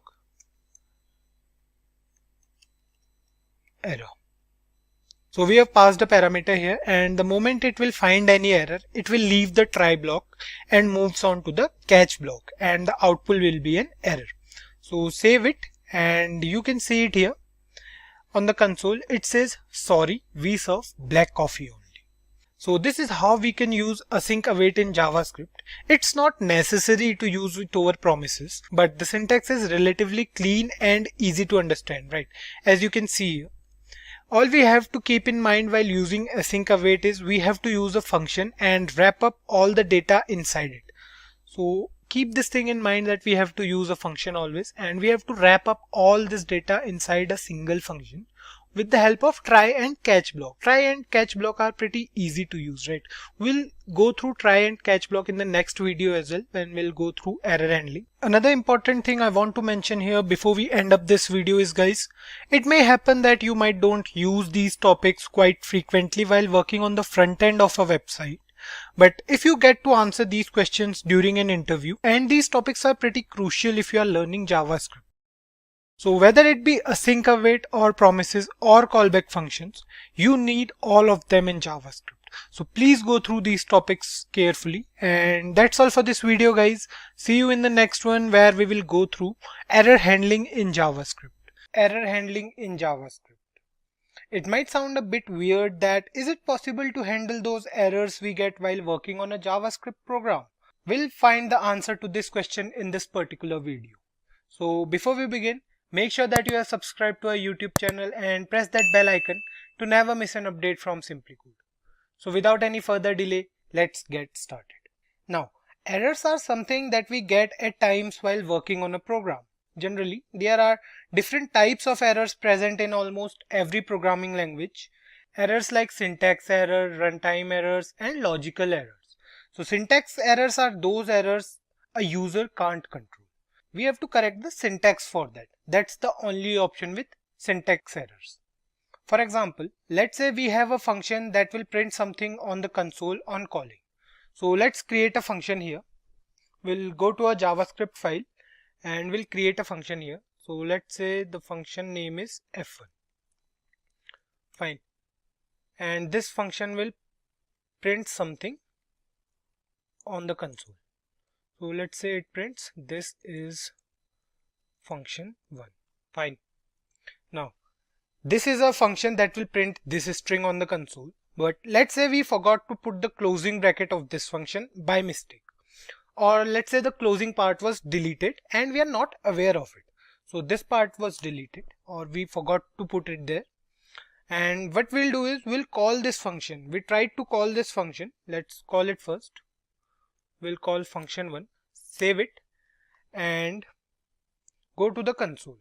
So here in console, you can see that it returns an error here. It says syntax error, unexpected end of input. And the best part is we can't do anything for it, except for we can put that closing bracket in its place again.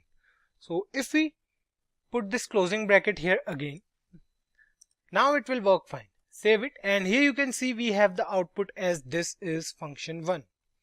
So these type of errors when occur in a program are known as syntax errors. Another type of error that occurs in a program is runtime error. Runtime errors are those errors through which the system comes across during the execution of a program. For example, let's say if we have another function here. So let's add another function here. We'll write here function f2 and the body will print something on the console again. So we'll copy this from here and instead of function 1, we'll write here function 2. Save it and we haven't called this function yet. So let's imagine a scenario that you created a function f2 and later somewhere in the program you realize that you created a function and you need to call that function, but you are not sure of the name of that function. So let's say you called another function but the function name was wrong. So let's say instead of function 2 we called another function f4. Let's call this, let's try to do it, save it and here you can see our first function is working fine. But when the system reaches function f2, it encountered an error here. Although there is nothing wrong with the syntax, we are trying to call a function that does not exist. So these type of errors are known as reference error in a program. We can fix these type of error with the help of try, catch and throw block. We'll see it later. These are the different types of errors that might occur in a program. But sometimes there are situations in which we want to print an error to the user. It might be for the data entered by the user or for the data we are getting from the server. Basically, we are talking about custom errors that we create ourselves to make the flow of program more smooth. We came across the try and catch block in the previous video wherein we used these keywords with the async await in JavaScript. So there we saw how these blocks were working to print an error when the user asks for something other than black coffee. If you haven't watched that video yet, please go through it. You can find it in this playlist. So let's do one thing here and we'll create a small prototype of the same program wherein we will have a function that will print a string on the console. So let me comment this out guys. Now we'll create another function here. So let's say we are writing here function make order. Fine. So this is the function we created in the last video as well. So let's say inside the body of this function we'll write something on the console. So we'll write here console.log and we'll write here is your black coffee, enjoy your day. Fine. Now we will go through the syntax of try and catch block first. And we'll see why we use these try and catch blocks in a program. So before we move on to the try and catch block, let me clear one thing guys. It's not only the try and catch blocks we use for these purposes. We have another block in JavaScript that is always independent of these two blocks and doesn't need any condition to run. So the inclusion of the finally block in error handling depends upon the user. You can either add it or leave it. There will be no effect on the program. So now let's move ahead and we'll go through the syntax of try and catch first, and then we'll move on to the finally block, because finally block is different from try and catch. So let's go through the try and catch first. So we'll write here try and press. So we'll write here try, and you can see this is the syntax of try and catch block. The catch contains an argument with it and it will catch the error returned by the try block. So let's write the code here and then we'll go through it. We want to run this function inside the try block, and if the function exists, the try block will execute it. Otherwise a customized error will be thrown to the user. So we'll call this function inside the try block. So we'll write here make order, and we have called this function. Now if the function exists, the try block will execute it. There will be no problem in that. We are asking the computer to try executing this line, and if this line does not exist, show the user the error we want to show, not the one set by default. So the customized error will write inside the catch block, and inside the catch block we'll write here console.log, and let's say it says sorry. So this is the error we want to show. The error says sorry, an error occurred in your program. Now let's execute this once and then we'll see it again thoroughly. So this code will not show an error. Save it, and it will execute the function make order, and the output will be here's your black coffee, enjoy your day. Right. But if we execute here another function that does not even exist, like we did for the runtime errors. So if we write here, let's say another function. So let's say the other function name is process order. Fine. So this function does not exist in the entire program. Now the system will go inside the try block and it will execute the make order function first. The make order function will be executed without any problem, but the moment it will come across the function process order, it will find it out that no such function exists in the program. That's when it will move to the next block and it will throw an error to the user. So save this program, and you can see here it says here is your black coffee, enjoy your day first, and then it says sorry, an error occurred in your program. So this is how you can show an error to the user, a customized error we can say.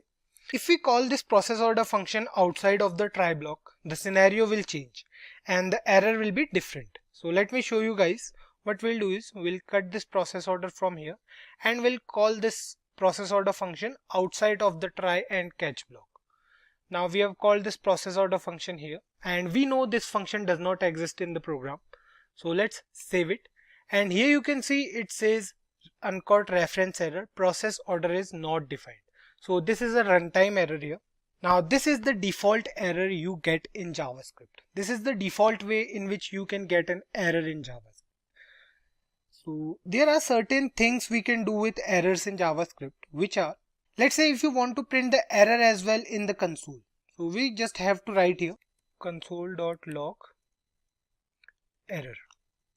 And one more thing we have to do is we have to move this process order function from here back again to its original position. So save it now, and here you can see we have a reference error.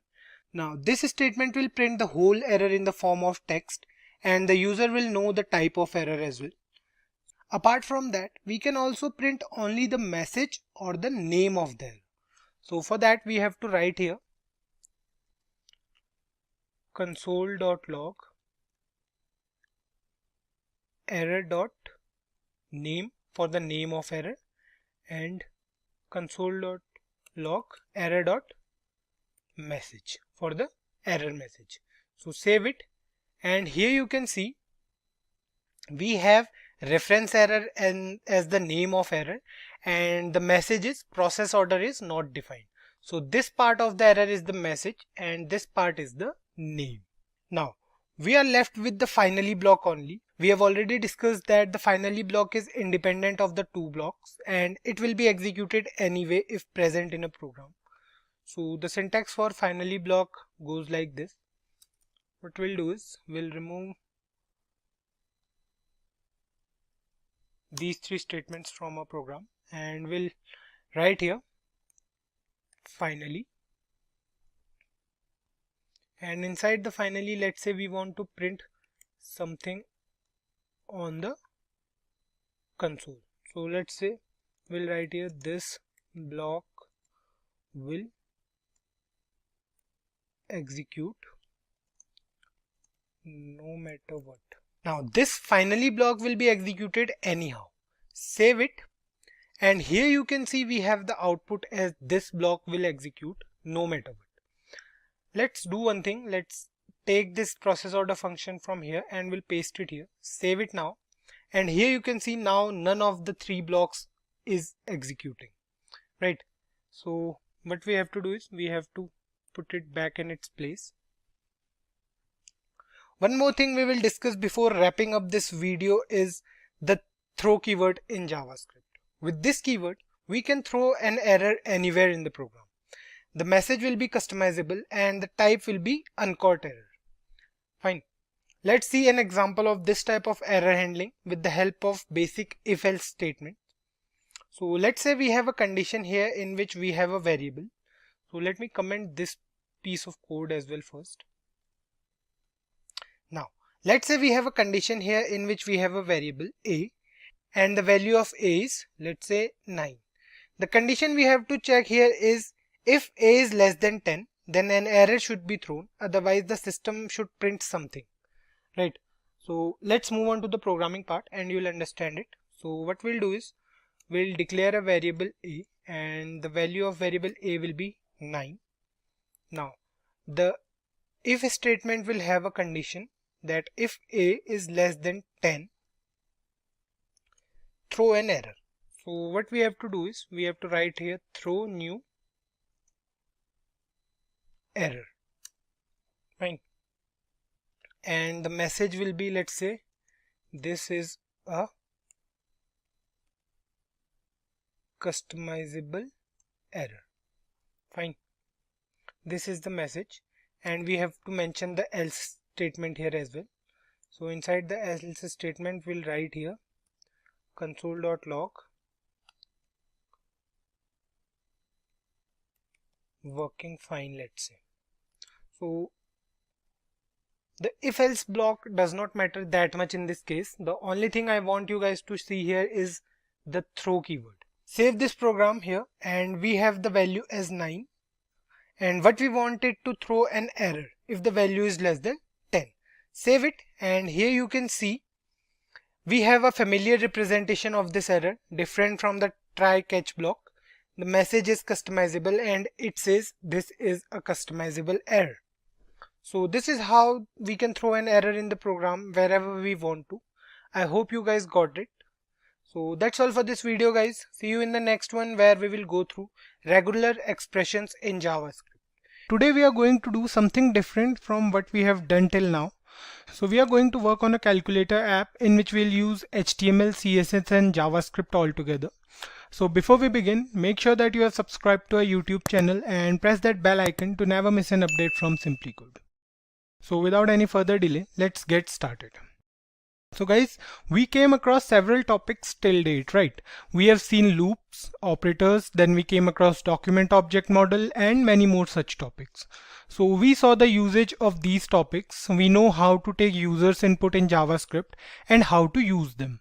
So today we will do something more interesting, and I hope today's topic of discussion will make JavaScript more interesting for you guys. So let's start with the topic. So we all know how a calculator works, right? We can make a simple calculator program in JavaScript with few operators and the if-else statement. So let me show you guys a simple program in JavaScript with which we can calculate several arithmetic expressions and get the output. So here's the code.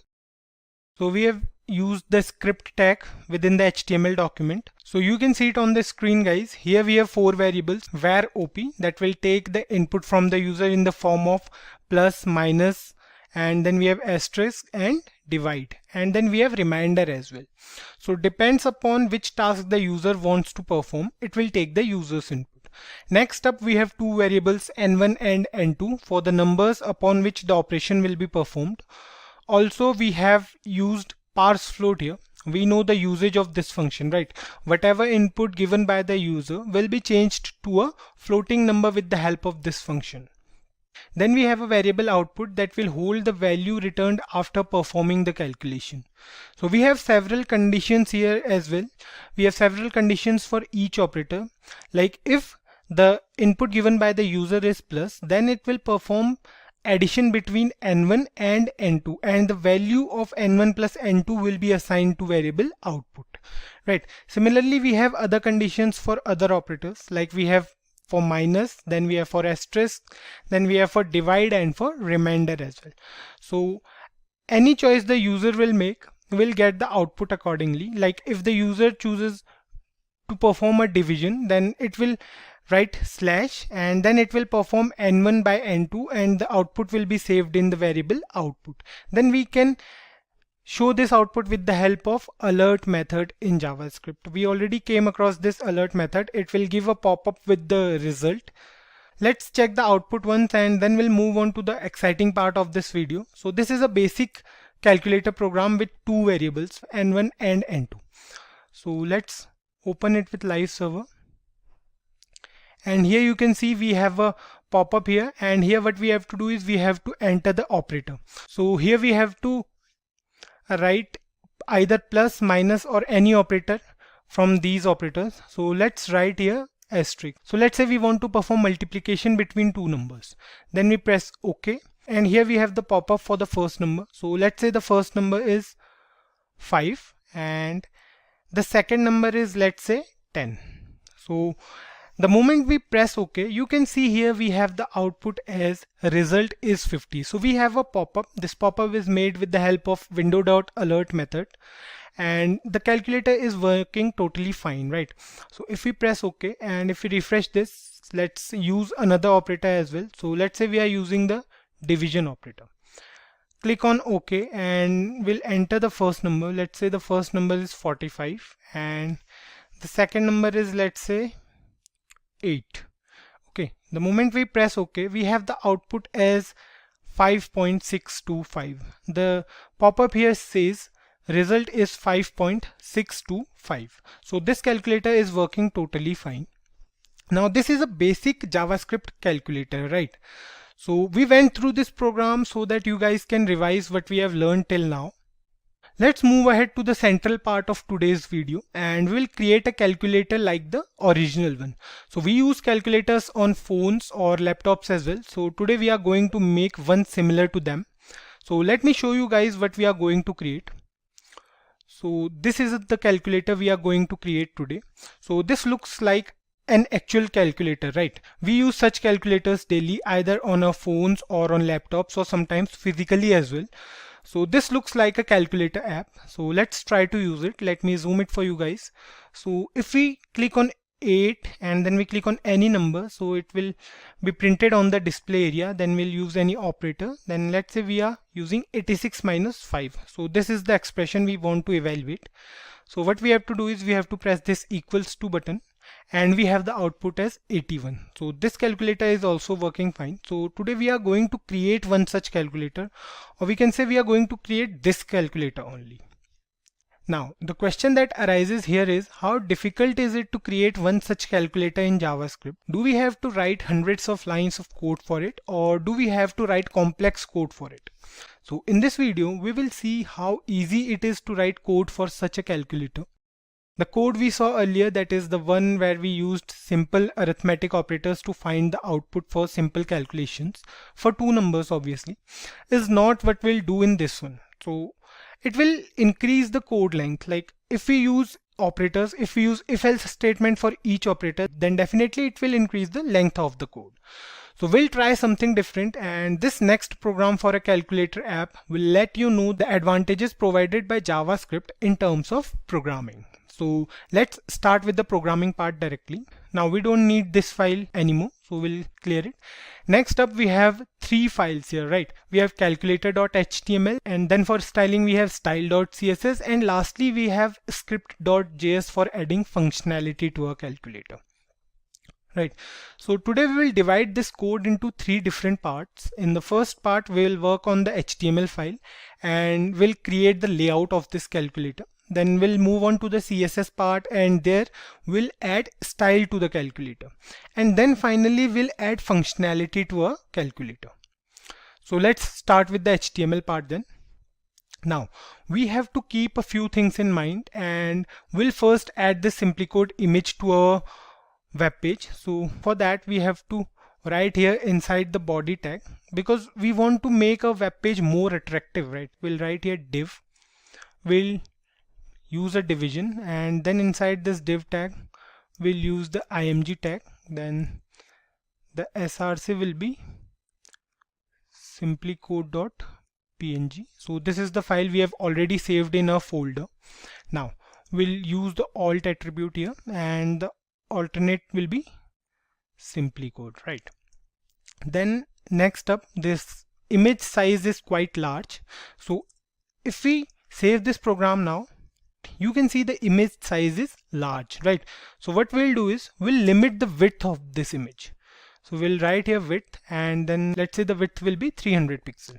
So this will be the default width for this image as well as for the calculator, right? Next up, we'll go back to the original calculator, and we can see here we have a heading calculator, right? So we'll add this as well.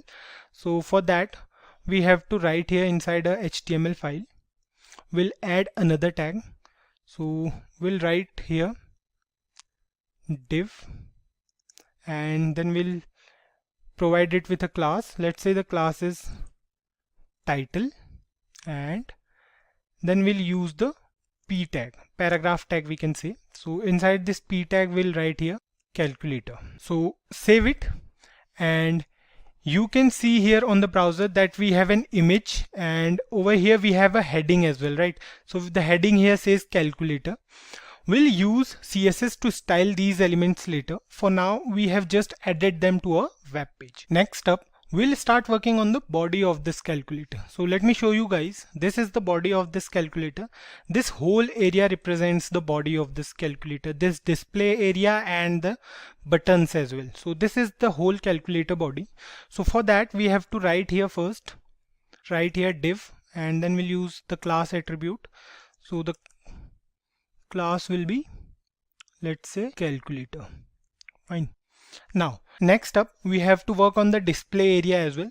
So this div tag is for the whole calculator's body. So the whole calculator's body include the display area as well as all the buttons and this whole area basically. So this falls under the calculator's body. So for the display area we have to use input tag again. So what we are going to do is we are going to create a placeholder type of thing. So we'll write here input, we'll use the input tag, we'll write here type is equals to text, and then we'll use the class attribute here. So let's say the class for this display area will be display, and then we'll use a property here, we'll write here disabled. So I'll tell you what this disabled is used for. So for now let's save it, and here you can see if it's visible or not. So here is the display. So this is a placeholder type of thing. So if you can see here, we can't click on it, we simply can't do anything inside it. So this is what the disabled property does. So it won't let the user to enter something on this text box. Now you can see here that we have a display area on our web page and we can't do anything over here. It's disabled, right? That's because we don't want the user to write anything on it. We want to take the input when the user presses a key on the calculator. So let's move ahead, and we are going to add keys to our web page. So we have 4 rows here in the calculator body. You can see we have 4 rows starting from 7, 4, 1 and C. right? So these are the 4 rows. The first row contains 7, 8, 9 and plus operator. Then we have second row that contains 4, 5, 6 and minus. Then we have third row and fourth row as well, right? So we'll use div tags for all the rows, and we'll keep all these 4 div tags inside a single div tag. That's because we'll use the class attribute again to add styling to a bunch of elements together. Now, we have several different types of keys in our calculator. So we have 10 numeric keys and 4 operator keys, an equal key and one for clearing the screen as well, right? So this key here where we have written C, so what this will do is it will clear the display area. Every time the user presses it, it will clear the display area. Now, so we are going to create different classes for them. So let's do it here. Let's go back to our HTML file, and here what we'll do is we'll write here again a div tag, and for this div tag the class will be, let's say, keys. Fine. Now inside this div tag we are going to create another div tag for each row. So for this div tag we'll write here div class is equals to row, and inside this div tag what we'll do is we'll create buttons. So today we are going to use the button element for it.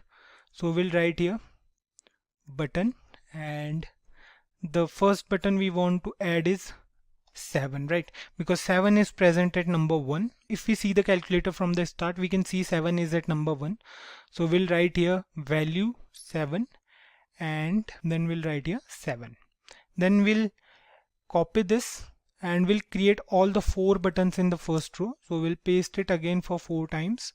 Then we have buttons as 7, 8, then we have 9, and then finally we have plus, right? So here we'll also change the values. We'll write here 7, 8, 9 and plus.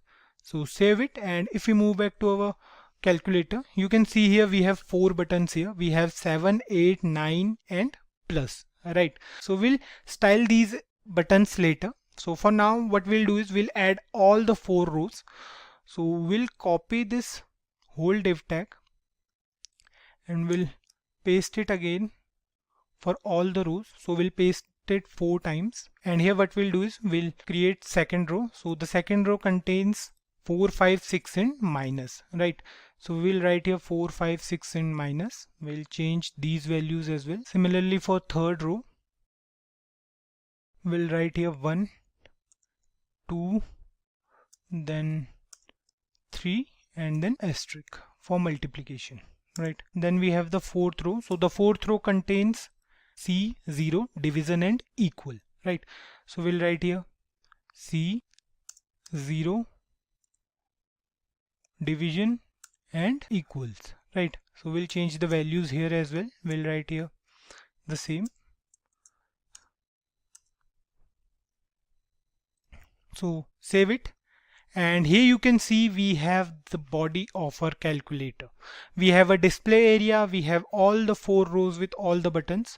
So you can see nothing is happening on clicking on these buttons. So we'll add functionality to them as well.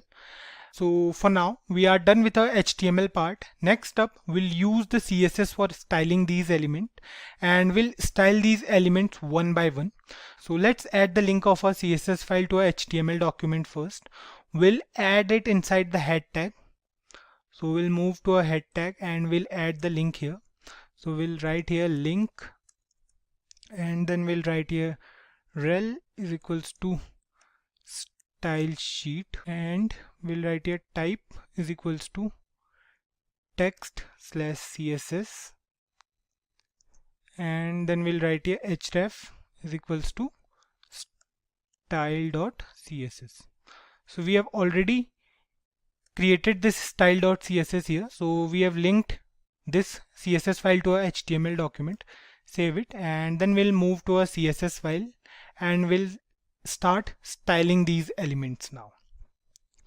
So first we'll apply padding and margin to the whole HTML document. So for the whole HTML document we'll use the asterisk here, and inside this asterisk we'll write here padding, and we'll keep the value as 0. For margin also we'll keep the value as 0. So save it, So here you can see the padding and margin are 0, and you must have noticed the change here. The calculator is now a little bit compressed, right? You can check it through the inspect elements option as well. Next up, we'll apply styling to the heading. So we don't have to do anything with the picture, although we can use the on mouse over and on mouse out events with the picture as well, but I'm not doing it for now. But you guys can do it, as we came across this topic in the previous video. So let's move ahead, and now we'll apply the style to heading. For that, we have to use the class attribute in a HTML file. So if we go back to a HTML file, and you can see here with the heading, or we can say with the calculator or paragraph tag, we have the class attribute here, and the class is title. So we'll use this class attribute here, and we'll write here dot title. So let me guys first make changes to this particular element, then we'll discuss it. So we'll write here margin bottom is 10 pixel. We want the distance between the calculator and the heading as 10 pixel. And then we'll write here text align center. So this is pretty basic. Then we have font weight as bolder, and then we have font size as well. So we'll write here extra large. Then we have width of this particular element, and we know the default width is 300 pixels, so we'll write here 300 pixel, and then we'll use the color. So we want the color to be pure black for this heading, so we'll write here black, and we'll save it. So here you can see we have this heading in the center, and till now we haven't worked on the body of the calculator. So this calculator heading is done. We have the heading in the center. Now these are the styling changes we made in the heading part. So we have used the margin bottom as 10 pixel, and it will keep the heading 10 pixels away from whatever is present on the bottom side of the heading. Then we have aligned the text in the center of the division. Then we have the font weight as bolder, which will make the font bolder, and the font size is extra large. The width of the section is also equal to the width of the image we used. Then the font color is black, and we have seen the changes. Next up, we'll make style changes to our body tag, and we'll put this calculator in the middle of the screen. Also, we will make changes to the font family as well of the whole calculator. Now we are making changes to the body of this HTML document, right? We want the calculator to be present at the center of the web page. So for that, we'll write here body. So we don't have any class, so we'll write here body because we want to make changes in the element. So for body, we'll write here width as 100 VW, height as 100 VH, display as flex. Then we have justify content as center. Then we have align items as center. Then we have background color. So we can change the background color of the whole body. So we'll write here F1, F1, F1. So this is a little bit different from white. So we'll check it. Then we have font family as sans serif, right? So this VW and VH in width and height is the viewport width and viewport height. So this will take 100% of the viewport width and the height as well. Next up, we have used the display as flex, and we have used the justify content and align content as the center.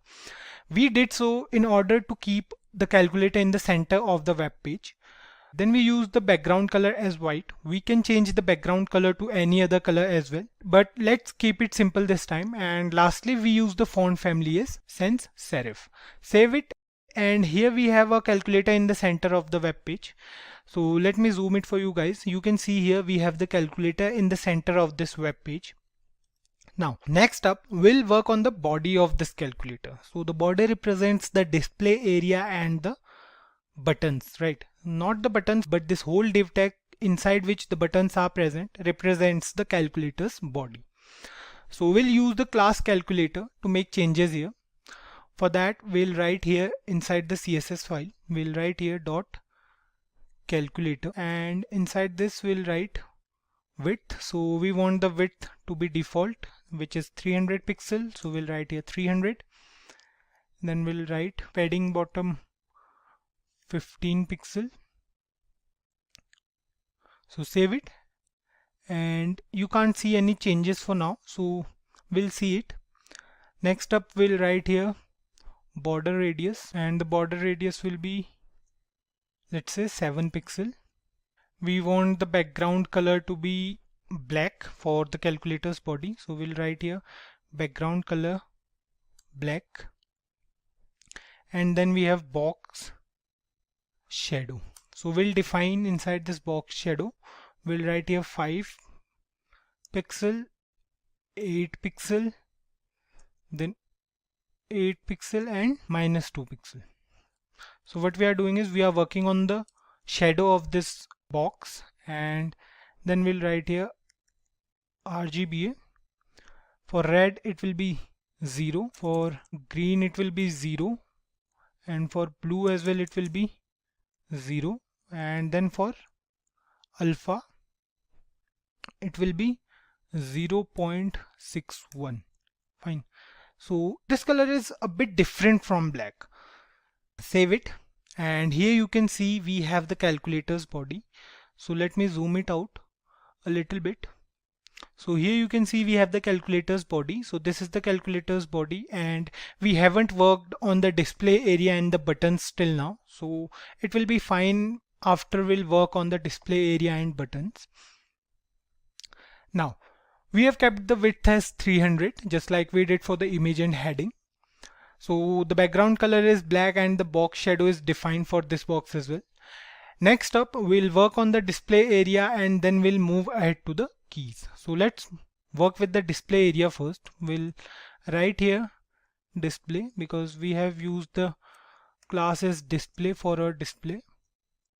So inside this we'll write width as 100% of this calculator's body, and then we'll write here height. So height will be, let's say, 80 pixels. We can't write here 100% because we don't want the display area to be present within the whole calculator. So we want it to be this much only. So we'll write here 80 pixels.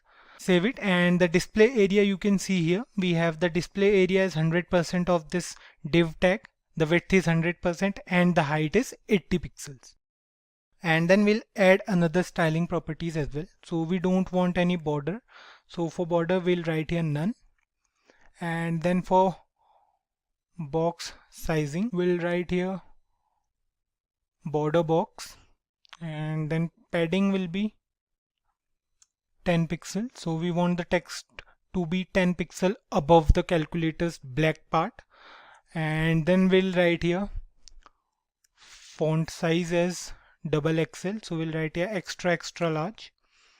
And then we'll use the background color.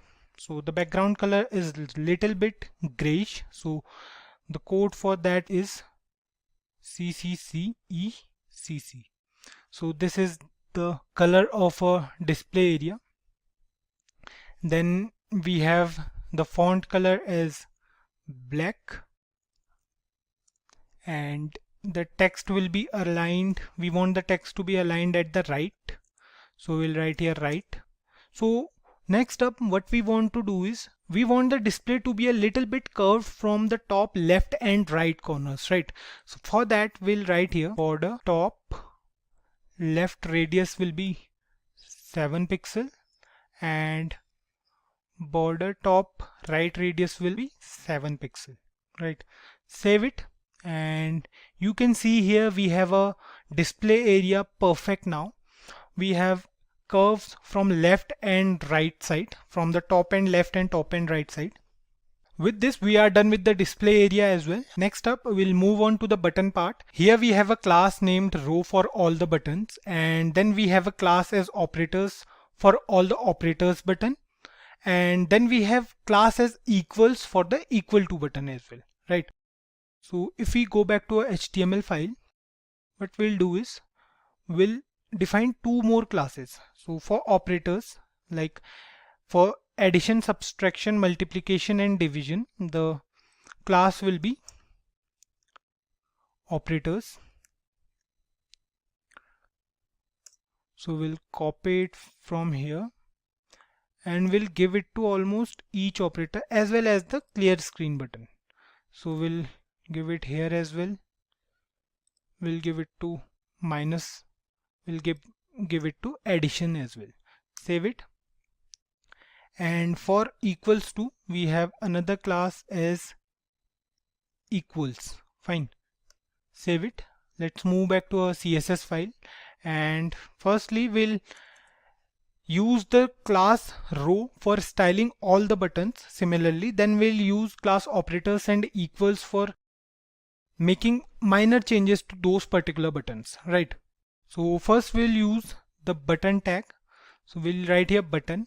So we'll make changes to each and every button with the help of this button element. We'll write here width as 50 pixel and height will also be 50. So we'll write here for height 50 pixel, and then we have border radius as 50% because we want our buttons to be circular, right? So we'll write here 50% the border radius. Then we'll write here for border, we don't want any border, so for border we'll write here none. And for outline also we don't want any outline as well, so we'll write here none. For font size, so let's say the font size we want is extra large. Fine. The background color for all the buttons will be white, and the font color for all the buttons will be black. So we'll write here white and black, and the font weight will be bold, and lastly the margin for each button will be 10 pixel. So save it, and here you can see a calculator information, right?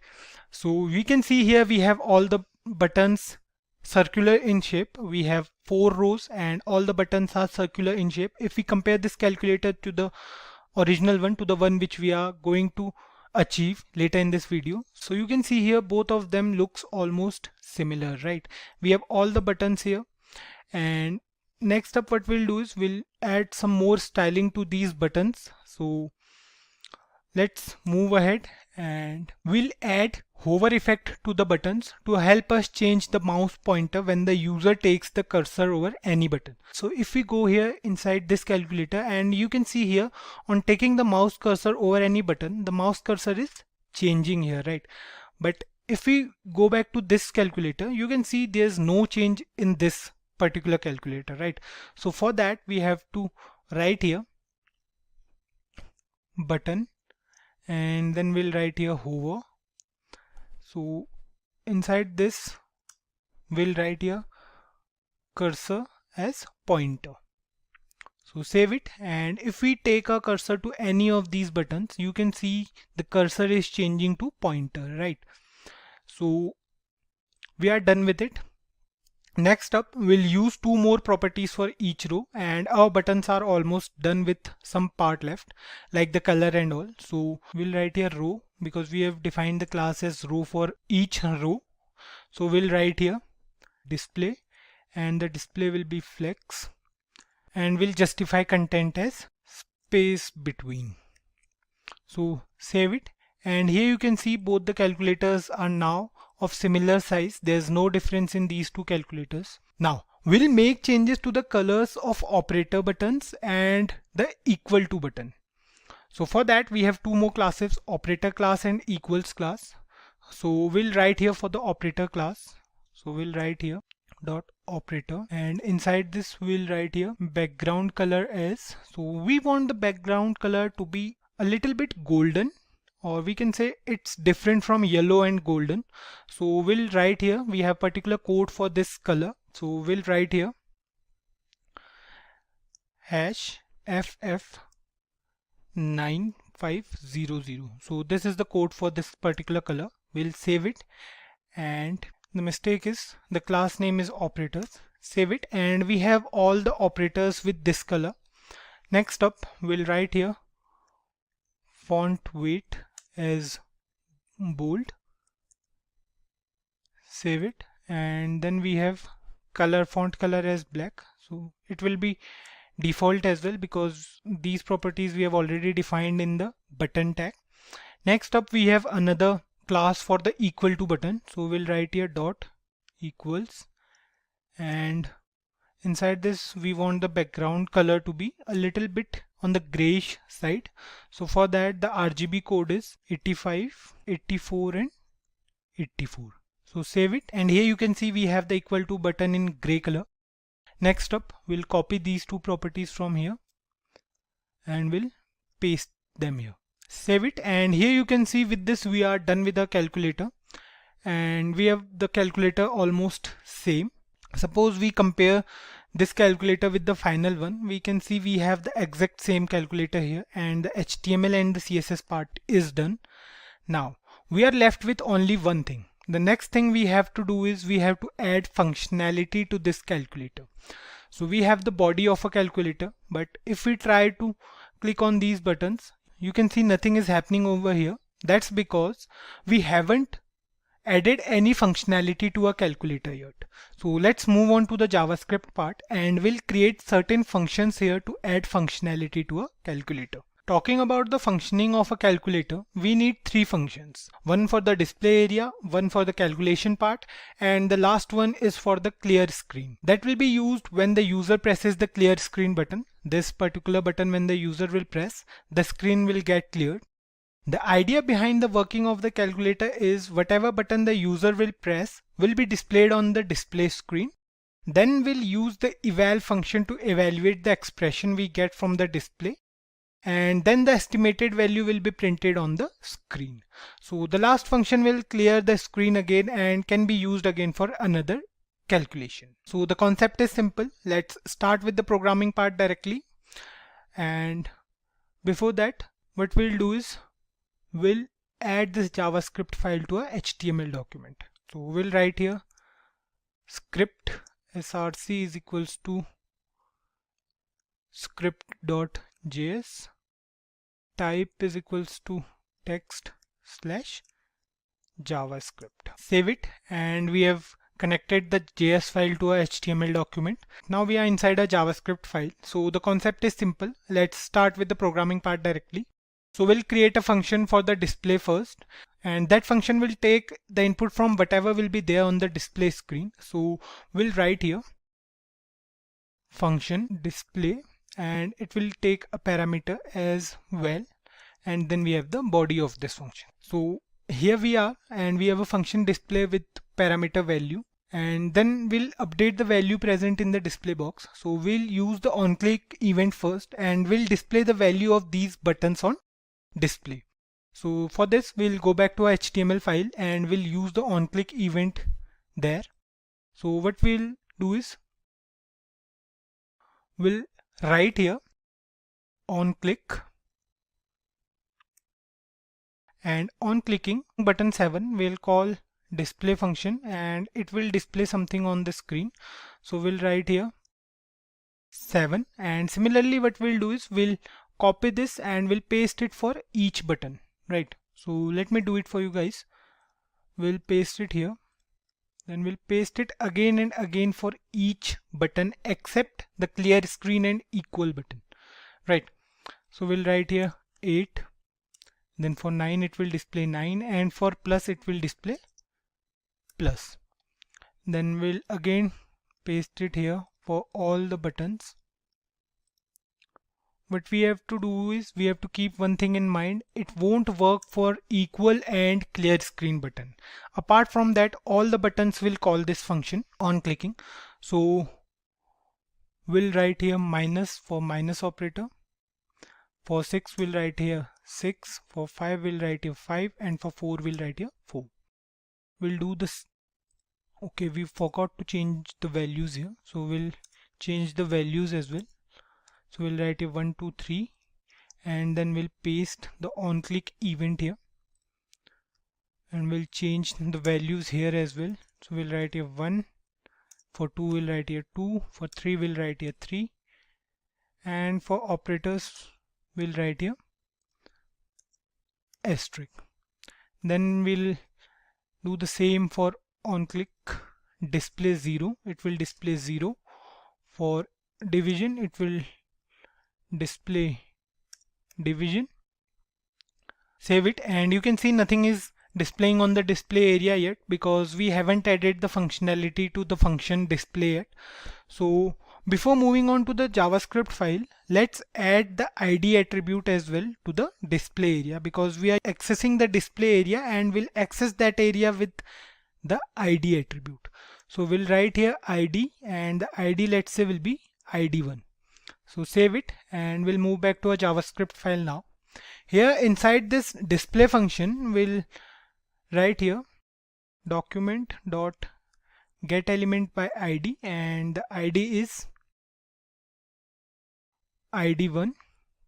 So we'll write here dot value plus is equals to val. So we'll discuss it what we did just now. So save it first, and if we click on any button now, you can see we have all the values in the display area now, right?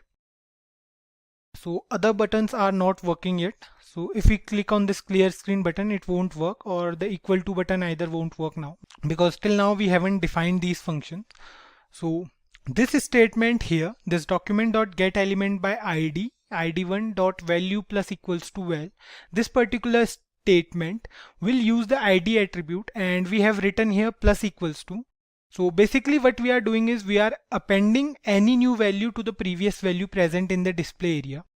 So if we remove this plus here and save it now, so if we click on a button, let's say we are clicking on a button and we want to print 89 on the display area, but if we click on 9, you can see it's not appending, right? The values are overwriting because we are using the equal to operator only, and the value will be assigned to display screen again and again. But if we want to append the value with the previous one, so we have to add plus here, and if we save it now, you can see now we can add as many numbers as we want to the display area. Right, now we have the expression present over here in the display area. So if we refresh it, and let's say the expression is 87 plus 3, the next thing we want to do is to calculate the value of this expression. For that, we can either use the if-else statements, but then the code will go so long and complex, right? In order to solve this problem, JavaScript provides its user with a single function that can compute complex calculation in the blink of an eye. So today we'll use a function named eval. So this eval function will take any argument as a string and it will execute it. The string can be an expression, it can be a variable, it can be a statement or a sequence of statements as well. So we'll call a function solve on clicking the equal button to solve the expression written over the display area. So for that we'll move back to our HTML file, and here on the equal button what we'll do is we'll write here on click, and on clicking it will call the solve function. So save it, and we'll move back to our JavaScript file, and we'll declare a function here. We'll define a function. So we'll write here function solve, and then we have the body of this function. So let me cross check it. Yeah, it's solve. So inside this function solve, we'll take two variables. So let's say we have two variables, let x and y. So inside the x, we'll take whatever value present in the display screen. So we'll write here document.getElementById. We'll write here ID1. So we are taking the value present at the display screen. So we'll write here .val. And what we'll do is, now we have a variable x which holds the reference of the value present at the display screen. So we'll write here a single function. We'll write here eval, and then inside this eval we'll write x. So with this we are done with the calculation part. Next up what we have to do is we have to assign this display screen the value present at y, because now we have the answer, right? We have the answer to a particular calculation. So what we'll do is we'll write here document dot get element by id. The id is id1, and we'll write here dot value. We are updating the value, so we'll write here dot value is equals to y. So the value present at y will be assigned to the display screen, to the element with id as id1 basically.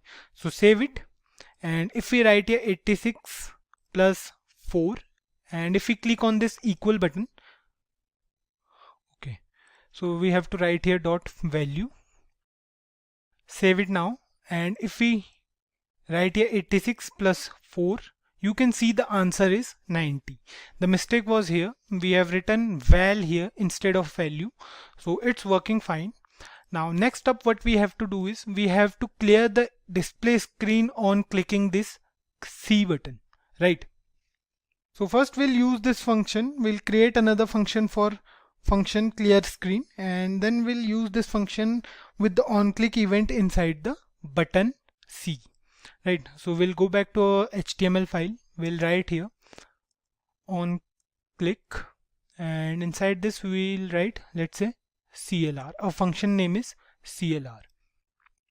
So what we'll do is we'll define another function here. We'll write here function CLR, and what we'll do is to clear the display area we have to provide empty space to this area, right? So for that we have to write here, we have to again use document dot get element by id. The id is id1 for the display area. Dot value is equals to, the value will be empty space, right?